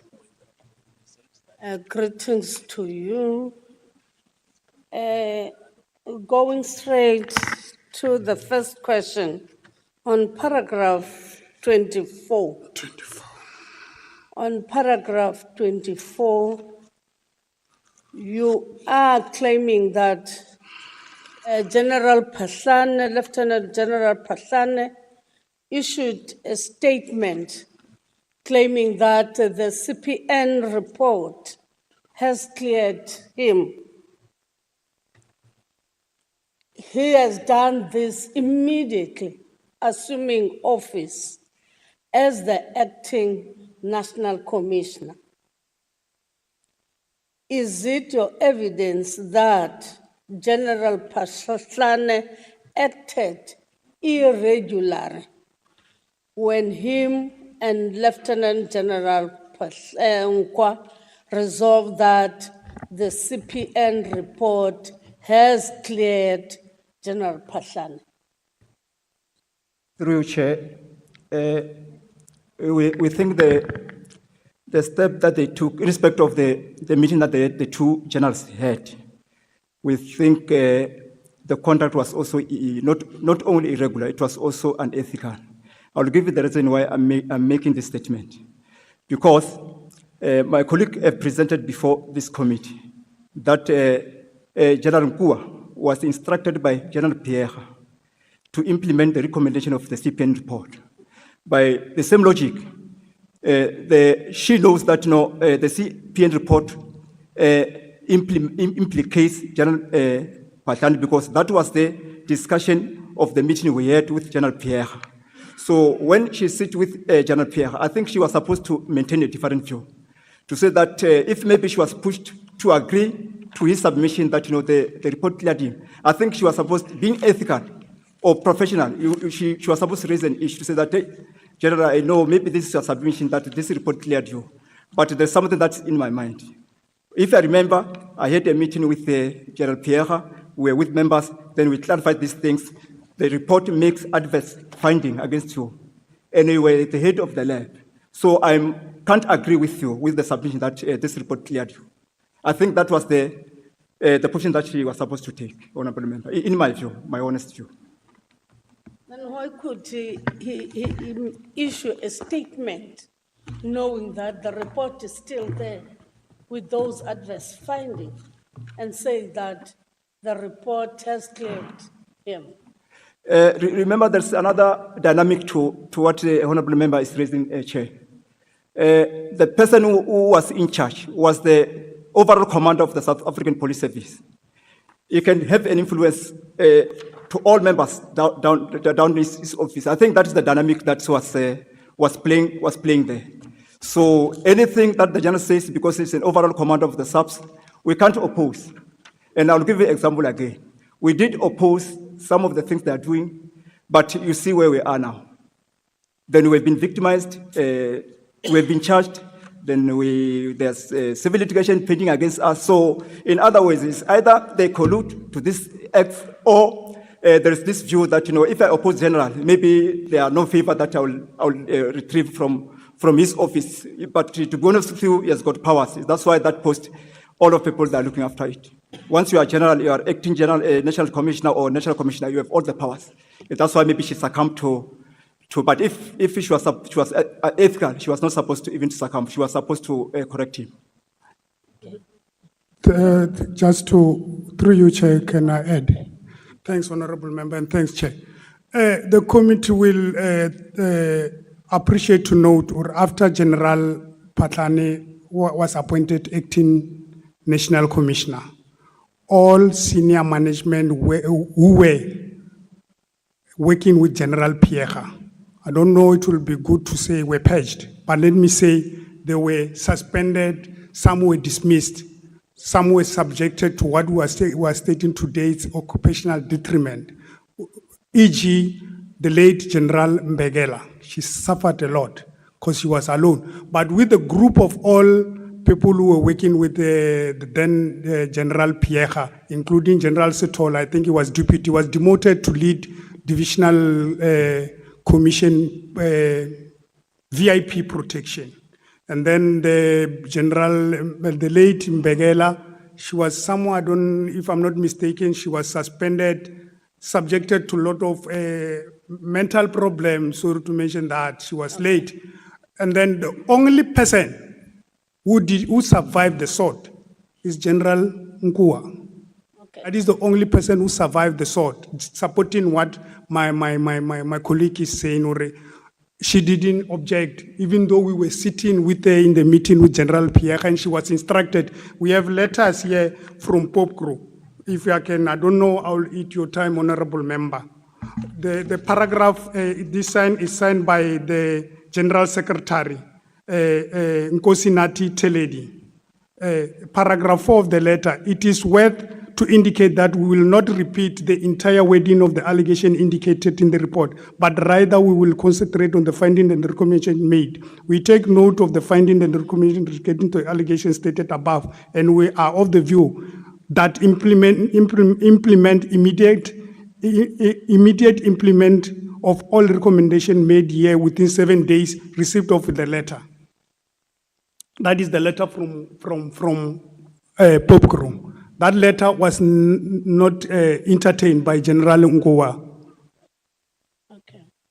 Then you're going to say that even Lieutenant General Mkhwanazi suffered the same because you have put your hope and trust to him now, because somehow in paragraph 26.3, you are saying that at least somehow he tried to listen to your issues of complaint and complaint of victimization, and he wanted to table the CPN report, but he was immediately suspended.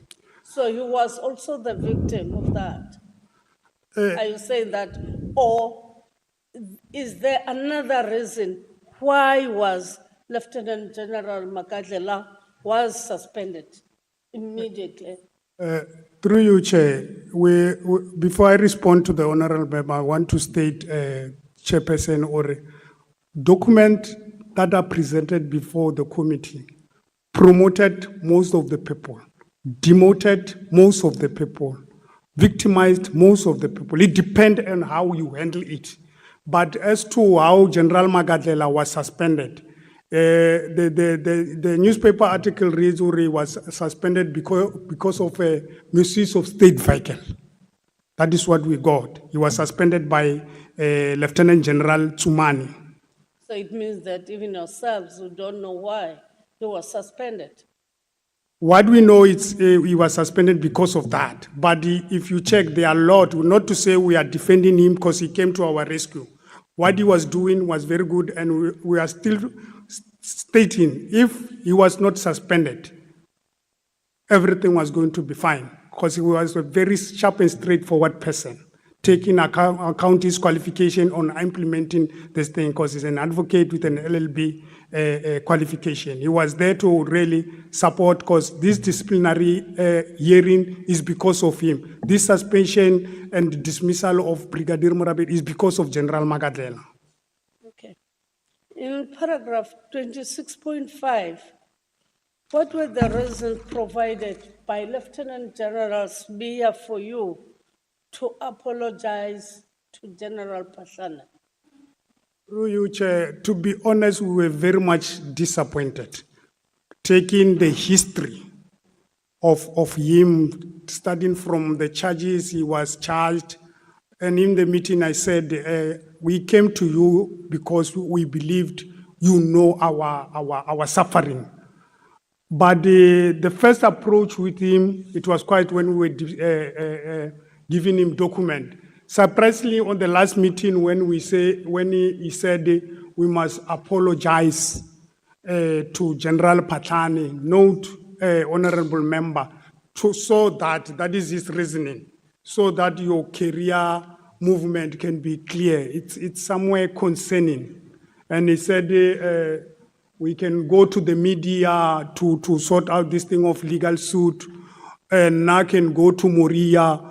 Others, they can go to consult with Sangomas. It's very much disappointing coming from a very senior officer like him, sitting with a very senior officer again, General Ramorena Tswai, sitting there. Because after that meeting, honorable members, we requested the minutes of the meeting. Till today, we are not been favored with that minutes.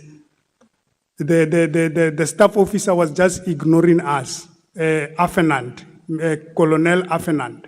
She just ignoring our call and said, no, I don't have those minutes. I phoned the General Ramorena to say, General, how do you find the comment made by General Sevilla in that meeting? She responded to say, I was very much little bit disappointed, but I'll make arrangement that you go and see General Divisional Commissioner Legal, General Chamani. That meeting never responded, because when I was following up on the undertaking of Major General Ramorena Tswai, she was not responding. If she responds, I'll call you later. Then I took it to myself to go to the office of the Lieutenant General Chumani. I found the staff officer, I made an appointment. He sent me an SMS, a WhatsApp message here, but it's the staff officer responding to my request. The general said he doesn't want to see you. Full stop. I said thanks. That was my response. I sent a moja to say thank you. Then I left him like that. Okay. You lodged a complaint of fraud against the panelist with IPID. Then a criminal case was registered under Pretoria Central. There is a case number that is paragraph 30.5. But the NPA declined to prosecute. What do you think were the reasons why the NPA declined to prosecute? Through you, Chair, that is when after Mr. McBride's contract was not renewed, then we had a new head of IPID. Then the whole team of IPID was restructured. The investigating officer that was handling my case, she was transferred, I was told, KwaZulu-Natal. And then one Miss Loto, I don't know or not, the surname is still correct to say Loto, she's a woman.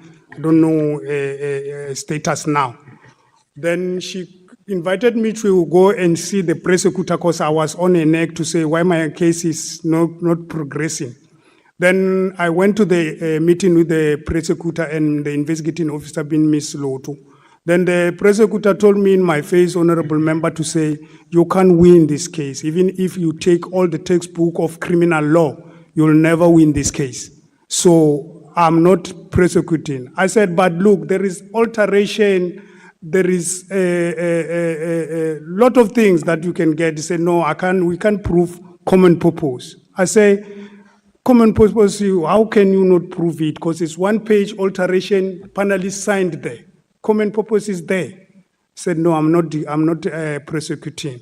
Then the thing went to, we received a report by Ms. Loto to say NPA declined your case. They gave you a report? Yes, there's a report here, the way they take. Then I said, why we not reviewing the decision? Because IPID invested a lot of public funds to investigate this thing. It took you a year to investigate. She said, no, we can't. You can do it yourself. But when I was checking and follow up on it, IPID reviewed some of the decision made by NPA. Then we did, with the help of Captain Malaji, we wrote to the NPA.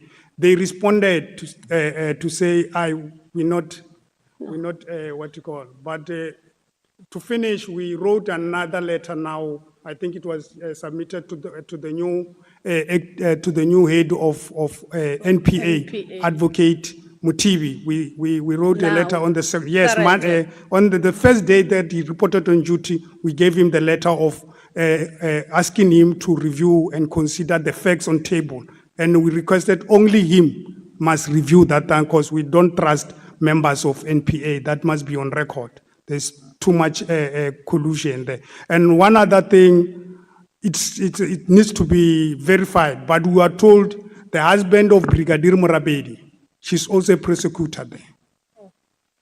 Okay, Sion. Okay, no, it's fine, thanks. Thanks, Chair. Thank you so much. It was becoming interesting. Yeah, there are 5 speakers left. How much time do you need? You need 20 minutes.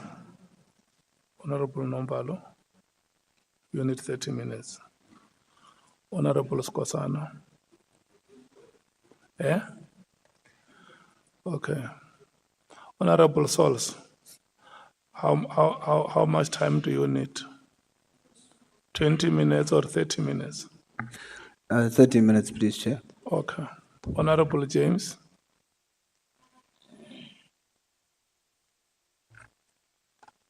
About 20 minutes. Okay. So we are going to start with you, Honorable Nhlanhla. Is it you or Honorable Skosan? Yourself. Can we run between now and 17 hours? Once you finish, pass the microphone to Honorable Nombalo. Thank you very much, Chair. Good afternoon, officers. Honorable member. Good day, Honorable Member. You, as when you are explaining the series of how you have complained, it cuts across about 3 or 4 national commissioners or acting national commissioners. And it gets worrying that complaints drag this much and without having a resolution. What do you think is a contributing factor to that? Is it a leadership problem or it's internal shenanigans? Or how do you think these things are playing out? Just to cut short, Honorable Member, this thing with in the SAPS, now how I characterize it, it seems like it's a web. But it seems like it's a web. We're having a hidden spider. That is, it's more than that. Because if you check, what is killing this thing? It's chronism within the SAPS. I detail how I will touch on acting General Patlani, or I can start even with General Sitole. He was there. You check his deputy. And General Patlani, you check his deputy. General Masemula, you check his deputy. One member here, I don't know when, he said there is a Premier League. You check how now head office is structured, strategic positions. All appointees are from Free State. I don't know you noticed that. Major General Ramorena Chwain, she's from Lesotho, because from the tone she speaks Sotho. And then what is her citizenship? It's a component head for no citizenship. She's South African, what we know. Okay. That's why I'm saying she's from Free State. Our CFO. She's from Free State or Lesotho. You can differentiate people from Lesotho and they speak one. No, leave what they speak. There's something that is called identity of a human being. Okay. So it tells you where it will originate. That's why Home Affairs gives you your citizenship in the form of an ID, South African ID. So that's the formal thing that we must deal with. Yes, Major General Ramorena, she's from Free State. And then the CFO, Lieutenant General Dimpani, Free State. General Masemula, Free State.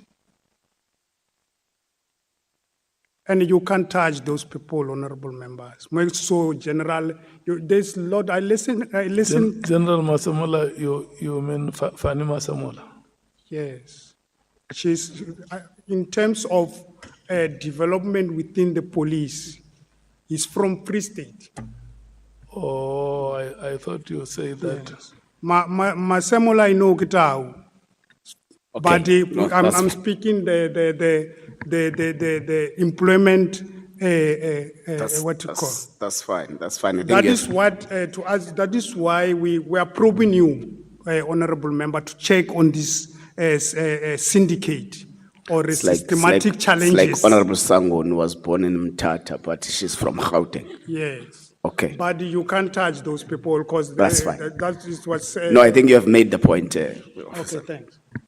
Part of what becomes your request or in relation to the lawsuit that which General Patlani opened against you is that you'll be assisted in with the legal representation. What's backing your request? Is there a policy that determines that? Has it been a practice? What backs your request?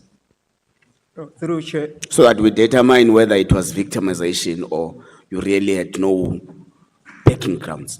Yes. No, first, maybe let me start with the point Honourable Member is making. There's no doubt that it's victimization. Remember, we've said this thing born out of us reporting issue of crimes or criminal activities in the lab. So then I go on to answer the question on whether it's a principle, a practice.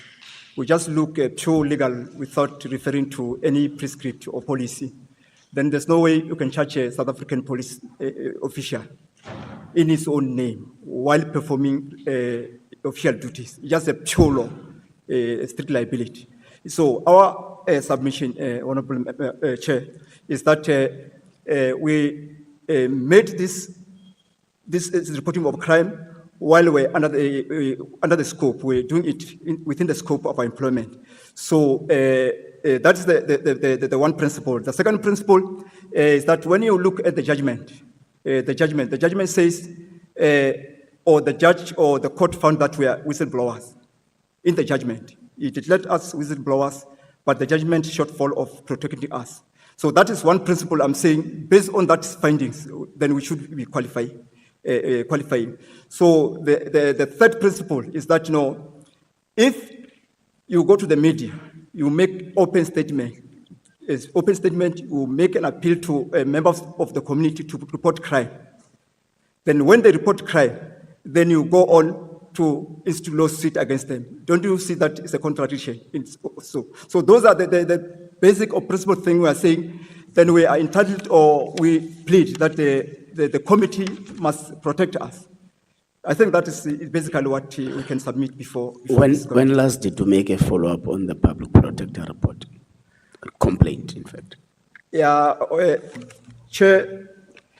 I just want a date, if you have. The date, you know, we can verify. Okay, a year, perhaps. No, was the it year say we can 2014 verify, matter? but to be honest with this, it's long, but before we got tired of making follow-ups because we made Which year did you get tired? That's my question. We'll verify. I don't want to. Okay, we can that's verify, fine. then, That's fine, you can pass. Yeah. You submitted a complaint. Yes. Was there a response acknowledging receipt of your complaint? Correct, Honorable Member. You were given a reference. Correct. Was there any investigator from PPSA allocated to the matter? Yes. You don't know when last did you interact with the investigator? I should be maybe mid-2022, but we will verify. But the reason we are saying, it's not like we're not taking it serious or making follow-ups. Through No, I'm asking because I am the chairperson of the Portfolio Committee on Justice and No, Constitution. we'll clarify. We'll get the correct. Yeah, correct please details. get us that detail so that we were able to meet you halfway as well. Noted, Honorable Member. You speak about theft and loss of rhino horns, narcotics, drugs, and all that. And fortunately, you're not the first people who came speaking about that. Mr. McBride was also here saying there are high possibilities that Ms. General Pahlane was involved in the loss or theft of these narcotics, drugs, rhino horns within SAPS. Are you having the same conviction? The Honorable Member can. Yeah. That's correct, Chair. We're having the same conviction because this matter was already put forth in the Police Portfolio Committee in 2012, where even General Pahlane acceded to that at some point he even found those drugs in the bins.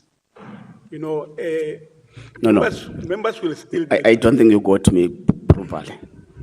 I'm saying Mr. McBride made allegations or insinuations of the involvement of General Pahlane in stealing those drugs, rhino horns, and all those things within SAPS. So hence I'm asking, do you have the same conviction? No, Chair. It's not General Pahlane who's stealing drugs. Okay. And rhino. But he did nothing when the complaint was leveled The head of the to head. his office. That's correct. Okay, that's fine then. So, in 1 minute, I'm sure you have seen that, you know that we received your attachments just now. So we didn't even be able to read the CPN report. So in 1 minute, can you briefly brief us, what does it say? So that we check if it's also in line with with the relief you seek with us. Just brief you 1 minute. Yeah, through you, Chair, the CPN report on page 185, or maybe we started the finding on some other allegation. The report says there must be further investigation. Other experts, they say unsubstantiated. Others, they were saying they find our allegation to be positive. I don't know, I answered you, the Honorable Chair. Well, Yes, you did, fortunately. because on the issue of drug, they said that there must be an intelligence-driven investigation regarding issues of drug. That never assisted. Okay. Then General Pahlane, General Mkhwanazi, General Libeya, Lieutenant General Mohlala, General Mkhwenya, Lieutenant General Sintumule, Lieutenant General Mfazi, the late General Musikili, Vuma, Sbiya, Chamane, Mkuwa, Tsumane, Mkakatlela, General Cele Manamela, former Minister Cele, General Masemola, former Minister Nhleko, former Minister Mbalula, the PPSA, the National Treasury, the Department of Labor, all of them did not accede to your prayers. And I want you to share with the committee and the public your feeling. Is it because of that the substance of your complaint is not convincing? Or it is because there is a foul play? What is your thinking around this number of people that you have counted in paragraph 28 with state institutions involved, all the former ministers, the former national commissioners, and everyone else who is involved? There are about 30 these people we have mentioned here. So should we take it as though that the substance of your complaint is not surely convincing, such that it did not convince all these people, or there is a foul play, as you call it, a web? To answer it short, Chairperson, it's a foul play. It's a foul play? Yes. Okay. You got legal assistance from Dalimpofu SC, Tembeka Ngcukaitobe SC, after having went to a number of NGOs without getting any assistance. How did you finance this one when you were doing the application for the leave of appeal? How was this service financed? Through Chair, to be honest, we don't know what the arrangement were. We were just happy to receive the service, of which the professionals did. Pro bono. They did assist it. It was a pro We are not bono. so sure because it was not clear. It's something that we are not so sure. Maybe that can be clarified with our attorney, but we didn't pay anything. Hence our appeal was that we have nothing. Correct. But there's no clear whether it was pro bono. We just received the service. Let's take it as pro bono, unless otherwise proven.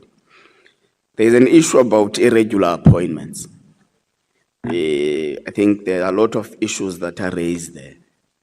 But I think the paragraphs fail to get to the point of where does it become irregular. You do say you were invited in 2 of them for interviews, but you did not get appointed. It does not become irregular on the basis of you not being appointed. Correct. So you are not pointing us strictly to the irregularities, but specifically, what irregularities were there? Starting thanks to the Chair. For starting from 30.1 or 30, which one do you want me to attend to? Because it is starting from 30.1. Okay, starting from 30.1, it's a irregular appointment of Brigadier Morabedi. It's there in the CPN report. They said her appointment must be reviewed on a national level because they got, when they were doing an investigation, they find... Marapeti, who's still in the service now. Yes. Okay. They find her application was rejected. based on incomplete application. But the application somehow got back to the panelist, chaired by General Patlan. If you check the minutes we'll submit to the committee, the minutes of that proceeding during that day. One Lieutenant General Muno, his name was called here. He was also a panelist. But during the day of the interview, he withdrew somehow. Don't know. Chairperson, can you tone down there? We are disturbing myself and the witness here. The minutes of the interview of this Brigadier Morabeli, one Lieutenant General Muno, his name was mentioned in this committee, the one that caused General Patlani and Paul O'Sullivan investigate what, then they started to fight. We have a document here that state or application was rejected, and that is the finding and the recommendation of the CPN report. They base their findings and conclusion to say appointment must be reviewed on a national level. That is one. Till today, nothing happened. General Nkwa sitting with that report, she's doing nothing as head of, and even what makes matters worse, she's now the acting Deputy National Commissioner for Human Resource Management. But at paragraph 30.10, you say Brigadier Morabidi was dismissed. Is it not the same person? I'm coming to dismissal is based on 30.2. Okay, you can proceed. Yes. And then 30.2, it says they will post advertise FS number 93, 94, 96, which I applied both of them. Then I was shortlisted for 93 and 96, not shortlisted for 94. And then I was not successful in both post numbers. I lodged a grievance with the department, then referred to SABC. Upon discovery of document, then during my interrogation of the documents, we find one warrant officer, Shingange, warrant officer Vilagazi, now Captain Dagu. They didn't apply for the post, but they were interviewed and shortlisted, recommended for appointment. Honorable Nhlanhla, I might have disrupted you for 2 minutes. Your time is going to expire in 2 minutes for that disruption. Okay. This is a retaliation, I know. Just to move fast because of the 2 minutes, we reported also the matter to IPID and also our internal audit. Our internal audit was investigated by Major General Machola. Then finding and recommendation was departmental and criminal, which we opened a case at Pretoria Central. Okay, I think I got what I wanted to extract from. Didn't apply. Lastly, it does seem like there was a bit of course not wholly, of consequence management to those who were found to have flouted maybe the recruitment process. So were you not satisfied with that consequence management that got affected by SAPS? Pardon, Chairperson. There are people who got suspended without pay. There are people who, even Morabidi was once dismissed and stuff. So were you not happy about that consequence management? Seeing that there is something that is being done. We are not saying we are not happy. We are challenging the procedural aspect of it. Okay. Departmentally, if a member is charged by a divisional commissioner, confirmed by the Deputy National Commissioner, General Nkwa cannot reinstate that member because within the prescribed state, discipline is a line function management. General Nkwa, she's a divisional commissioner responsible for human resource management. She cannot, when General Ntsumani as a deputy national commissioner confirm the dismissal and say reinstate the member. To do that, honorable member, just to be sure, take you the processes. If the employer, meaning SAP, wants to settle my case, my divisional commissioner will write to the legal services to say, I'm not defending the case, settle. Then the divisional commissioner legal will start with the process of mandate to request settlement. It will go back to my divisional commissioner. The divisional commissioner will recommend, and then it will go to divisional commissioner HR, meaning in CE, and it depends on the level. For brigadier, it must go again to the national commissioner. You can't do that. That's why I said when I was doing my presentation, you can't rob the SAPS. Everything is documented. Okay, thank you, Chair. Nombalo, the 30 minutes you requested expire at 16:43. Exactly that time. When it strikes, you stop speaking. Thank you. Thank you, Chair. Good afternoon, gentlemen. Good afternoon, Honorable Member. Are you whistleblowers? So says the court. So We believe so, but the court has confirmed that indeed you are whistleblowers. Okay, so in terms of your understanding, when did you become whistleblowers?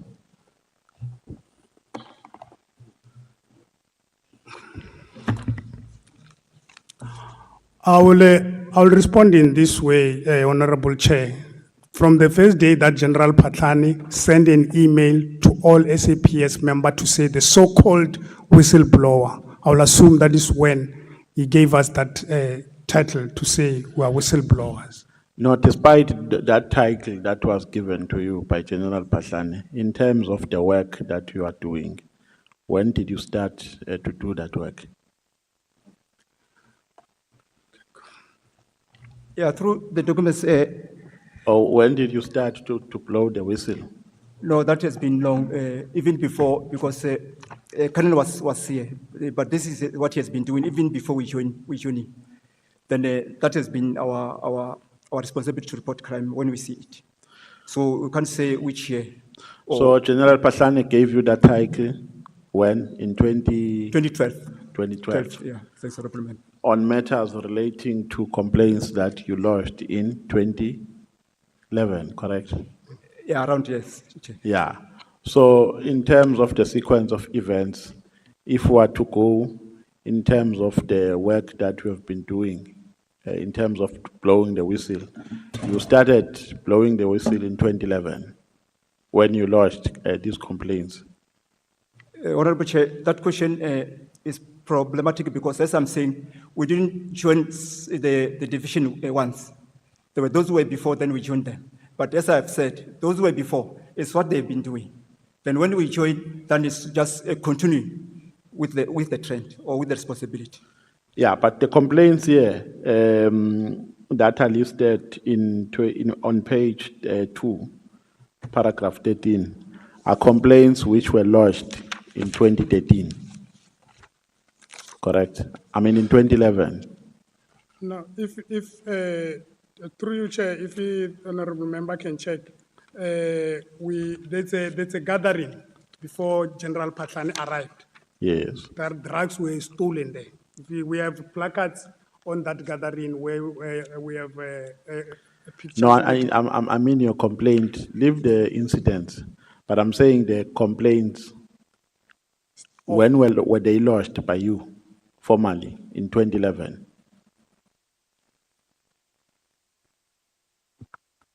Remember, there are these complaints: theft of drugs at the lab, theft of rhino horns, sexual harassment, irregular appointment, irregular payment of scarce skills allowance, maladministration, and victimization. You lodged them formally in 2011. Chair, the complaints were formally lodged in 2011, but dating back from 2005, Silverton FSL will be reporting this malfeasance to our top management at the institutional level. So how were you reporting them, verbally or in writing? We were reporting them during the union meetings with management. No, because in terms of what we have written here, In the case of appointments, for instance, of your allegation for irregular appointments, you start talking about that. Let me see.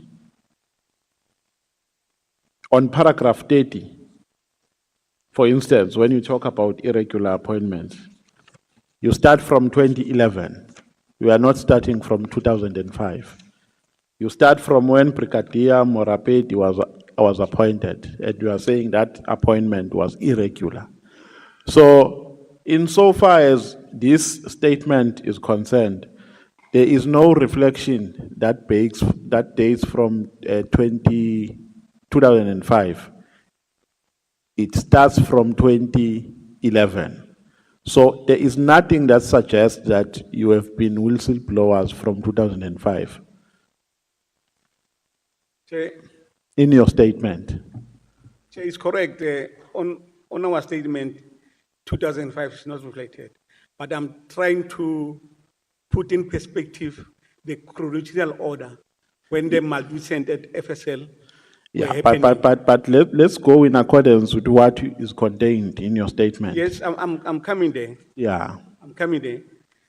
These complaints were formally lodged when we engaged General Patlani in the meeting. And after General Patlani failed us, we escalated the matter to General Mkhwanazi. No. I get that. You have explained that here. But in terms of the explanation that you have given here, you did that from 2011.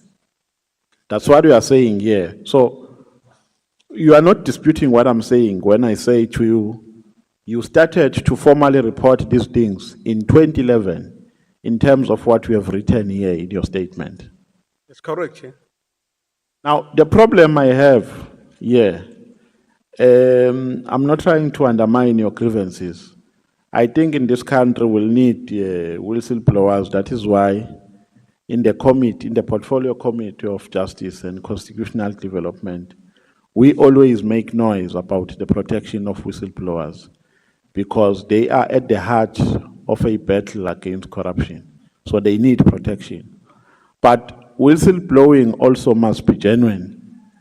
It must not be opportunistic because whistleblowing is a very important instrument that is used to fight against corruption. Now, when you talk about irregular appointments here, in your statement, you are also involving your cases that you also appointed, you also applied, but you were not shortlisted, and so on.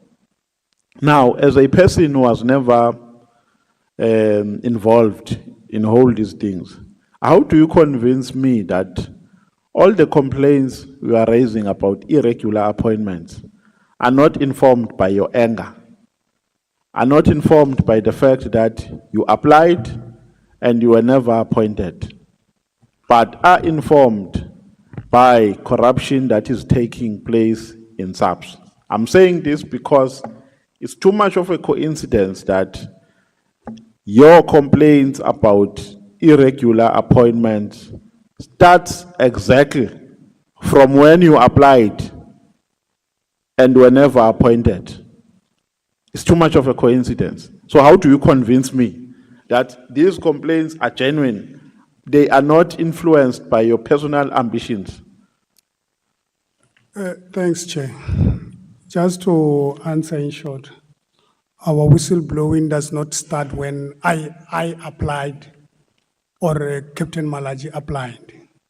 We have an irregular appointment of Brigadier Morapedi before these grievances. We have a irregular appointment of Brigadier before our grievances. And our grievances, it's not, we applied not knowing the outcome. Our presentation says after we lodge a grievance and then upon discovery of document, we identify these irregularities and we reported those irregularities to the relevant authorities, being IP'd the then component head, Major General Ngoga, where he requested internal audit to also investigate our complaint. And irregularities were found, and then they made finding and recommendation to say disciplinary inquiry and also criminal charges must be invoked. Thank So you. is that your response? Yes. Yeah, but if I can add, Chair, through you, Chair. Yeah, you may. Yeah, you see, to create an impression that, when a person is not happy with the recruitment process, when you lodge a grievance, is anger, I think that will be problematic. It's not correct. People have the right to lodge grievance if they are not happy with the appointments, which is what my colleague has done, or all of us we do. But you can't say if a person lodge grievance now is angry. That I think is not what. No. Remember, this is a question, so you can't tell me about the correctness of my question. It's a question, and I'm giving you a platform to give an explanation as a person who is involved in this. I was never involved. So you must be bold, and you must have confidence enough to take me through and not tell me about the correctness and the wrongfulness of my question. I know why I'm asking this question. I was never there. You need to convince me that these grievances are genuine. They were not informed by anger. Like I'm saying to you that this is too much of a coincidence that you apply in 2011, they don't appoint you, you become whistleblowers. Because that's what appears here in your statement. There is no reflection of you being whistleblowers in your statement before your application in 2011. But I got your clarity, so we need to move on. I got your clarity for the sake of time. So you are saying the General Mkhwanazi then got appointed as the acting National Commissioner, notwithstanding the CPN reports or findings rather. Did the report implicate Mr. Mkhwanazi, General Mkhwanazi? Yes, Chair. It did implicate him. How did it implicate him? On the appointment of Brigadier Morabedi. So what was it saying? It says the appointment of Brigadier Morabedi, it's irregular, and the reason for declaring it irregular is an application was found in a rejection box, but application found a way back to the interview panelist, and she was interviewed and recommended as a successful candidate. Whereas even they are substantiating again to say the application was incomplete, and the regulation in terms of applying in terms of the application of our SAPS, there's a paragraph that says if your application is incomplete, your application will be rejected. You will not be considered. Okay. So at the time when you lodged these complaints, you lodged them to Mr. Mkhwanazi while he was still the divisional commissioner for forensic, correct? Correct? No, for the appointment. Yes. For this specific one, we lodged it to our union. So you never. Yes, we can't because he's conflicted. We can't report to him. Okay. Okay. So in your belief, Mr. Mkhwanazi used his influence, his position to influence how the findings of the reports must be implemented. Is that your evidence? No, that is not our evidence, Chair. Yeah. Why? What? Because what you are saying here is that I think I'm looking for the relevant paragraph. I think it's paragraph 24. You are saying in 2016, Lieutenant General Mkhwanazi was confirmed the acting National Commissioner of the SAPS, notwithstanding adverse findings of the CPN report. And then on paragraph 12, you are saying, on paragraph 13, you are saying, in November 2011, I and Colonel Ramolobe, yes, held a meeting with Lieutenant General Mkhwanazi then Divisional, I think you meant the then Divisional Commissioner of Forensic Science Services. In the meeting with Lieutenant General Pahlane, we reported systematic corruption within the division. But you go on to say, then they held a media briefing which exonerated Mr. Pahlane, whereas he was not supposed to be exonerated because in your belief, the report implicated him. Hence my question that do you believe that he used his position as the acting national commissioner to influence the implementation of the recommendations of the report? That we cannot 100% say yes, honorable member. But what surprises us is when he made this press briefing or media statement, General Nkwa is sitting with him. But General Nkwa was with us on the meeting on the 14th with General Pierre, and she was instructed.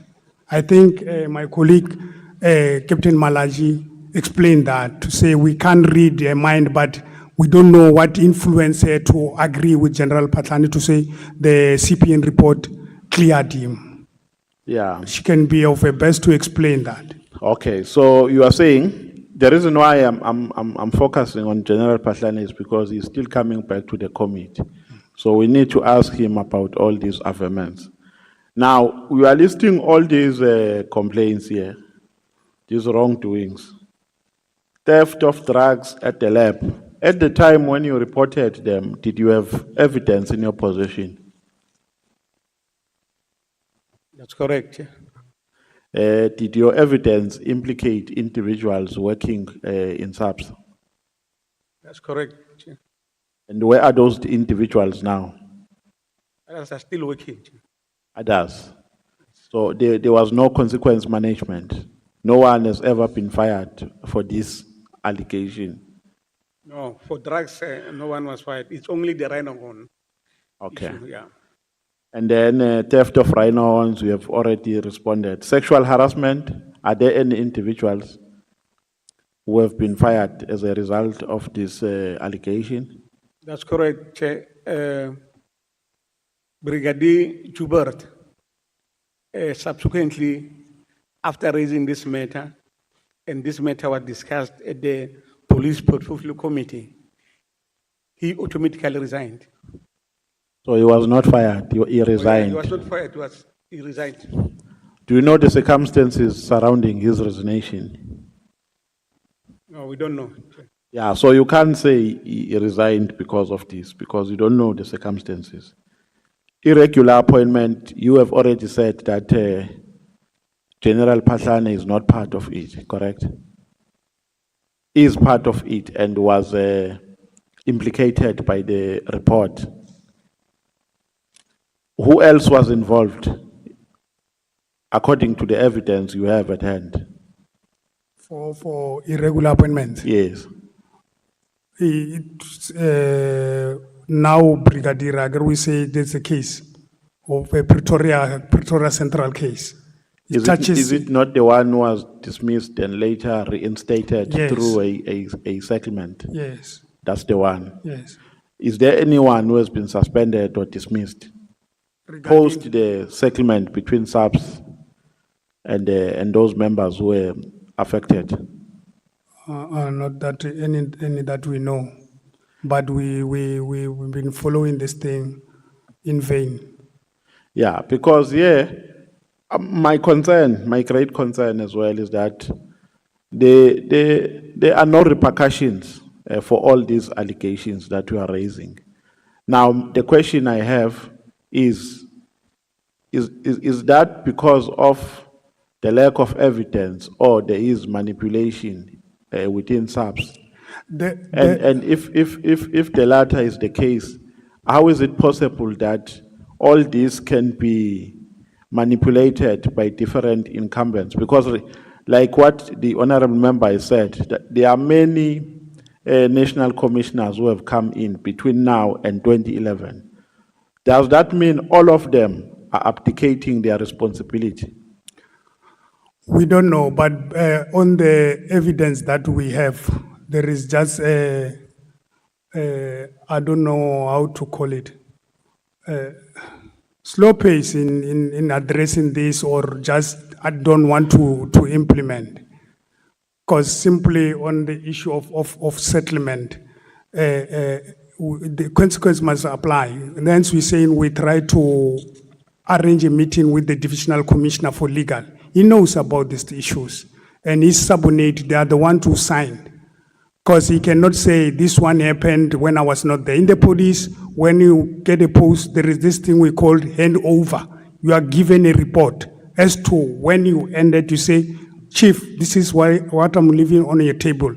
This matters we must read and follow up. Okay. But we try to source the assistant of General Okay. Chomani. He never No, I bothered to get attend. that. Yes. Then my last question. On paragraph 14, you are saying General Pahlane said he cannot open the can of worms. Yes. What did you understand him to be saying when he said that? We have a audio clip, honorable member. We gave it to the secretary. We requested that the audio be played. Then you'll read from the audio. No, I wanted you to give us context. No, if quote him, I say, but the reading was just say in short, but we will request the audio to be played through you, Chair. He said the struggle of today is the struggle of tomorrow. What happened in the past, I cannot go back, dig dirt on my members. I can't do that. I can't open a can of worm. That is when we said, it's tough here. Yes. We have him on audio. We had a very official meeting. Then we are reading people who were present in the meeting, very senior officers. Yeah. But we take it to he was protecting them. But he's having an obligation in our document annexures. There's a code of conduct in the police that we are made to sign by the office of Lieutenant General Nkwa each year. The last paragraph gives an obligation on a member to say if you see an act of corruption or you are told of act of corruption, you must act there and there. Yeah, no, I'm asking because I'm giving you a platform to give your interpretation, to Yes. to contextualize this. Because this statement alone does not give any a clear understanding of what he meant. Maybe your interpretation might differ to his when we ask him to say, what did you mean when you said you cannot open a can of worms? So just give an understanding of what he meant under the circumstances. What was he trying to communicate with you? I can't do anything. I can't charge my members because he's saying I cannot go back and dig dirt on my members, my senior members. The struggle of today is a struggle of tomorrow. If I'm quoting him well, but we are requesting the committee to play the audio, you'll hear him well. It's just a 2-second, if not 2 minutes clip, Honorable Chair, so that everyone can hear and then you'll use your interpretation. So you didn't ask the meaning from him to say, General, what do you mean when you say this? It was a very hostile, from the reading of it, it was a very hostile meeting. Oh, it was a hostile Yeah, meeting. it was just a show of power. Okay. Different from the first interaction with him. So you said there's this case that is currently on appeal. Who is representing you No one, sir. as your legal? So Advocate Dali SC and Advocate Ngogaitobi only lodged an appeal, a leave to appeal for you, and they left it there. Yes, Chair. So you are on your own now. Yes, Chair. So you want the committee to help you, you want Parliament to help you. Yes, Chair. Did you approach POPCRO? POPCRO, Didn't you say you were members of POPCRO?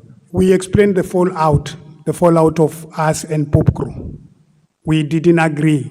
It's in our affidavit to say when we said this lawsuit it's unlawful and uncalled for.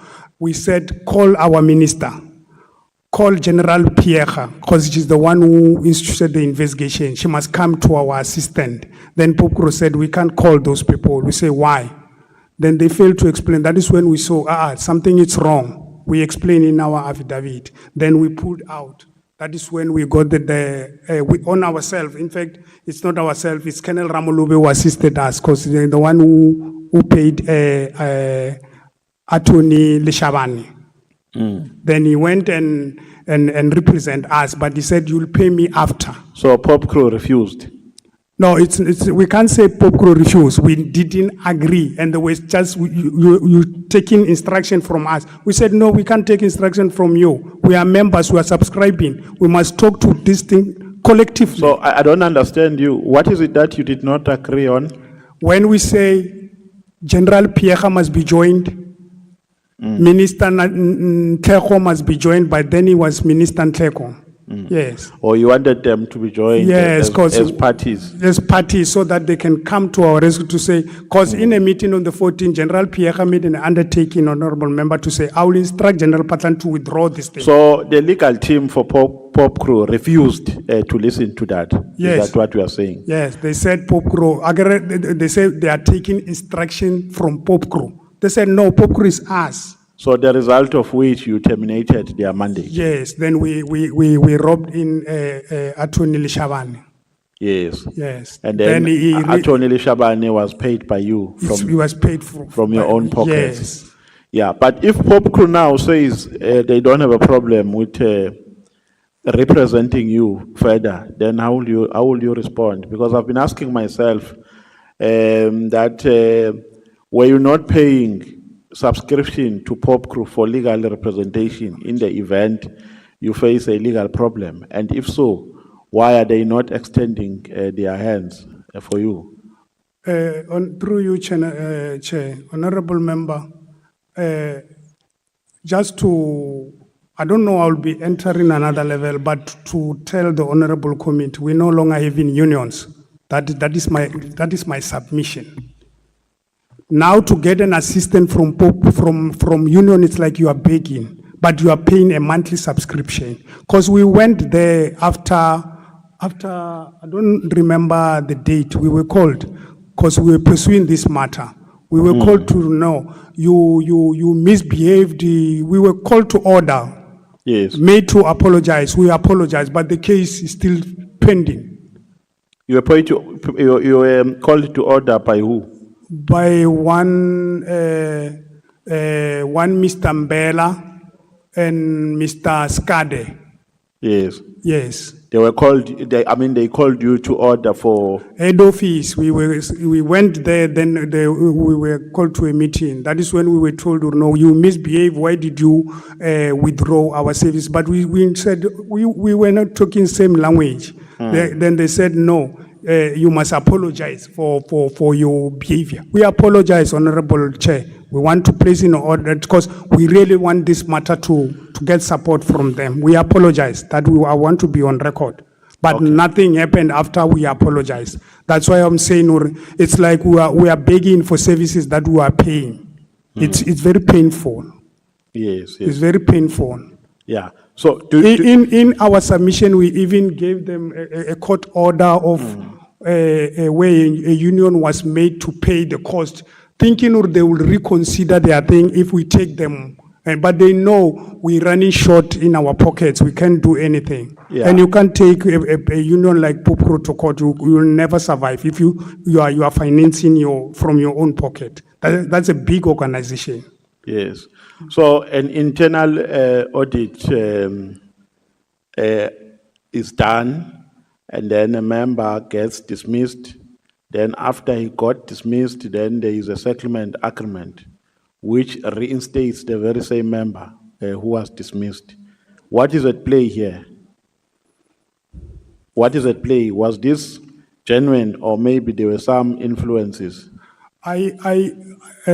Thanks, Chair. I explained the procedure very well, Honorable Member. It's a play. Because if you are dismissed from the service, you will lodge a grievance via SABC. That is when you want your sanction either reduced or reconfirmed or set aside.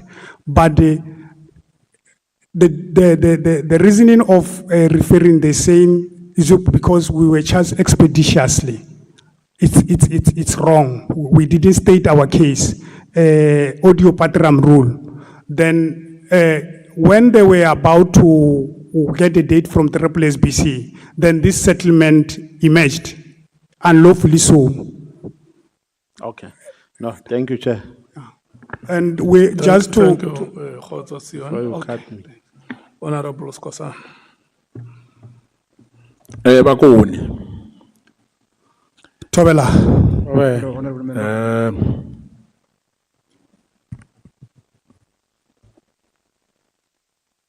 You know, I was scared when I heard. I'm not sure whether Chair you saw me as well when one of the witnesses said that General Masemula is from Free State. You know, I heard that in politics, you know, especially where I come from, Wakoko, that the security cluster is dominated by people from Limpopo. They will name members to say the cabinet, there's this person, you know, as if we are a federal state. I don't think it's correct to, you know, name people like that, who comes from where. Even in the provinces, in our politics, we still have that issue that people will be saying, in the Northwest, as my opening remark, people were complaining, accusing the department there that somebody is coming from KwaZulu-Natal, you know, is bringing people from KZN, the other one says he's bringing people from the Eastern Cape, and they can't work here. This province belongs to Tswanas. I was very disappointed. And hence I'm disappointed to you when you say SAPS is dominated by people from a Free State. You even name them. But I don't think it's relevant. Whether you come from Limpopo or you come from the Northern Cape, South Africa is one, it's a unitary state.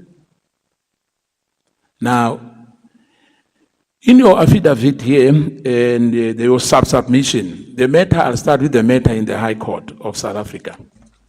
To General Patlane, who sued Pope Crew, yourself, I think it was Matsimela, Ramulupe, Ramalepe, and Malachi for defamation of his persona following that media statement, which was issued by Pope Crew on the 7th of September the 12th. That's what he said to us here. In a press statement, it was alleged inter alia that he has been responsible for various acts of corruption in the forensic science laboratory, which included concealing or doctoring of crime statistics, declining to take action against an officer who has stolen drugs with a street value of 500 million, colluding with the same officer in the respect of a charged position of rhino horn, sabotaging and fraud prosecution against bogus doctor, and declining to take disciplinary action against the perpetrator of sexual harassment. Is this true? Through Chair, I just want to question because I think some of the issues, remember, we're still saying our appeal is still pending. So we don't want to venture into the merits of the case while the matter is still pending. So another response from me, or another fact or point from me, is that, you know, when you talk about those allegations that honorable member is reading, I just want to add, or maybe try to highlight that, you know, there was an internal investigation that was based on the CPN report. The investigation was conducted by Major General Machola, then Lieutenant General Jafta. So those reports we don't have. I can't say what is the content, what's the recommendation, but what we know is that General Patlane made an attempt to challenge those findings. Then he was not successful in those. So, but as I'm saying, I think the committee must request those reports. That is my view. No, but you know, the one who's alleging must make a proof. Hence, I'm asking you, is it true?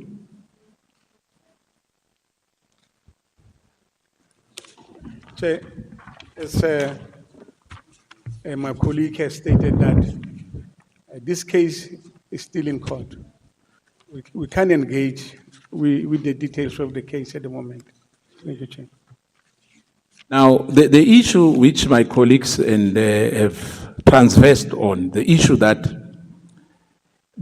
I think you've raised that to say that because of the union does not want to pay the money for General Patlane, if I remember well. You were sued and you were ordered by the court to pay 350 or 300,000, am I right?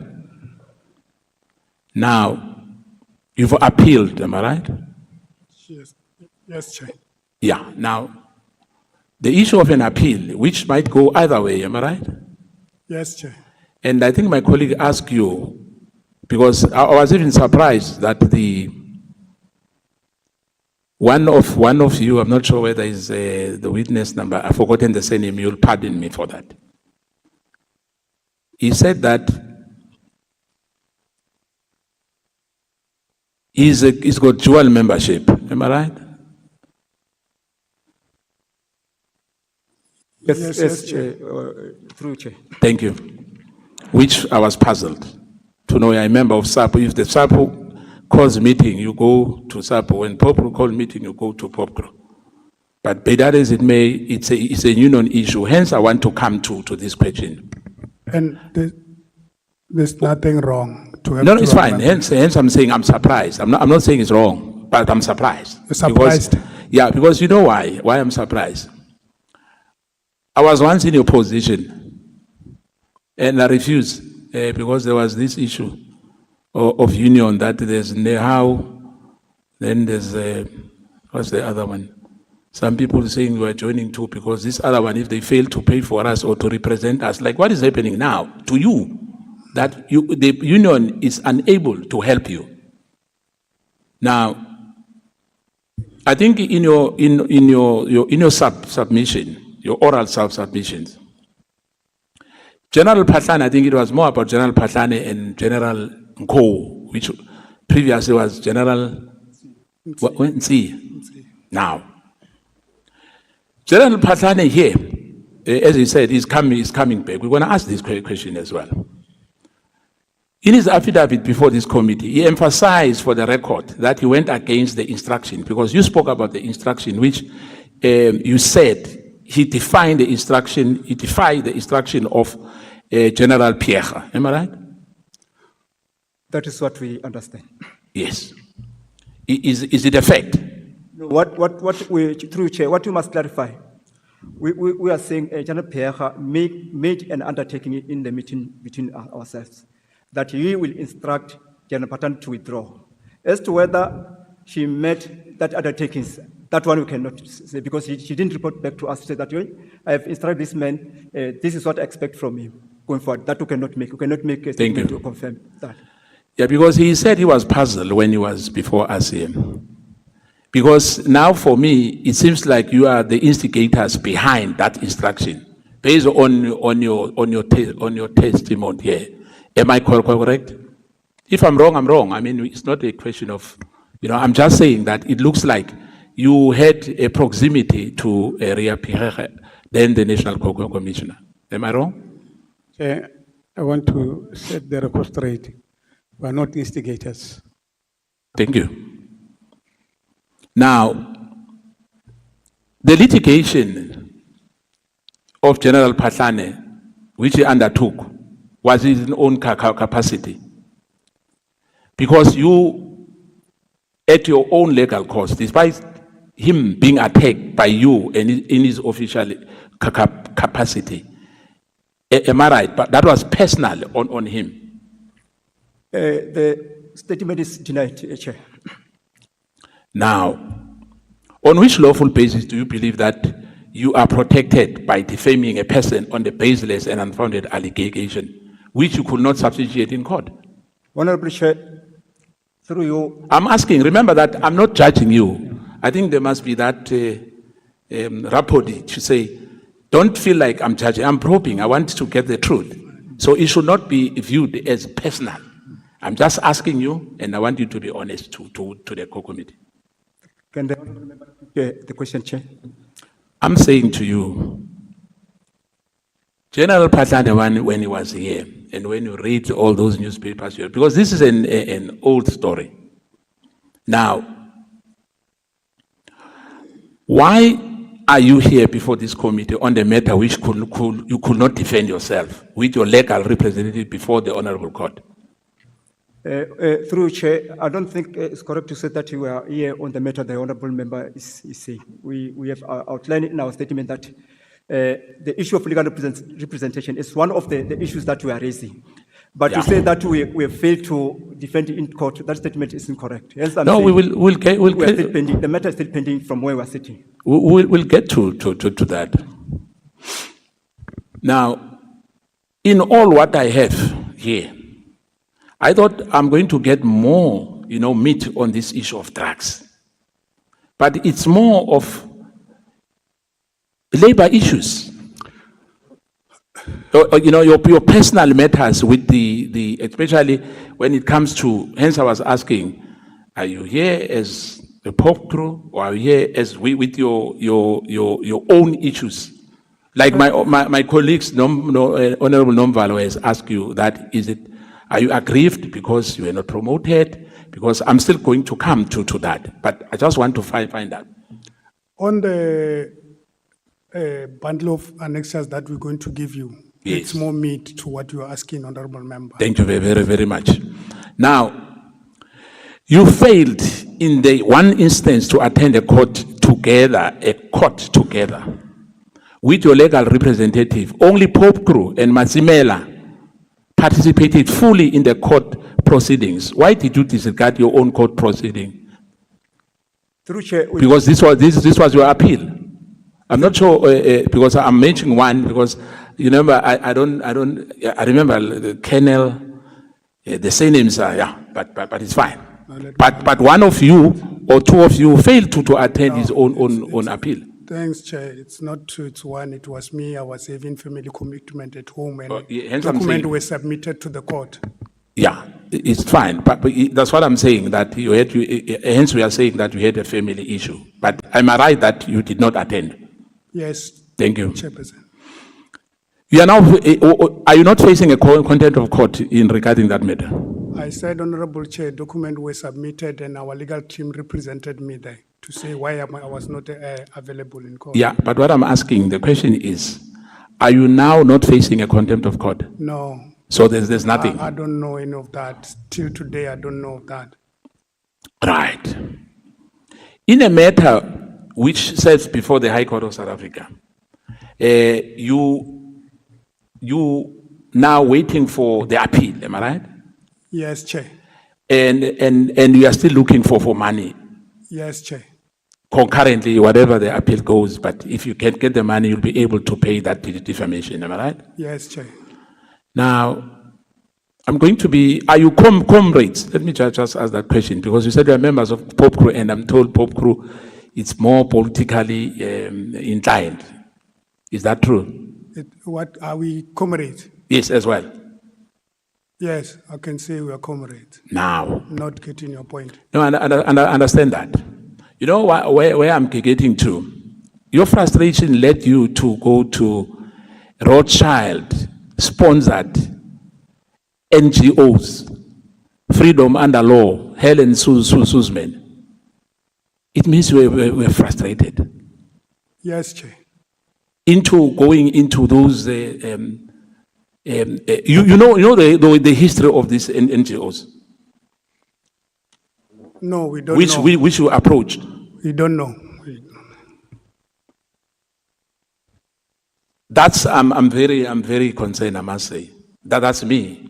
I'm just saying that your view for you to go to those NGOs, and indeed, I'm not surprised they did not entertain you.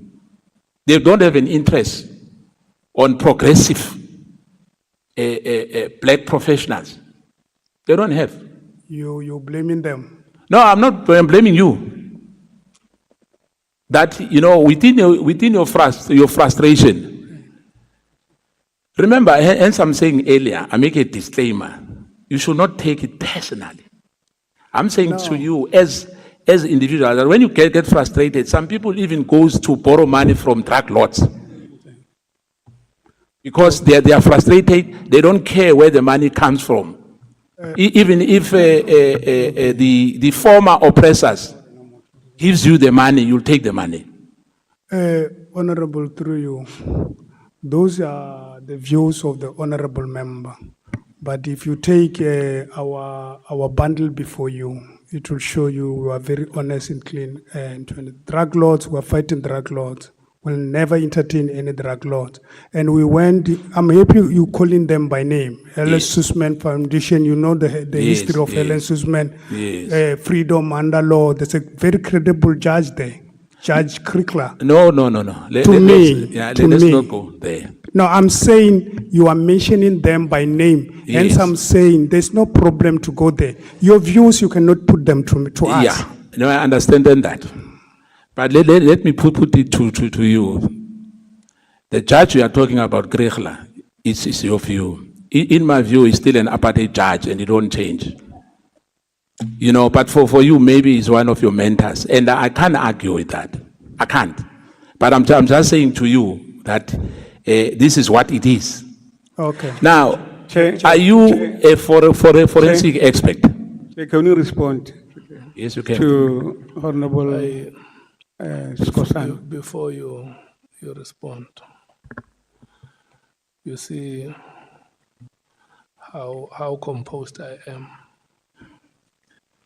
Look at me and see how composed I am. Very composed. Yeah. I can sit here for the next 6 hours, but when I come out, my names are Molabi Soviet Lakhayana. I will come back tomorrow bearing the same names. So calm yourselves.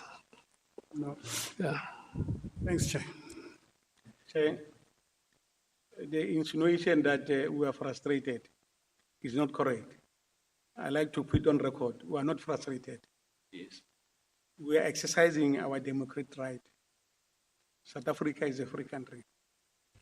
No, let me correct you when I'm talking about frustration. It emanates from what he said that, you know, you are unable to raise the money to pay the defamation. And that frustrates you. It's a fact. If it doesn't find it will end up being raised here to say, you know what, we don't have money, because it was a witness who said that unfortunately our poor pockets are not deep. And as well in your statement, hence we are looking to get funds as well in case the matter in court, you don't succeed. It's correct. Thank you. Honourable Member, we are the working class. Thank you very, very money much. And we are not rich. Hence I was saying that frustration as well makes you to go and look for money elsewhere. And there's nothing wrong with that. The only thing which I said was that the people where you're looking money for, I'd rather go in my grave. That's me. Once you heard a European has praised me, you must know that I've betrayed this nation. Now, 30.19. It is my humble submission that the following grievances were also registered. I see 707-15-16. Colonel Ramalube. Who's Colonel Ramalube? It's Colonel Ramalube. Yes. Ramalube, constructive dismissal. That's correct, Chair. He is no longer with the force now. No, it's me, myself here. Oh, it's yourself? It's me, yes. Yes, I'm not a ghost. Yeah, hence I'm saying, are you no longer working for SAPS? I'm working for SAPS. Yeah, but I'm saying, I'm seeing here, constructive dismissal. Hence I'm asking. Yeah, this constructive dismissal happened in 2016. 2016, then you were reinstated? No, I was appointed. Posts were advertised, I applied, and then I was appointed. After being dismissed? That's correct.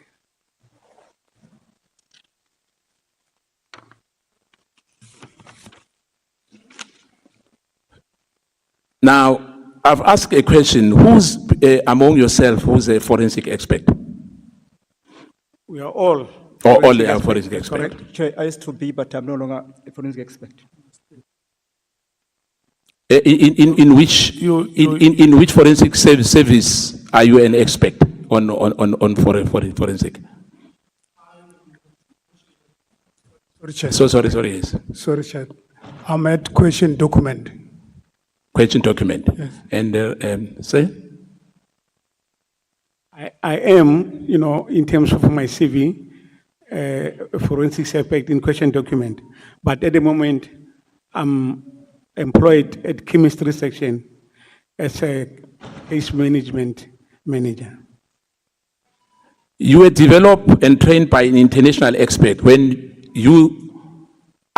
it's alleged, I must put it very clear, that you were caught coping during an assessment. Am I correct? There was that allegation. That is not true. It's not true. But you know about that? Yes, that's correct. Because it was reported. Honestly, you must not think that I'm just thumbing up. No, it's through you, Chairperson. It's even having a DC number. Yes. Now, do you know Paul O'Sullivan, or have you ever worked or have any contact with Paul O'Sullivan? We had contact with Paul O'Sullivan. Hence, we mentioned his practice name. Don't you feel that you are compromised? No. As you know now about what Paul O'Sullivan stands for. No. I'm talking about now. Now or Yes. then? Now, I'm talking about now. As we are sitting here, remember, you spoke about other, like General Patlane was here, General Mkhwanazi was here, General Sibia was here. Unfortunately, with Paul O'Sullivan, we still have problems of him appearing before us. Now, I'm saying to you, are you not feeling compromised working with Paul O'Sullivan before? Today, I'm talking about today now, that we are standing here and you know what we know now. Chair, through you, I'm not so sure what is the meaning of working with Paul O'Sullivan, Mr. Paul O'Sullivan, because as far as I know, I never worked for him or under him. Yeah, but your colleague was answering, he said yes.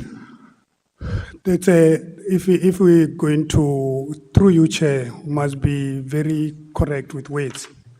Working contact is two different things to me. Because you said didn't you have contact? We yes. said yes, we had contact with him. That's Yes. why even in our affidavit we mentioned the practice name Yes. of Paul O'Sullivan. Because we know, there's no way we're gonna leave him. We must put it Yes. inside so that we show the committee who have been transparent with you. Now, and we're explaining why we went to Yes. we'll explain to you.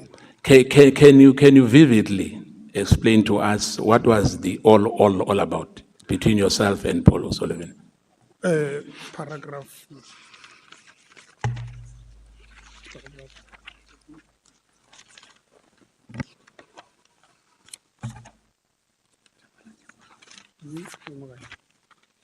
It's just,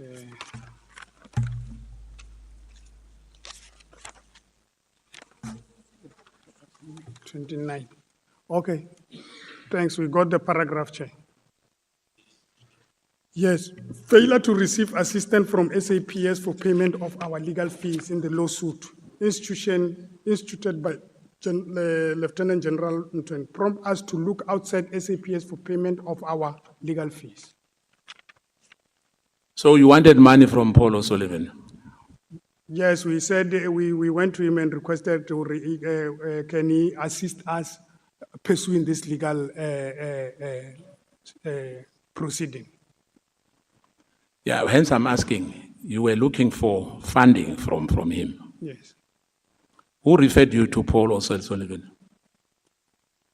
No one referred to us just to be intended, but we went to Paul O'Sullivan following now Brigadier Munsami, because we were together with Brigadier Munsami, then was Colonel Munsami. And during talking, when he attempted to resign, That is when he mentioned the name of the Paul O'Sullivan. Then we sat around and say, let's go there and find assistance, because we saw what he reported, what he told us reported to Paul O'Sullivan. It's getting attention. Then we said, no, let's go and present our matter to him. And we presented the matter to him. He said, no, for now, because of my financial problem, I can't assist, but I'm taking your pain. I will try to assist. That was his undertaking. Then we briefed him about the investigation. He said, no, the same thing you are telling me already, Monsami told me, but I will assist you in terms of those investigations getting attention. Who's Monsami? Colonel Monsami, he was suspended in our media press. Where's that thing? I think it's here. Colonel Mkhwanazi is now on retirement. But he was a brigadier when he's on retirement. He's the one who raised a complaint of criminal record center fingerprint spray. Now, you've been referred to Paul O'Sullivan by Brigadier who? He didn't refer us to Paul O'Sullivan. During discussion, Yes. he mentioned, or no, I went to Paul O'Sullivan to get assistance. And indeed, my complaint are getting attention. Then His complaint, not your complaint. his complaint Or he was complaining, the brigadier was complaining to Paul O'Sullivan. regarding what now Colonel Ramolube explained. Yes, the one that's who what I'm saying, reported yes. The overstocking of chemical, getting Yes. expiring and all this thing. Yeah. Now, so you took the advice from brigadier to communicate with Paul O'Sullivan then for help. We can, to you, Chairperson, he was not advising. I'm saying during discussion of our so-called frustration. Yes. Yes, that is when we said, Colonel Monsami is getting assistance. Let's go there also. Now- Then we saw the phone number. We just check on where we get the number. It's me who called him, to be very clear. It's me who called him, said, hello, who are you? I said, I'm warrant Okay. officer, I'm 11. No, it's fine. Then he said, give me your ID number before you can see me. Okay. Now, you said earlier here, some members in your forensic you are working with allocate 10 tenders. Am I right? Hello? Allocate tenders. You mentioned where in your presentation here. I said, we suspect the reinstatement, the irregular reinstatement of Brigadier Morabedi. Because now she's sitting in a resource committee, and she's sitting in a resource committee where tenders are discussed. Not saying she allocating, where tenders are being discussed. Strategically, she's placed there upon a return. That's what I'm happy because you are rectifying what you said earlier, because I wrote it down when you said that, to say the tenders, as far as I know, people who are responsible for it is supply chain management. Am I right? Yes. Not unless there's some maleficence. There's a lot of corruption then happening. Other division within the division of SAPS are allocating tenders. Through you, Chair, to be frank with the honorable member, when I was making my presentation, I said FSL, it's a crime scene. Yes, that's what you said. Correct. Yes. So in other words, there's a lot of things happening there. There's a lot of things happening there, honorable Chair. Lot. So you said in your, because remember you came late with your attachments as well. There's a lot of meat which we are going to get from this. Yes, one or two cases that are in our bundle. The one the furnitures was procured, half of it was delivered, some not delivered to an amount of 100 and something, plus minus somewhere there. A case has been opened at criminal anti-corruption. Yes. Non-prosecute. Now, those senior members were exonerated. Only a clerk was held on the hook. Unfortunately, my time has expired, but I guess that we will really get into it with all the attachment you gave to us. We'll But thank you so much. We'll give you the annexures, Honorable Member. Thank you. Khotsasione. You spend your time asking them about themselves when you were supposed to be asking them about the document that they sent you.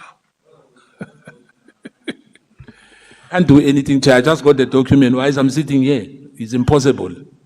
Thank you, Chair. Dipelo tša lena di se khuduega. Di ka se khuduege, Chair. It's now 22 minutes past 5.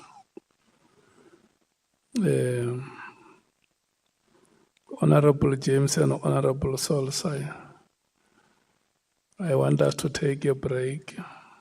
Let me check. Advocate Arens, are you going to have questions to ask here after? No, Chair. Okay. And then that other matter, is it sorted? Is it sorted? Sorry, Chair. That other matter which I was discussing with you there, is it sorted? Yes, we did receive the letter, and Yeah. our witnesses also received the letter.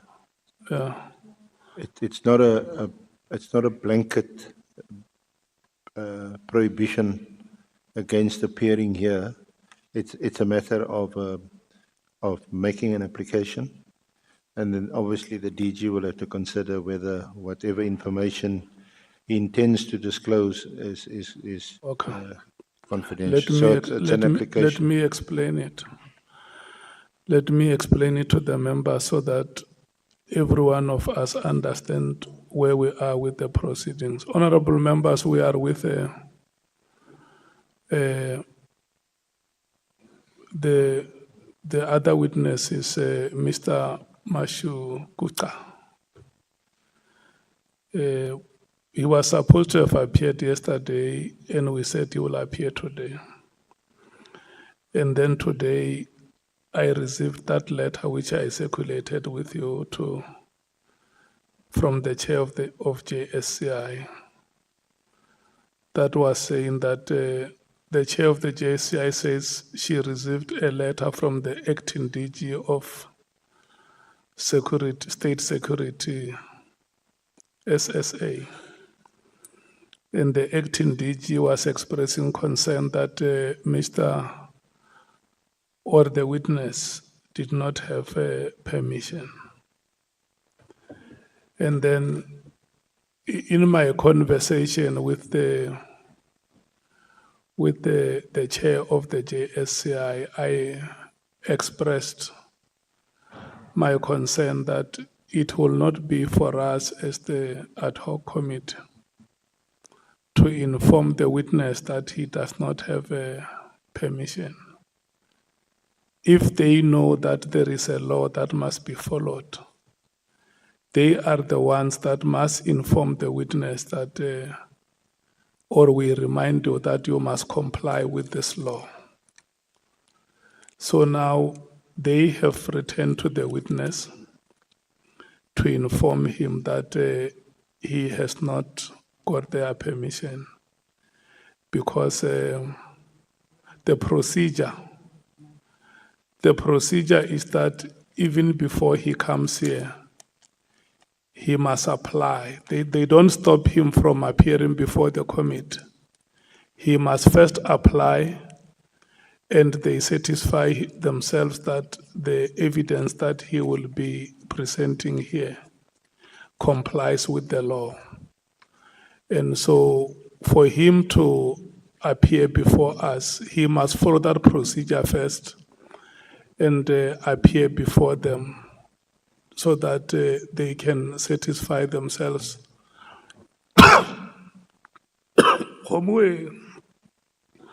in accordance with the law that what he will be coming to present here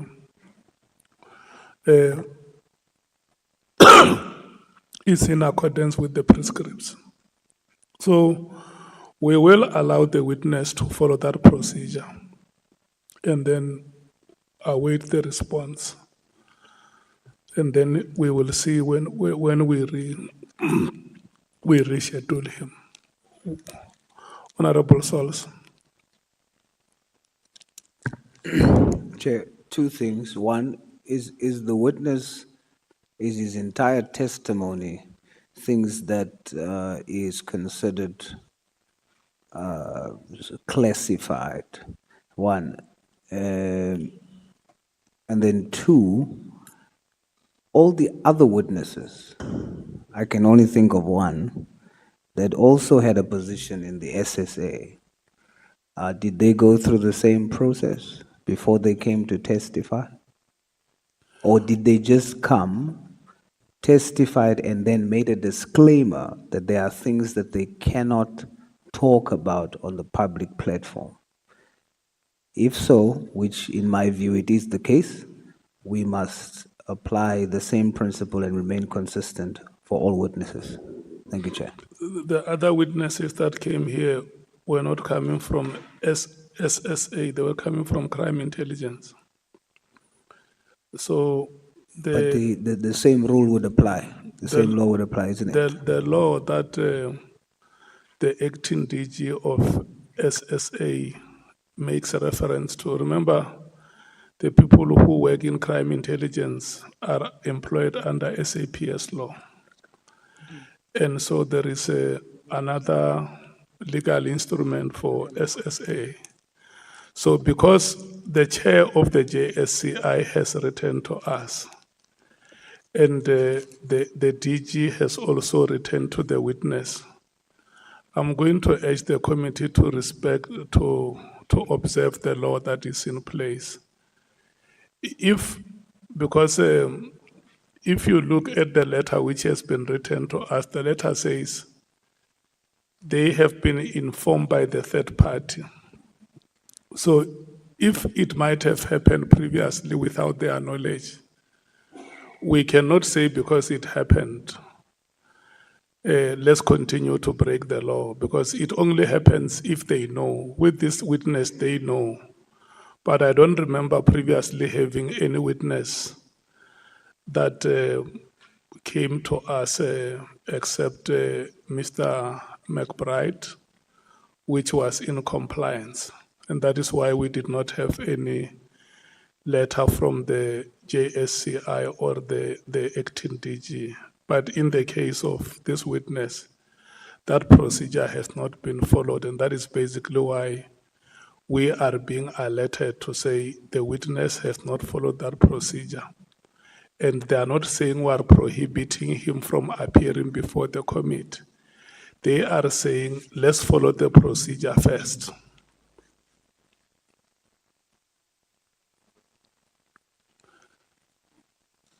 No, I'm saying, Chair, his hand is up, the witness. At the back. Yeah, no, he can't raise a hand. No, Chair, but we don't know what. No, but we don't know what he wants to say. No, we cannot do it. This that is way. censorship. No. No, but we don't know what he wants to say, Chair. We don't know what he wants to say. Why this censorship now? What are you trying to hide here? No, there is no censorship. No, but he wants to talk, Chair. Why are we depriving him? Because we don't even know what he wants to say. Remember, the witness is only before the committee after we have sworn him in. Now he's not before. No, the but we committee. don't even know what he wants to say, Chair. Yeah, but he's not. Maybe before he the doesn't even committee. want to tender evidence. We sworn people to tender evidence. We don't even know what he wants to say, then we suppress him. We are not suppressing the witness. So then we must allow him to speak if we're not suppressing him. Yeah, not now. What are we hiding here? Not now. What are we hiding? Look, we don't have anything to hide, honorable member. I have said this, and I will continue to say it, that some of us here are men and women of integrity, unimpeachable integrity. Yes. And if you want us to walk in this chambers transparent, we will do so. And if you go to the highest level and want us to walk naked, we will do so. Because there is nothing we hide. Honorable Ngola and Honorable Sols. Thank you, Chair. Chair, this is not the first witness since we have started the Ad Hoc Committee that we have released. And at no stage where we don't formally release a witness. So maybe the challenge here may be that you were squeezing in something whilst you are busy with other witnesses. Now, we unfortunately found ourselves making a thorough discussion over something that we're supposed to deal with after we're done processing the witnesses that are under oath before us. So I want Chair to propose that, can we finish the witnesses, then we deal with that matter immediately. No, we're at break now. That's why I'm. Oh, what break, Chair? That's why that's why no, listen, because I didn't think that it will be a matter for debate. That's why I had to give you information so that you know that when we come back, we're taking Honorable Sols, we're taking Honorable James, and then we close the business for the day. But we couldn't do it like that. That's why I have to give you, if you may please resume your seat, because we still have no. Can we be one honorable? I have noted Honorable Sols so that he can speak, and that's why I said before we take break, I want to give you this information for you to understand. Honorable Sols. Yeah, no, Chair, you ask Honorable Ngola to sit, but Honorable Nomvalo can stand up and walk out. No, he has not walked out. I saw that he's pressed. You saw that he's pressed. In terms of human experience. You saw that he's pressed. Yeah, that is in terms of human experience. Wow. And did you also see that you used the wrong door? The toilet is on the other side. Nevertheless, Chair, this is an indictment on our preparation, because firstly, I would have thought that the Secretariat would have noticed that that should have been a requirement for the witness. The toilet is having food stuff. No, don't digress. I'm just saying, I'm looking at Honorable Nomvalo coming from the toilet with biscuits. You must use the time I allocate you to talk about these things.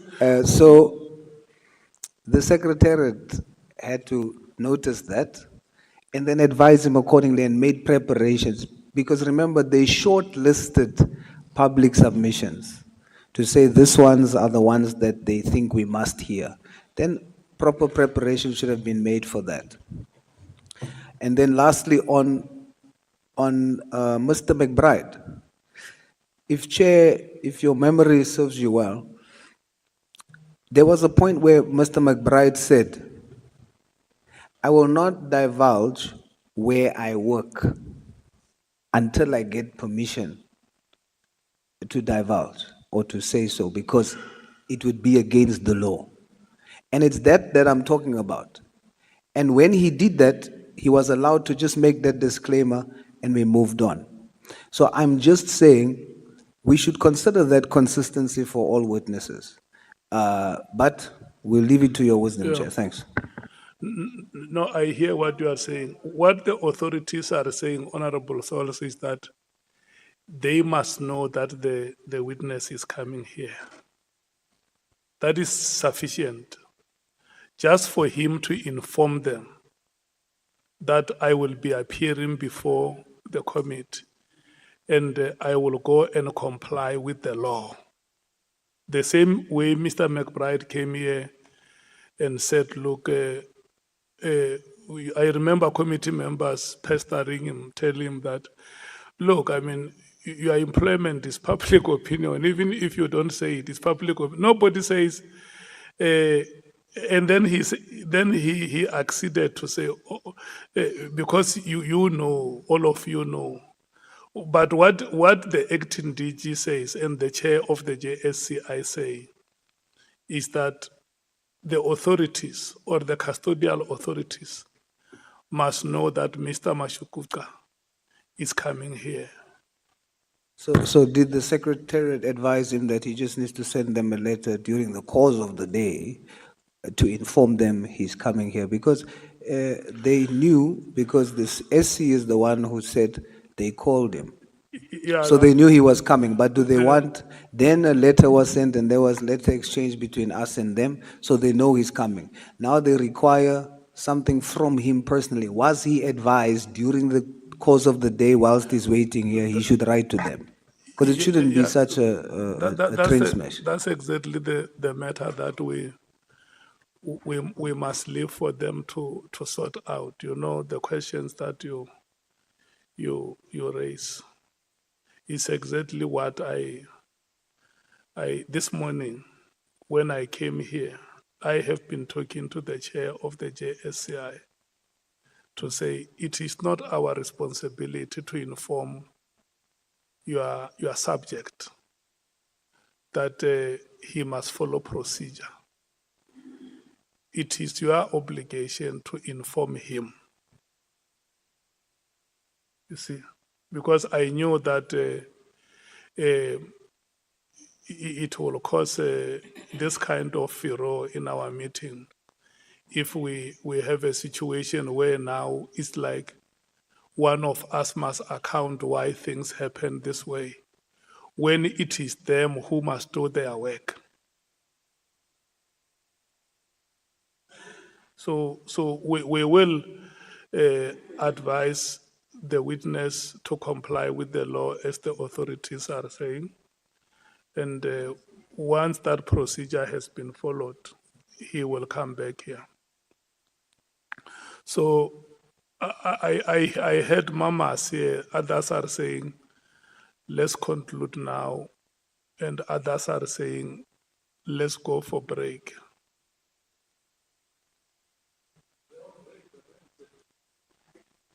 Yeah, and I had announced break. Yeah. Yeah, I want you to let me tell you when must you come back.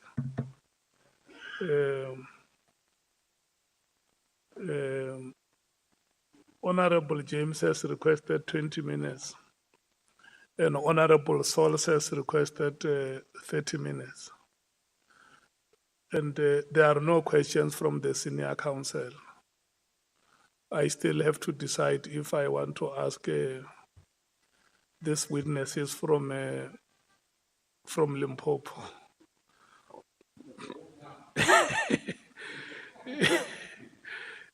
So I'm releasing you and will recapture you at 18 hours. So 18 hours exactly, you must be sitting here, all of you, to listen to Honorable Sauls and Honorable James. Yeah.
on our heads and on top of us here. For a few minutes, he was going to be back. But let's proceed with the proceeding. Honorable James, you said you're requesting 20 minutes, so we hand over to you for your 20 minutes. Thank you so much, Chair. Gentlemen, the witnesses before us, yesterday we took testimony from a witness who told us about guns being booked in at SAPS and finding its way back onto our streets. Today, the three of you are sitting here and you are telling us about drugs being booked in to SAPS, to the forensic lab, and finding its way back onto the streets. Now, that is a big concern, and I don't know what more we need to hear, and we're going to hear as this committee. I want to ask you, what is the process when it comes to the handling of drugs from the crime scene to forensics? Because I'm trying to understand, why is it so easy just to steal drugs? Thank you, Chair. The drugs from the crime scene, there will be experts that are attending the scene from crime scene management, and sometimes we have our experts who are dealing with clean labs. They will seal the drugs on the premises in exhibit bags and ferry them to forensic Silverton at the reception area. At the reception area, we have members that are dedicated only to receive drugs exhibits. And we'll have members who are dedicated to receive firearms. You'll have members who are dedicated to receive anything to do with,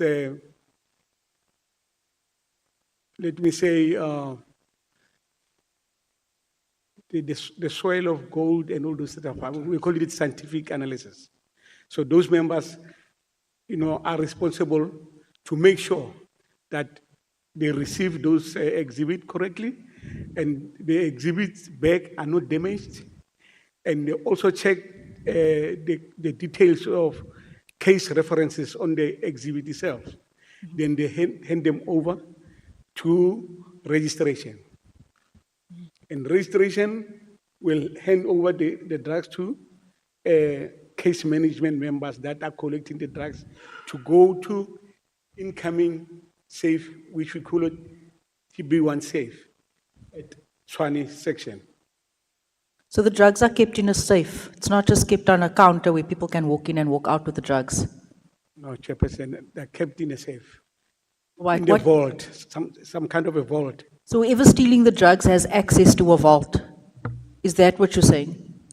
That's correct. What impact does this have on the case when it appears before court? If the exhibit is missing, it's common cause that the court will throw the case out and the suspect will be back on the street. So millions are being spent on operations to get drugs off our street. It goes into a vault at SAPS in Tshwane, and the SAPS members carry it out back onto our streets. That's correct. This particular matter that you raised here, it was to the value of 500 million. Am I correct?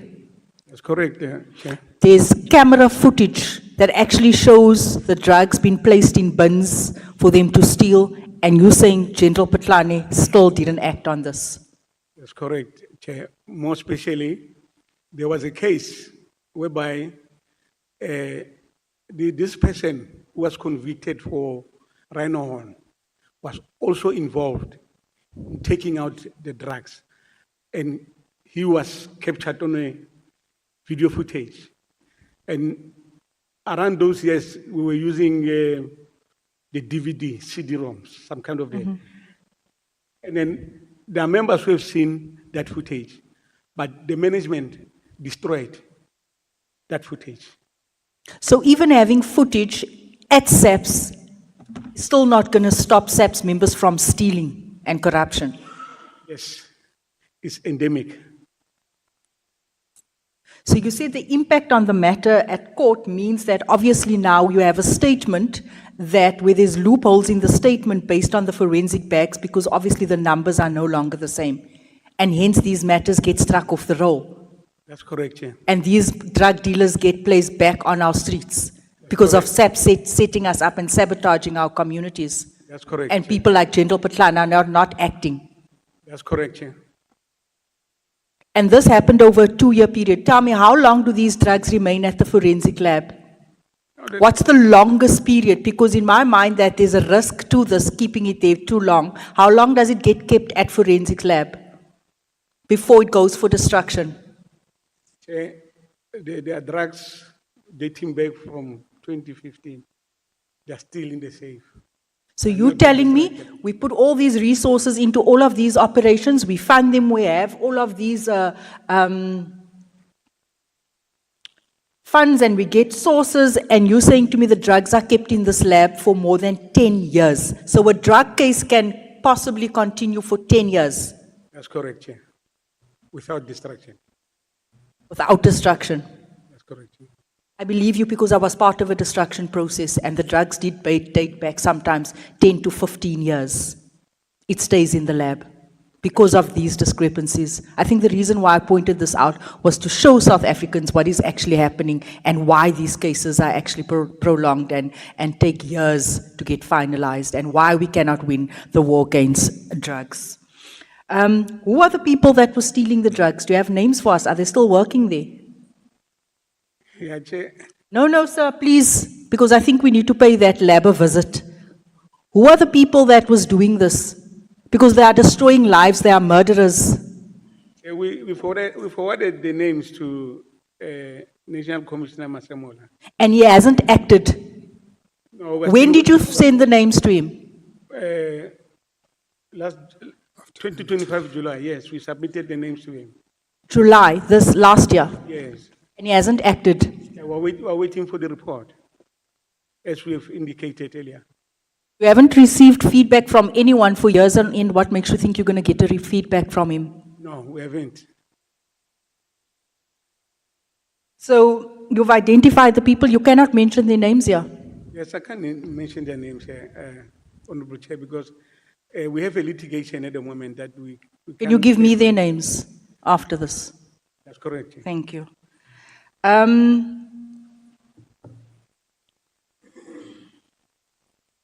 You mentioned also General Sibia in your statement. You said you went to General Sibia and to report this matter. And what did he say to you? General Sibia, Chair, indicated to us we must go and apologize to General Mkhwanazi. General Mkhwanazi says sorry. Yeah. Did you report this? Did you open up a case against General Sibia? Because that's a very serious allegation. Turning a blind eye with his camera footage and not acting on these allegations. And these aren't just blind allegations that has been made here. There's a report here even from the public protector. That's correct, Chair. We indicated to General Machola what transpired in that meeting between us and General Sibia. And we requested the minutes. Usually when there is this consultation meetings in the SAPS, there must be somebody who's recording the minutes. And there was a lady who was recording the minutes when General Sibia was uttering such words. But later on, we demanded the minutes. They say they don't have the minutes. The whole Deputy National Commissioner. Okay. I want to move on to how this process works. You said your salary was suspended for 2 months while there was a departmental inquiry. Am I correct? Also here, can you explain to us the process when it comes to suspension of salaries? Because at the moment we have as many members that's on suspension. We have a whole minister, we have this very General Sibia suspended for months on end. And they still be getting their pay, full salaries. What is there just someone wakes up and feels that, you know what, I don't like you, you're not part of a faction, so I'm suspending, withholding your salary? Is there a process in SAPS? Because that's very concerning. Yeah, thanks, Chair. That one, honorable member, it was very much surprising and very painful because it was a disciplinary hearing.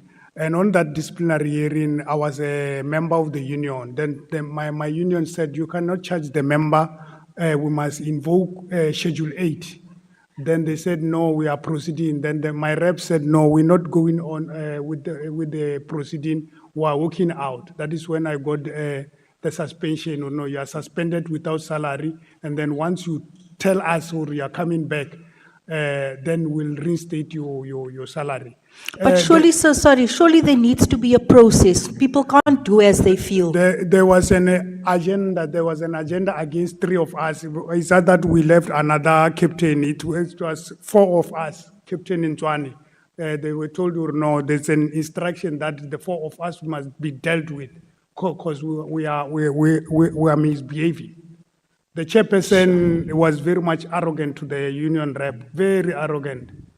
But after General Magadela was appointed the acting, we have a letter where we withdraw all those disciplinary. Say no, you can when member is whistleblowing, instead of investigating his allegation, then you charge the member. Then you withdraw those cases, said consider those things finalized. We have a letter in our bundle. Then those cases were squashed, and then he said reinstate his salary. But again, after someone told me, no, it's fine, you got your salary, but this thing affects your pension. Because when you is suspension without pay, they are also including Saturday and Sunday.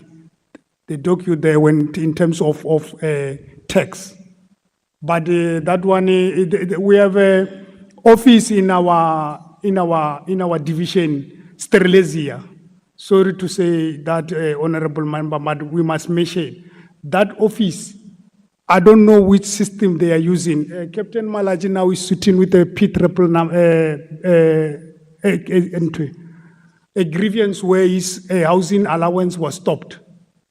No one can tell Malaji who stopped your housing allowance. It's a grievance. We gave it to Major General Ramorena Tswai. She's quiet.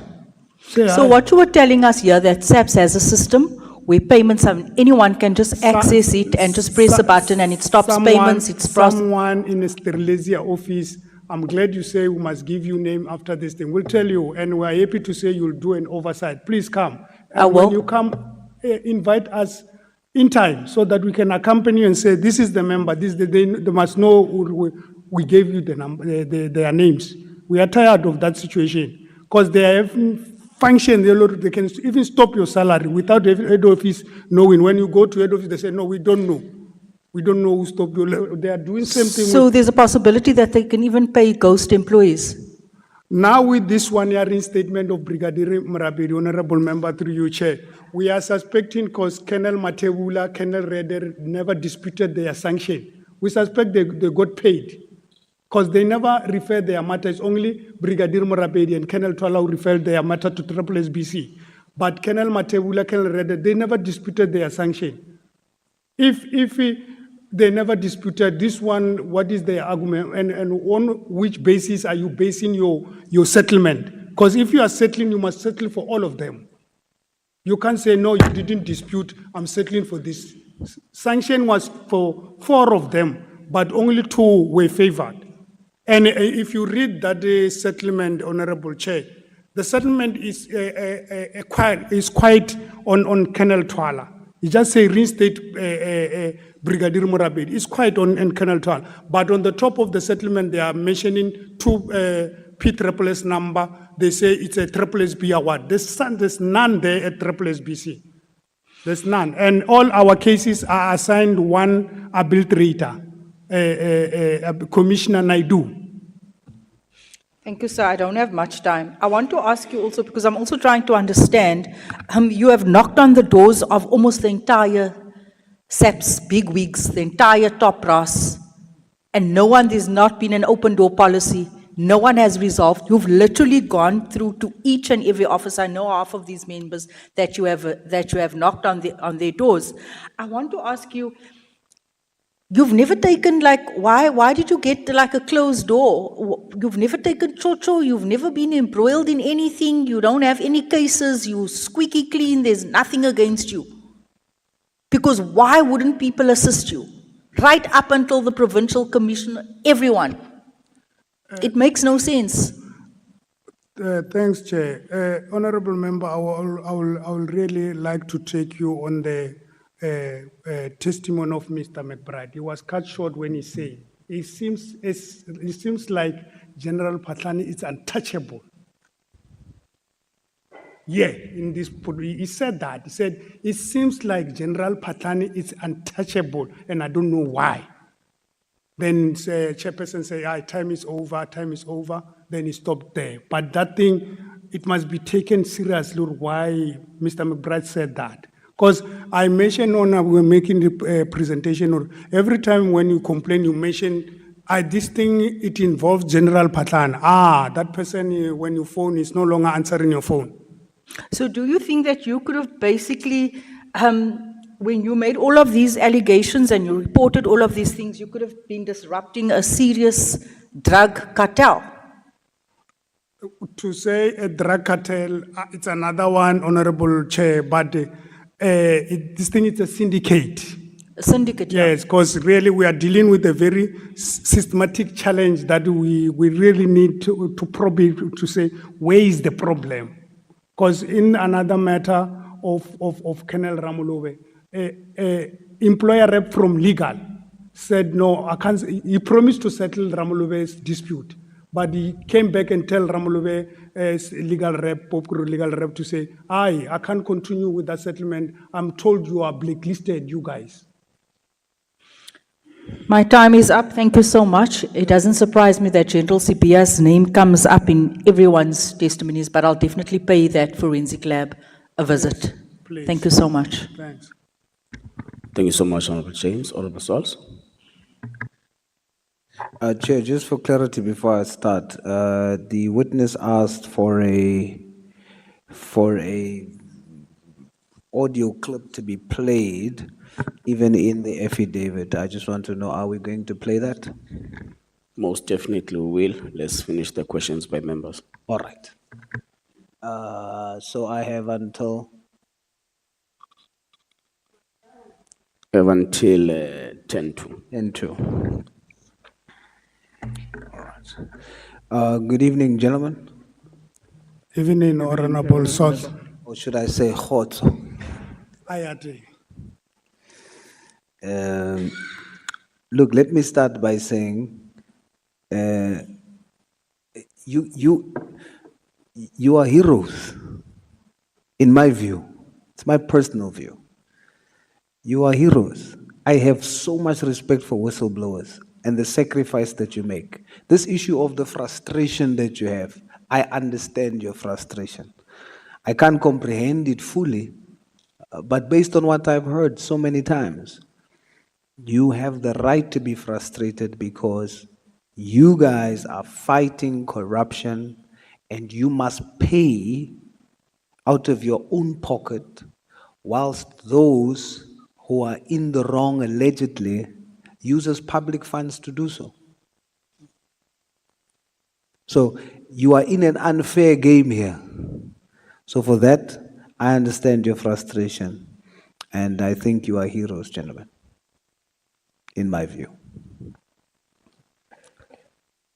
You are testifying that anyone who wants to expose wrong gets attacked by using rank and the law.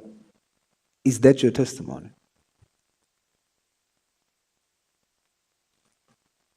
Yeah, we can concur with one of the members. Please speak in the mic. We can concur with that statement, Chair.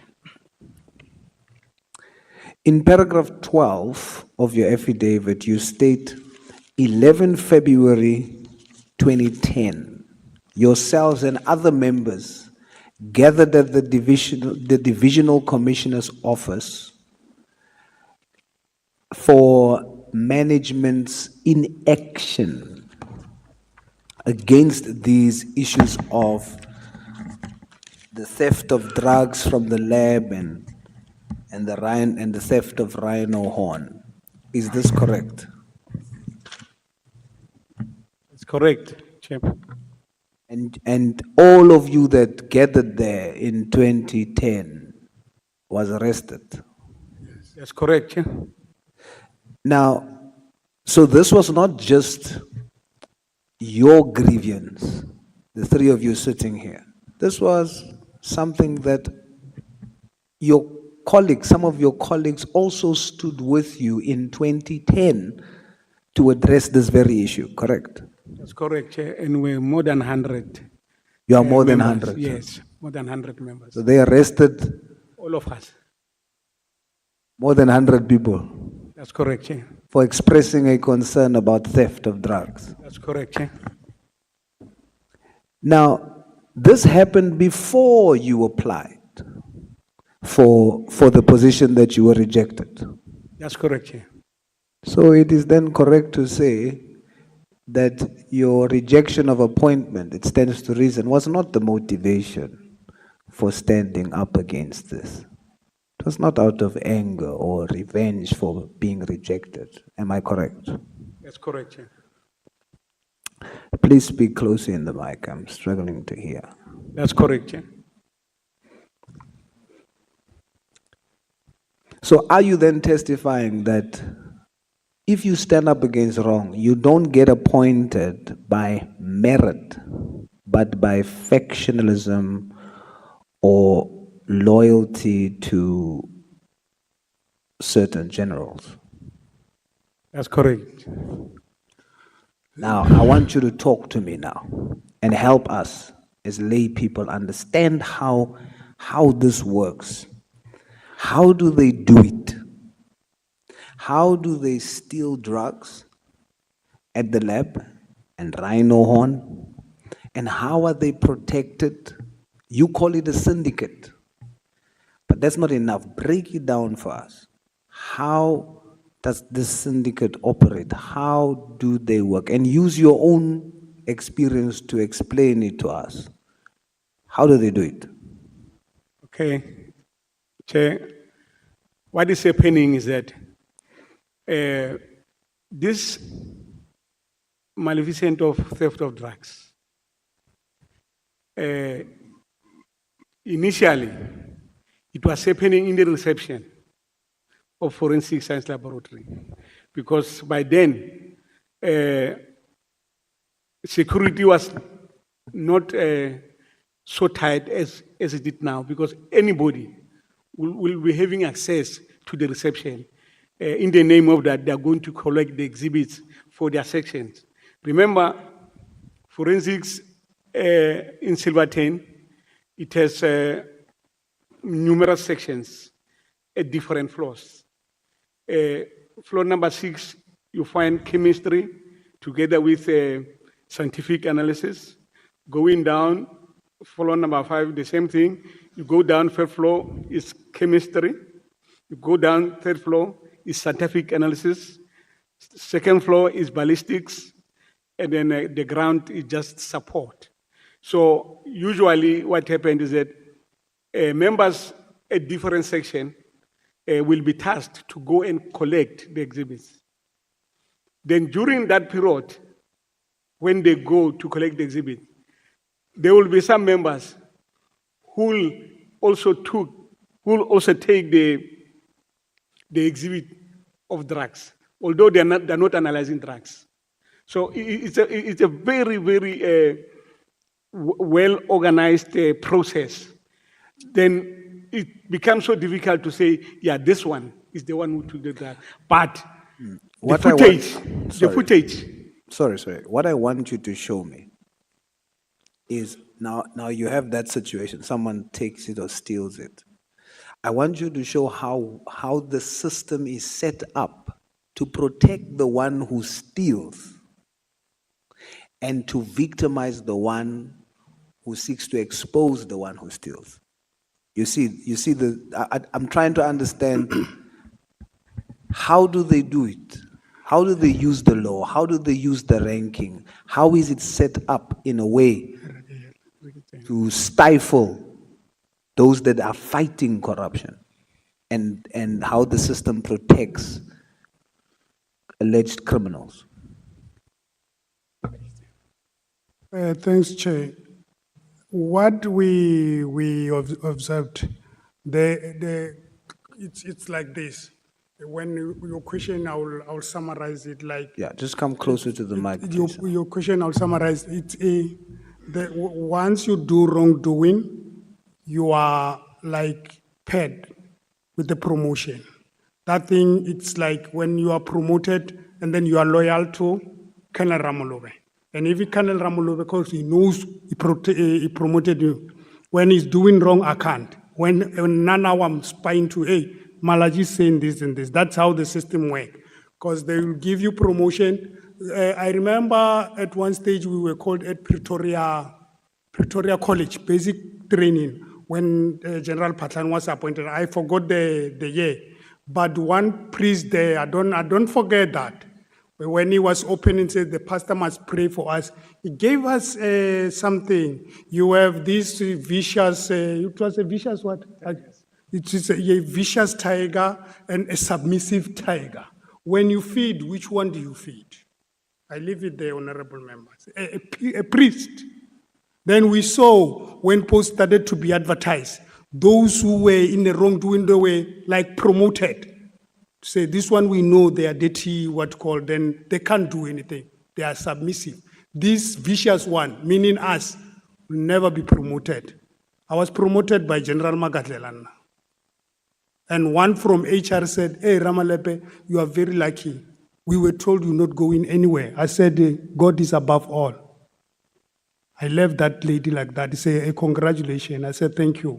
But we were given this thing in the college to say, you have a vicious tiger and a submissive tiger. When you feed, which one do you feed? The pastor. Then we saw when it started now to be in, there were a lot of posts advertised during, it's a good administrator, I want to be on record to say that. Posts were advertised, very, very serious, then in the name of we are restructuring. But the promotion were given to those who were submissive to the management, those who say, no, when you start to say, comrade, let's do what they will, we're not going, they were promoted. I was in the structure of Pope Crew, all those comrades I was with there, now they are left, all lieutenant colonels, all of them. To answer your question, how is the system protected? It's through promotion, it's through tenders, because members are tendering there. That's why we're saying FSL. It's a crime scene, honorable member. We have 3 members who were victimized for standing up. Their service allowance were stopped. No, not service. Yeah, service allowance and scarce skill. I assisted those members until to the office of General Sintumule. He agreed with us. The member were paid. But General Mkhwanazi said it's not paid. But we are complaining about one colonel sitting without doing anything. She's getting scarce skill. We complain, I don't know from when, honorable member. Even today, that member is still getting scarce skill against the scarce skill policy. We complain officially, you'll see in our document. So if you want to be, are you testifying, if you want to be promoted in SAPS, be corrupt? I will say that because those who are promoted, we are having some issues on. Well, I will say that most FSL from component head downwards, I don't know where, they were all promoted by General Patlan. There's nothing you can do there. There's nothing you can do there. You are the 3rd witness I've heard talking about this expeditious hearing. Are you referring to the Regulation 9? Yes, if I'm correct, it's Regulation 9, yes. Expeditious process. Yes, and other witnesses came to testify and say that that is used as one of the legal weapons to ensure whistleblowers doesn't get a fair hearing. Is that your experience too? I will say correct, Chair. I see in your attachments, I see information notes. There's no page number, so I don't know if you're going to find it. But it's an information note that's entitled Factual Report, Missing Exhibits, ORTIA, CAS 205/09, 2019, and other cases. Are you able to find it? It's in the attachments that we received, but there's no page numbers. Chair, can I confirm? It is by Lieutenant. It's Tambo. Sorry? Tambo International Airport, CAS 205/9/2019. That is correct. Okay. That is correct. By Lieutenant Colonel Padley, chemistry section. Are we at the same one? That's correct, yeah. Now, when I look at this information note, and you can correct me. Remember, I'm just looking from a layman's perspective here. There's a table there that has columns for the station CAS lab number, suspected drug type, PCEM location, and then status. Then you have it listed. You have the bag, you have the type of drug, cocaine, and then you have the bag case file, which case file is it, and then the bag with some sort of a serial number. Then the status would show whether it is missing or whether it is in location. Except with the exception for nail sprit. Dacha is missing. Someone stole dacha, a bag of dacha. Except for nail sprit. Other than nail sprit, there seems to be a trend of cocaine, bags of cocaine being stolen, and being stolen at OR Tambo International. Am I correct in seeing that trend? That's correct, Chair. Why is it that out of all the places, OR Tambo International is the place where most of this is happening, and they only steal cocaine? Let me show you the modus operandi. Yeah. What is happening is that this cocaine comes from Southern America. And it lands in OR Tambo. In OR Tambo, okay, the moles are being used there to carry this cocaine in their stomach.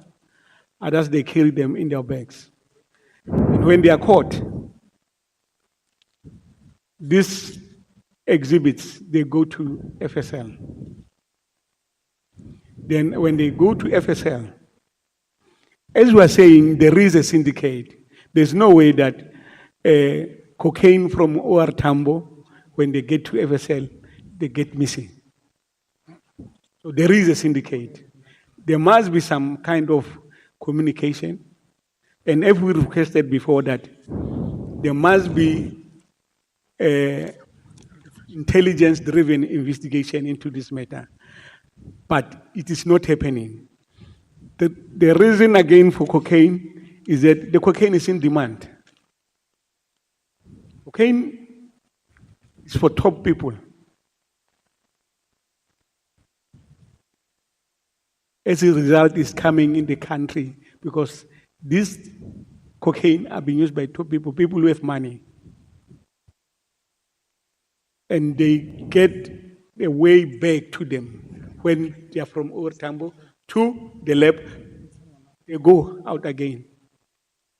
So you find the drugs coming in at OR Tambo.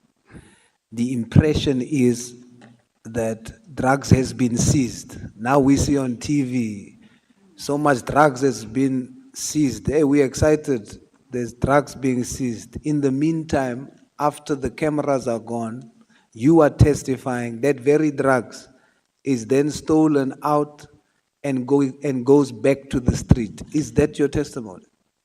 It's Hollywood, it's drama. Is that your testimony? Yes, or no? Yes. I don't understand your answer. Yes, it's the poster that is, is played by top management, the generals, Yes. are the one who go on television, cameras and lights. They like that. And when these drugs comes to FSL, they go back To the streets. to the street. The syndicate work with the cartels, that the cartels General Mkhwanazi has indicated. They find themselves back. And this is done by the workers. Nobody will come in the lab to come and demand those exhibits. It's the members themselves. So are you testifying that it is police officers stealing drugs? As police officers and admin clerks. So police officers are also drug dealers. Is that your testimony? I'll say they're traffickers. Because they move. They are drug traffickers. Yes, they move. They just Worse. move them. So they work for. Correct. So the people that's supposed to, your testimony is that the people that's supposed to arrest are employed by and paid by those that supplies drugs to our children. It's obvious, Chair. I'm just slow, so you must help me. Sometimes things are not obvious for me. I'm very slow. So you must help me. Is it affirmative, correct? Chair. Affirmative. And now you use big words. Is affirmative, yes. Yes, Chair. All right. Now, what would you say is the South African Police Service about, based on your experience, is it about serving South Africans or is it about loyalty to factions?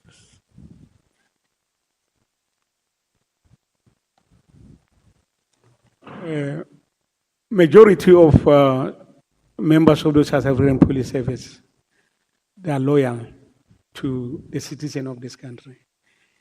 Just those pockets that we find within our ranks. So the cops, the good cops that is like you, are in the majority. That's correct. And they are being victimized by a small handful of evil, corrupt cops. Yes, we are bullied. Earlier, you wanted to state names into the record, but the SC said we already have your statement on record. But I want you to use my time. Just take time and state those names in the record. Now, you are police officers. I would assume that when you state names, it's because you can prove what you are alleging. Am I correct? You can prove it. Yes, our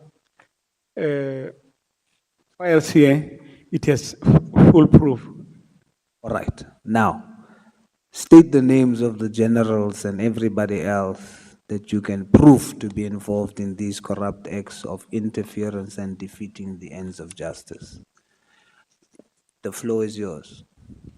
Chair, as I've indicated before, that we are facing litigation. No, the ones by General Patani. The ones you have put here in your Yes. statement. You wanted to read it earlier. What names did you want to read in the record? No, I was referring to the exhibit information note that you have been going through now, that this is our proof that when we look at the status of this cocaine that they're missing. Yes. Yes, but we have given names to General Machola. We're waiting for his report. Section 22. You are saying all of this information you've given to generals, they have done nothing, they've overlooked it. Then you have a list of names that you wanted to read into the record earlier. I want to give you an opportunity to read those names. Thank you, Chair. Are you willing to do it so that we are on the same page? Yes, Chair. All right. Lieutenant General Mkhwanazi. What is it? Lieutenant General Mkhwanazi. Lieutenant General Sintumule. The late Lieutenant General Mfasi. The late Lieutenant General Musigili. Lieutenant General Vuma. The late Lieutenant General Mbegela, Lieutenant General Khan, Lieutenant General Sibia, Lieutenant General Chamani, Lieutenant General Mutiwa, Lieutenant General Nzinga, Lieutenant General Nkua, Lieutenant General Tumane, Lieutenant General Magadela, Major General Vuma, Major General Ramre Natoi, Major General Mulauzi, Major General Mangale, Major General Manamela, Major General Ngoka, Brigadier de Kock, Brigadier Judy Allen, General Tele, General Pierre, General Setole, General Masemola, Minister Nhleko, and Minister Mbalula. We reported theft of drugs. Sorry? We reported the theft of drugs to the aforementioned generals and ministers. And what came of it? Nothing. Has the justice system failed you? This is an understatement. Yes, we have been failed. As a police officer, what do you want to say to all of those police officers that, like you, loves our country, hates corruption, and might feel like despondent right now because they know they're standing up for good? What's your message to them, all three of you? From your heart, what do you want to say to the whistleblower, to those that are standing up against corruption, no matter how many years they've been doing it? What do you want to say to your fellow colleagues all across the country? I'll say to my fellow colleagues in blue, men and women, the majority of us, we are good. It's only the few that are bad. And remember, if you let the few bad overcoming you, the country will collapse. Thank you, sir.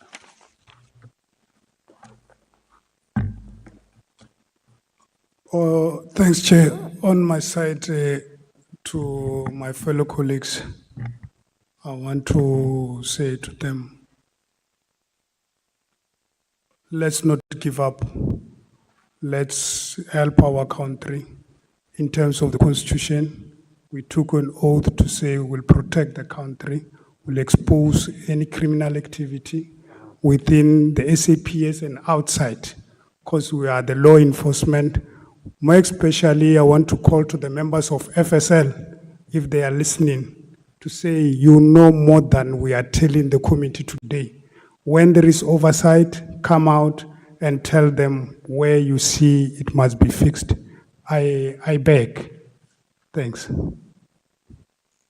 Chair, on my side, I'll say they mustn't stop doing the right things. Let them continue to report criminal activities.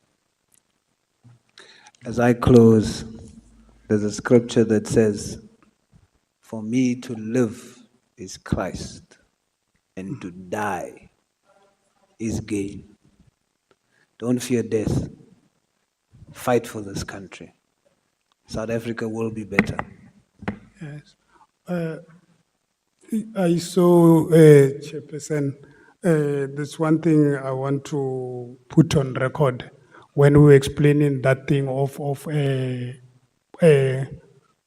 appointments.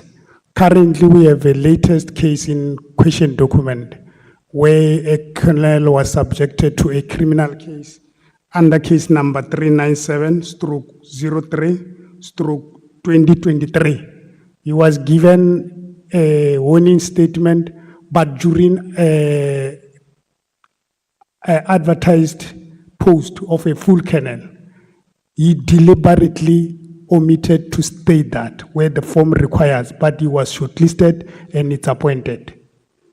And the person, he was charged together with Brigadier Murabedi. We asked when they were doing disclosure, why did Brigadier Murabedi didn't disclose to the committee to say, Colonel, you know me and you, we have been given a warning statement, we have a criminal case pending against us. Until that is finalized, you must state on your application form. And on the last page to see, this was just a deliberate move. That's where you must be given a performance PEP to say if it's 3, then you say your commander. We, in this instead, his immediate commander, it's Brigadier Murabedi. His application was not signed by Brigadier Murabedi. It was signed by one Colonel Toy. And Colonel Toy falls under component qualities, doesn't fall under component forensic, just to show you the rewarding. But yes, we are bringing this, I want to be on record because it's about time now. Or we are bringing this to the attention of the committee to say, I personally with the member will open a case of defeating against that member. The case will be submitted because this thing must be exposed. Yes. Keep fighting. Don't stop. Thank you, Chair. Thanks. Thank you so much, Honorable Sols. I'm told that the last speaker was yourself or is Honorable James. Have you asked questions, Honorable James? Okay, thank you so much. Chair, there's just one thing outstanding. And thank you so much, Honorable Nhlanhla, for holding the fort. Chair. Honorable Sols. Thank you, Chair. There's just one thing outstanding. The capable chairperson that you left us in his care committed that we will be playing the audio before we leave. Yeah, we will play that audio before. Let me make my closing remarks so that after the audio has been played, nobody wants to ask questions because the meeting would have been closed. Thank you so much, Honorable Sangoni, Honorable Ngola, Honorable Swakanyile, Honorable Nomvalo, Honorable Skosana, and Honorable Kola Barnett, Honorable Klope, and Honorable Vessels. Thank you so much, Honorable Sols and Honorable James. We have released Advocate Arendse due to other commitment, and we want to thank you so much, Advocate Mkhwanazi. Banna ba gesho, bana ba kgoshigadi masala nabo wa bobedi motšatši ra le leboga le staff sa rena sa parliament ka tshepedišo ye botse e re bilego le yona letšatšing la lekgono mo komiting ya rena ya.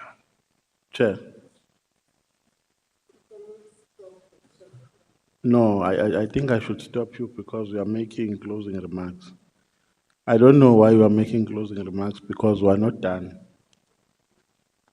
There is a witness before us who wants to testify, Chair.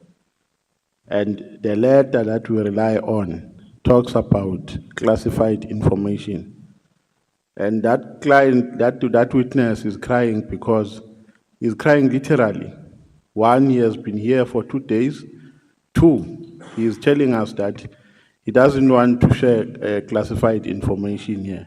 He wants to testify like other witnesses who have appeared before this committee. So I don't know really why we are suppressing that witness.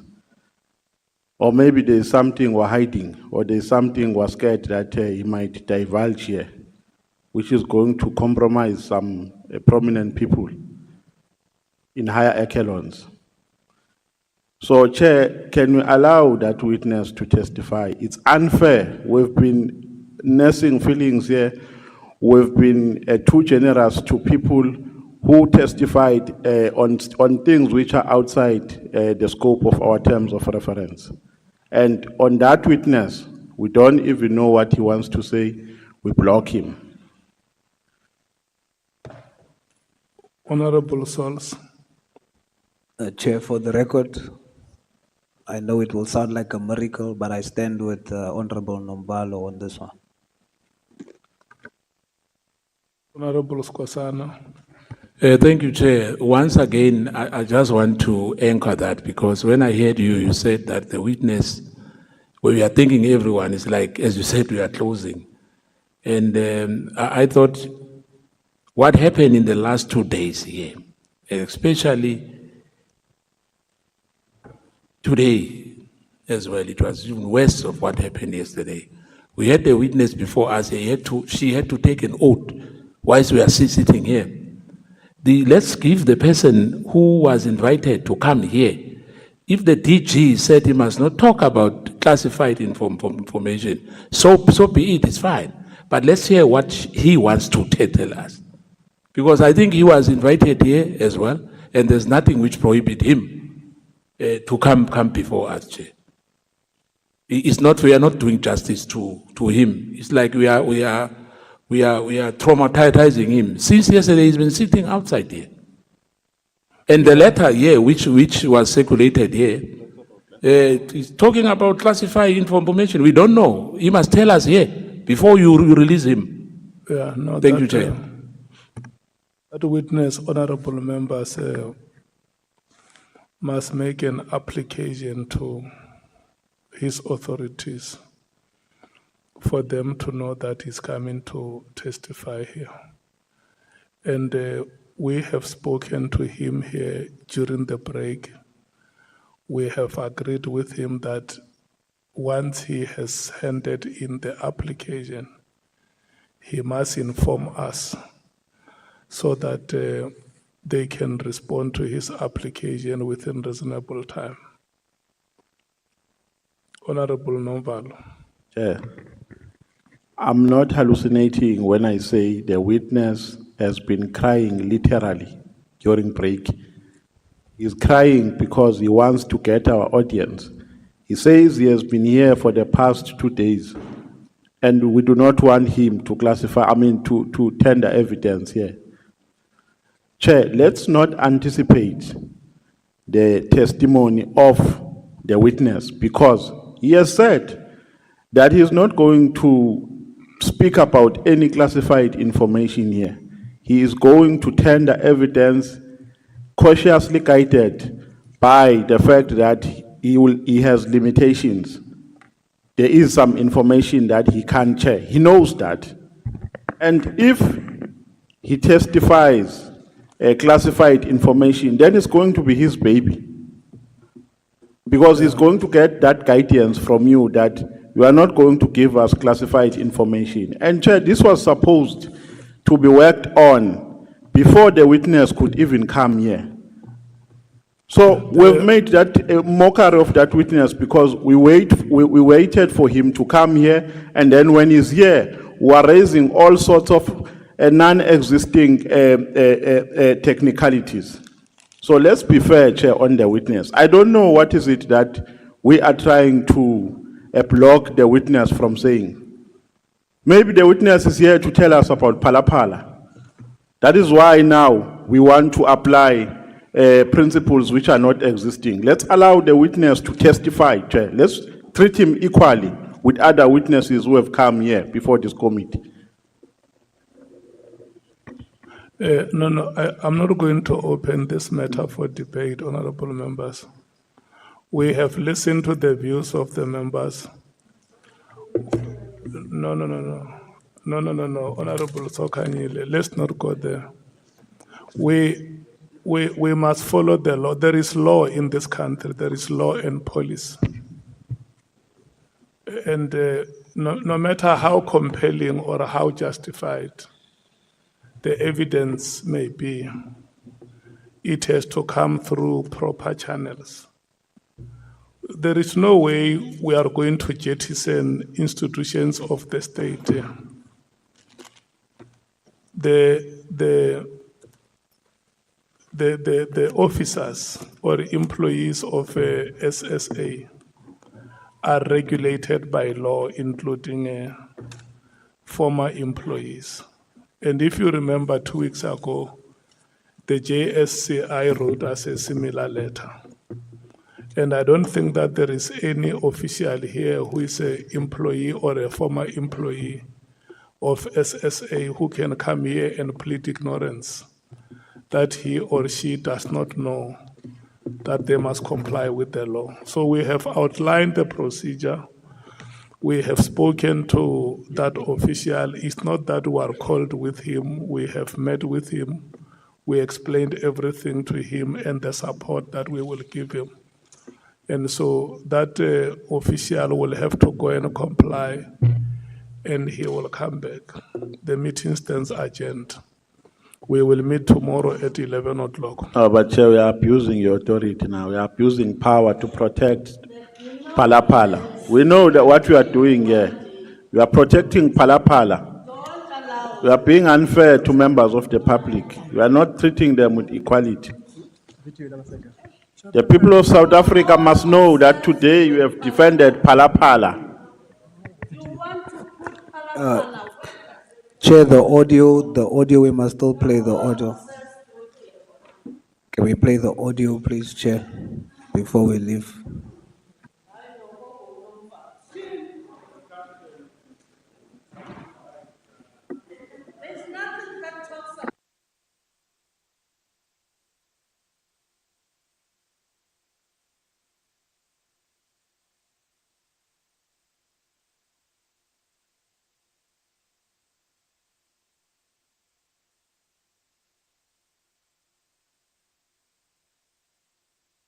Chair, please take control of the House. We want to listen to the audio.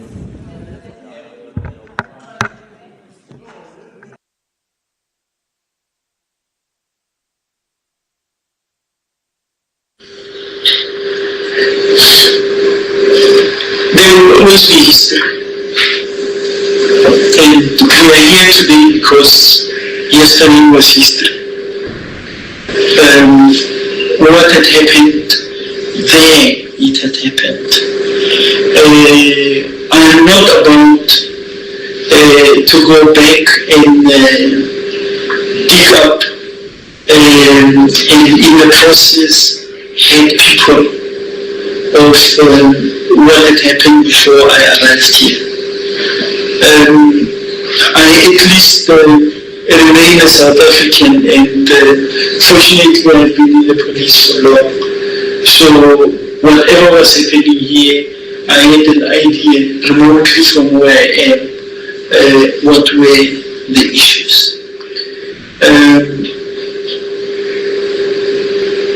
You subscribe to the notion the struggle continues. Because the struggle yesterday was addressing specifics of yesterday. The struggle today will address the specifics of today. And what remains or what will be a challenge tomorrow need to be addressed. We need to be responsive. Now, I'm not about to go back and open a can of worms on, what had happened.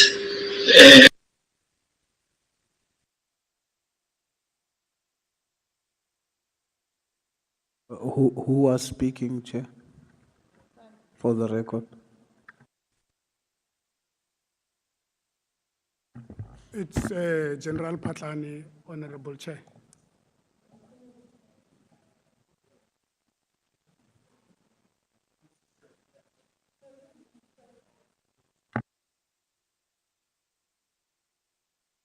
May you please rise and leave the chambers.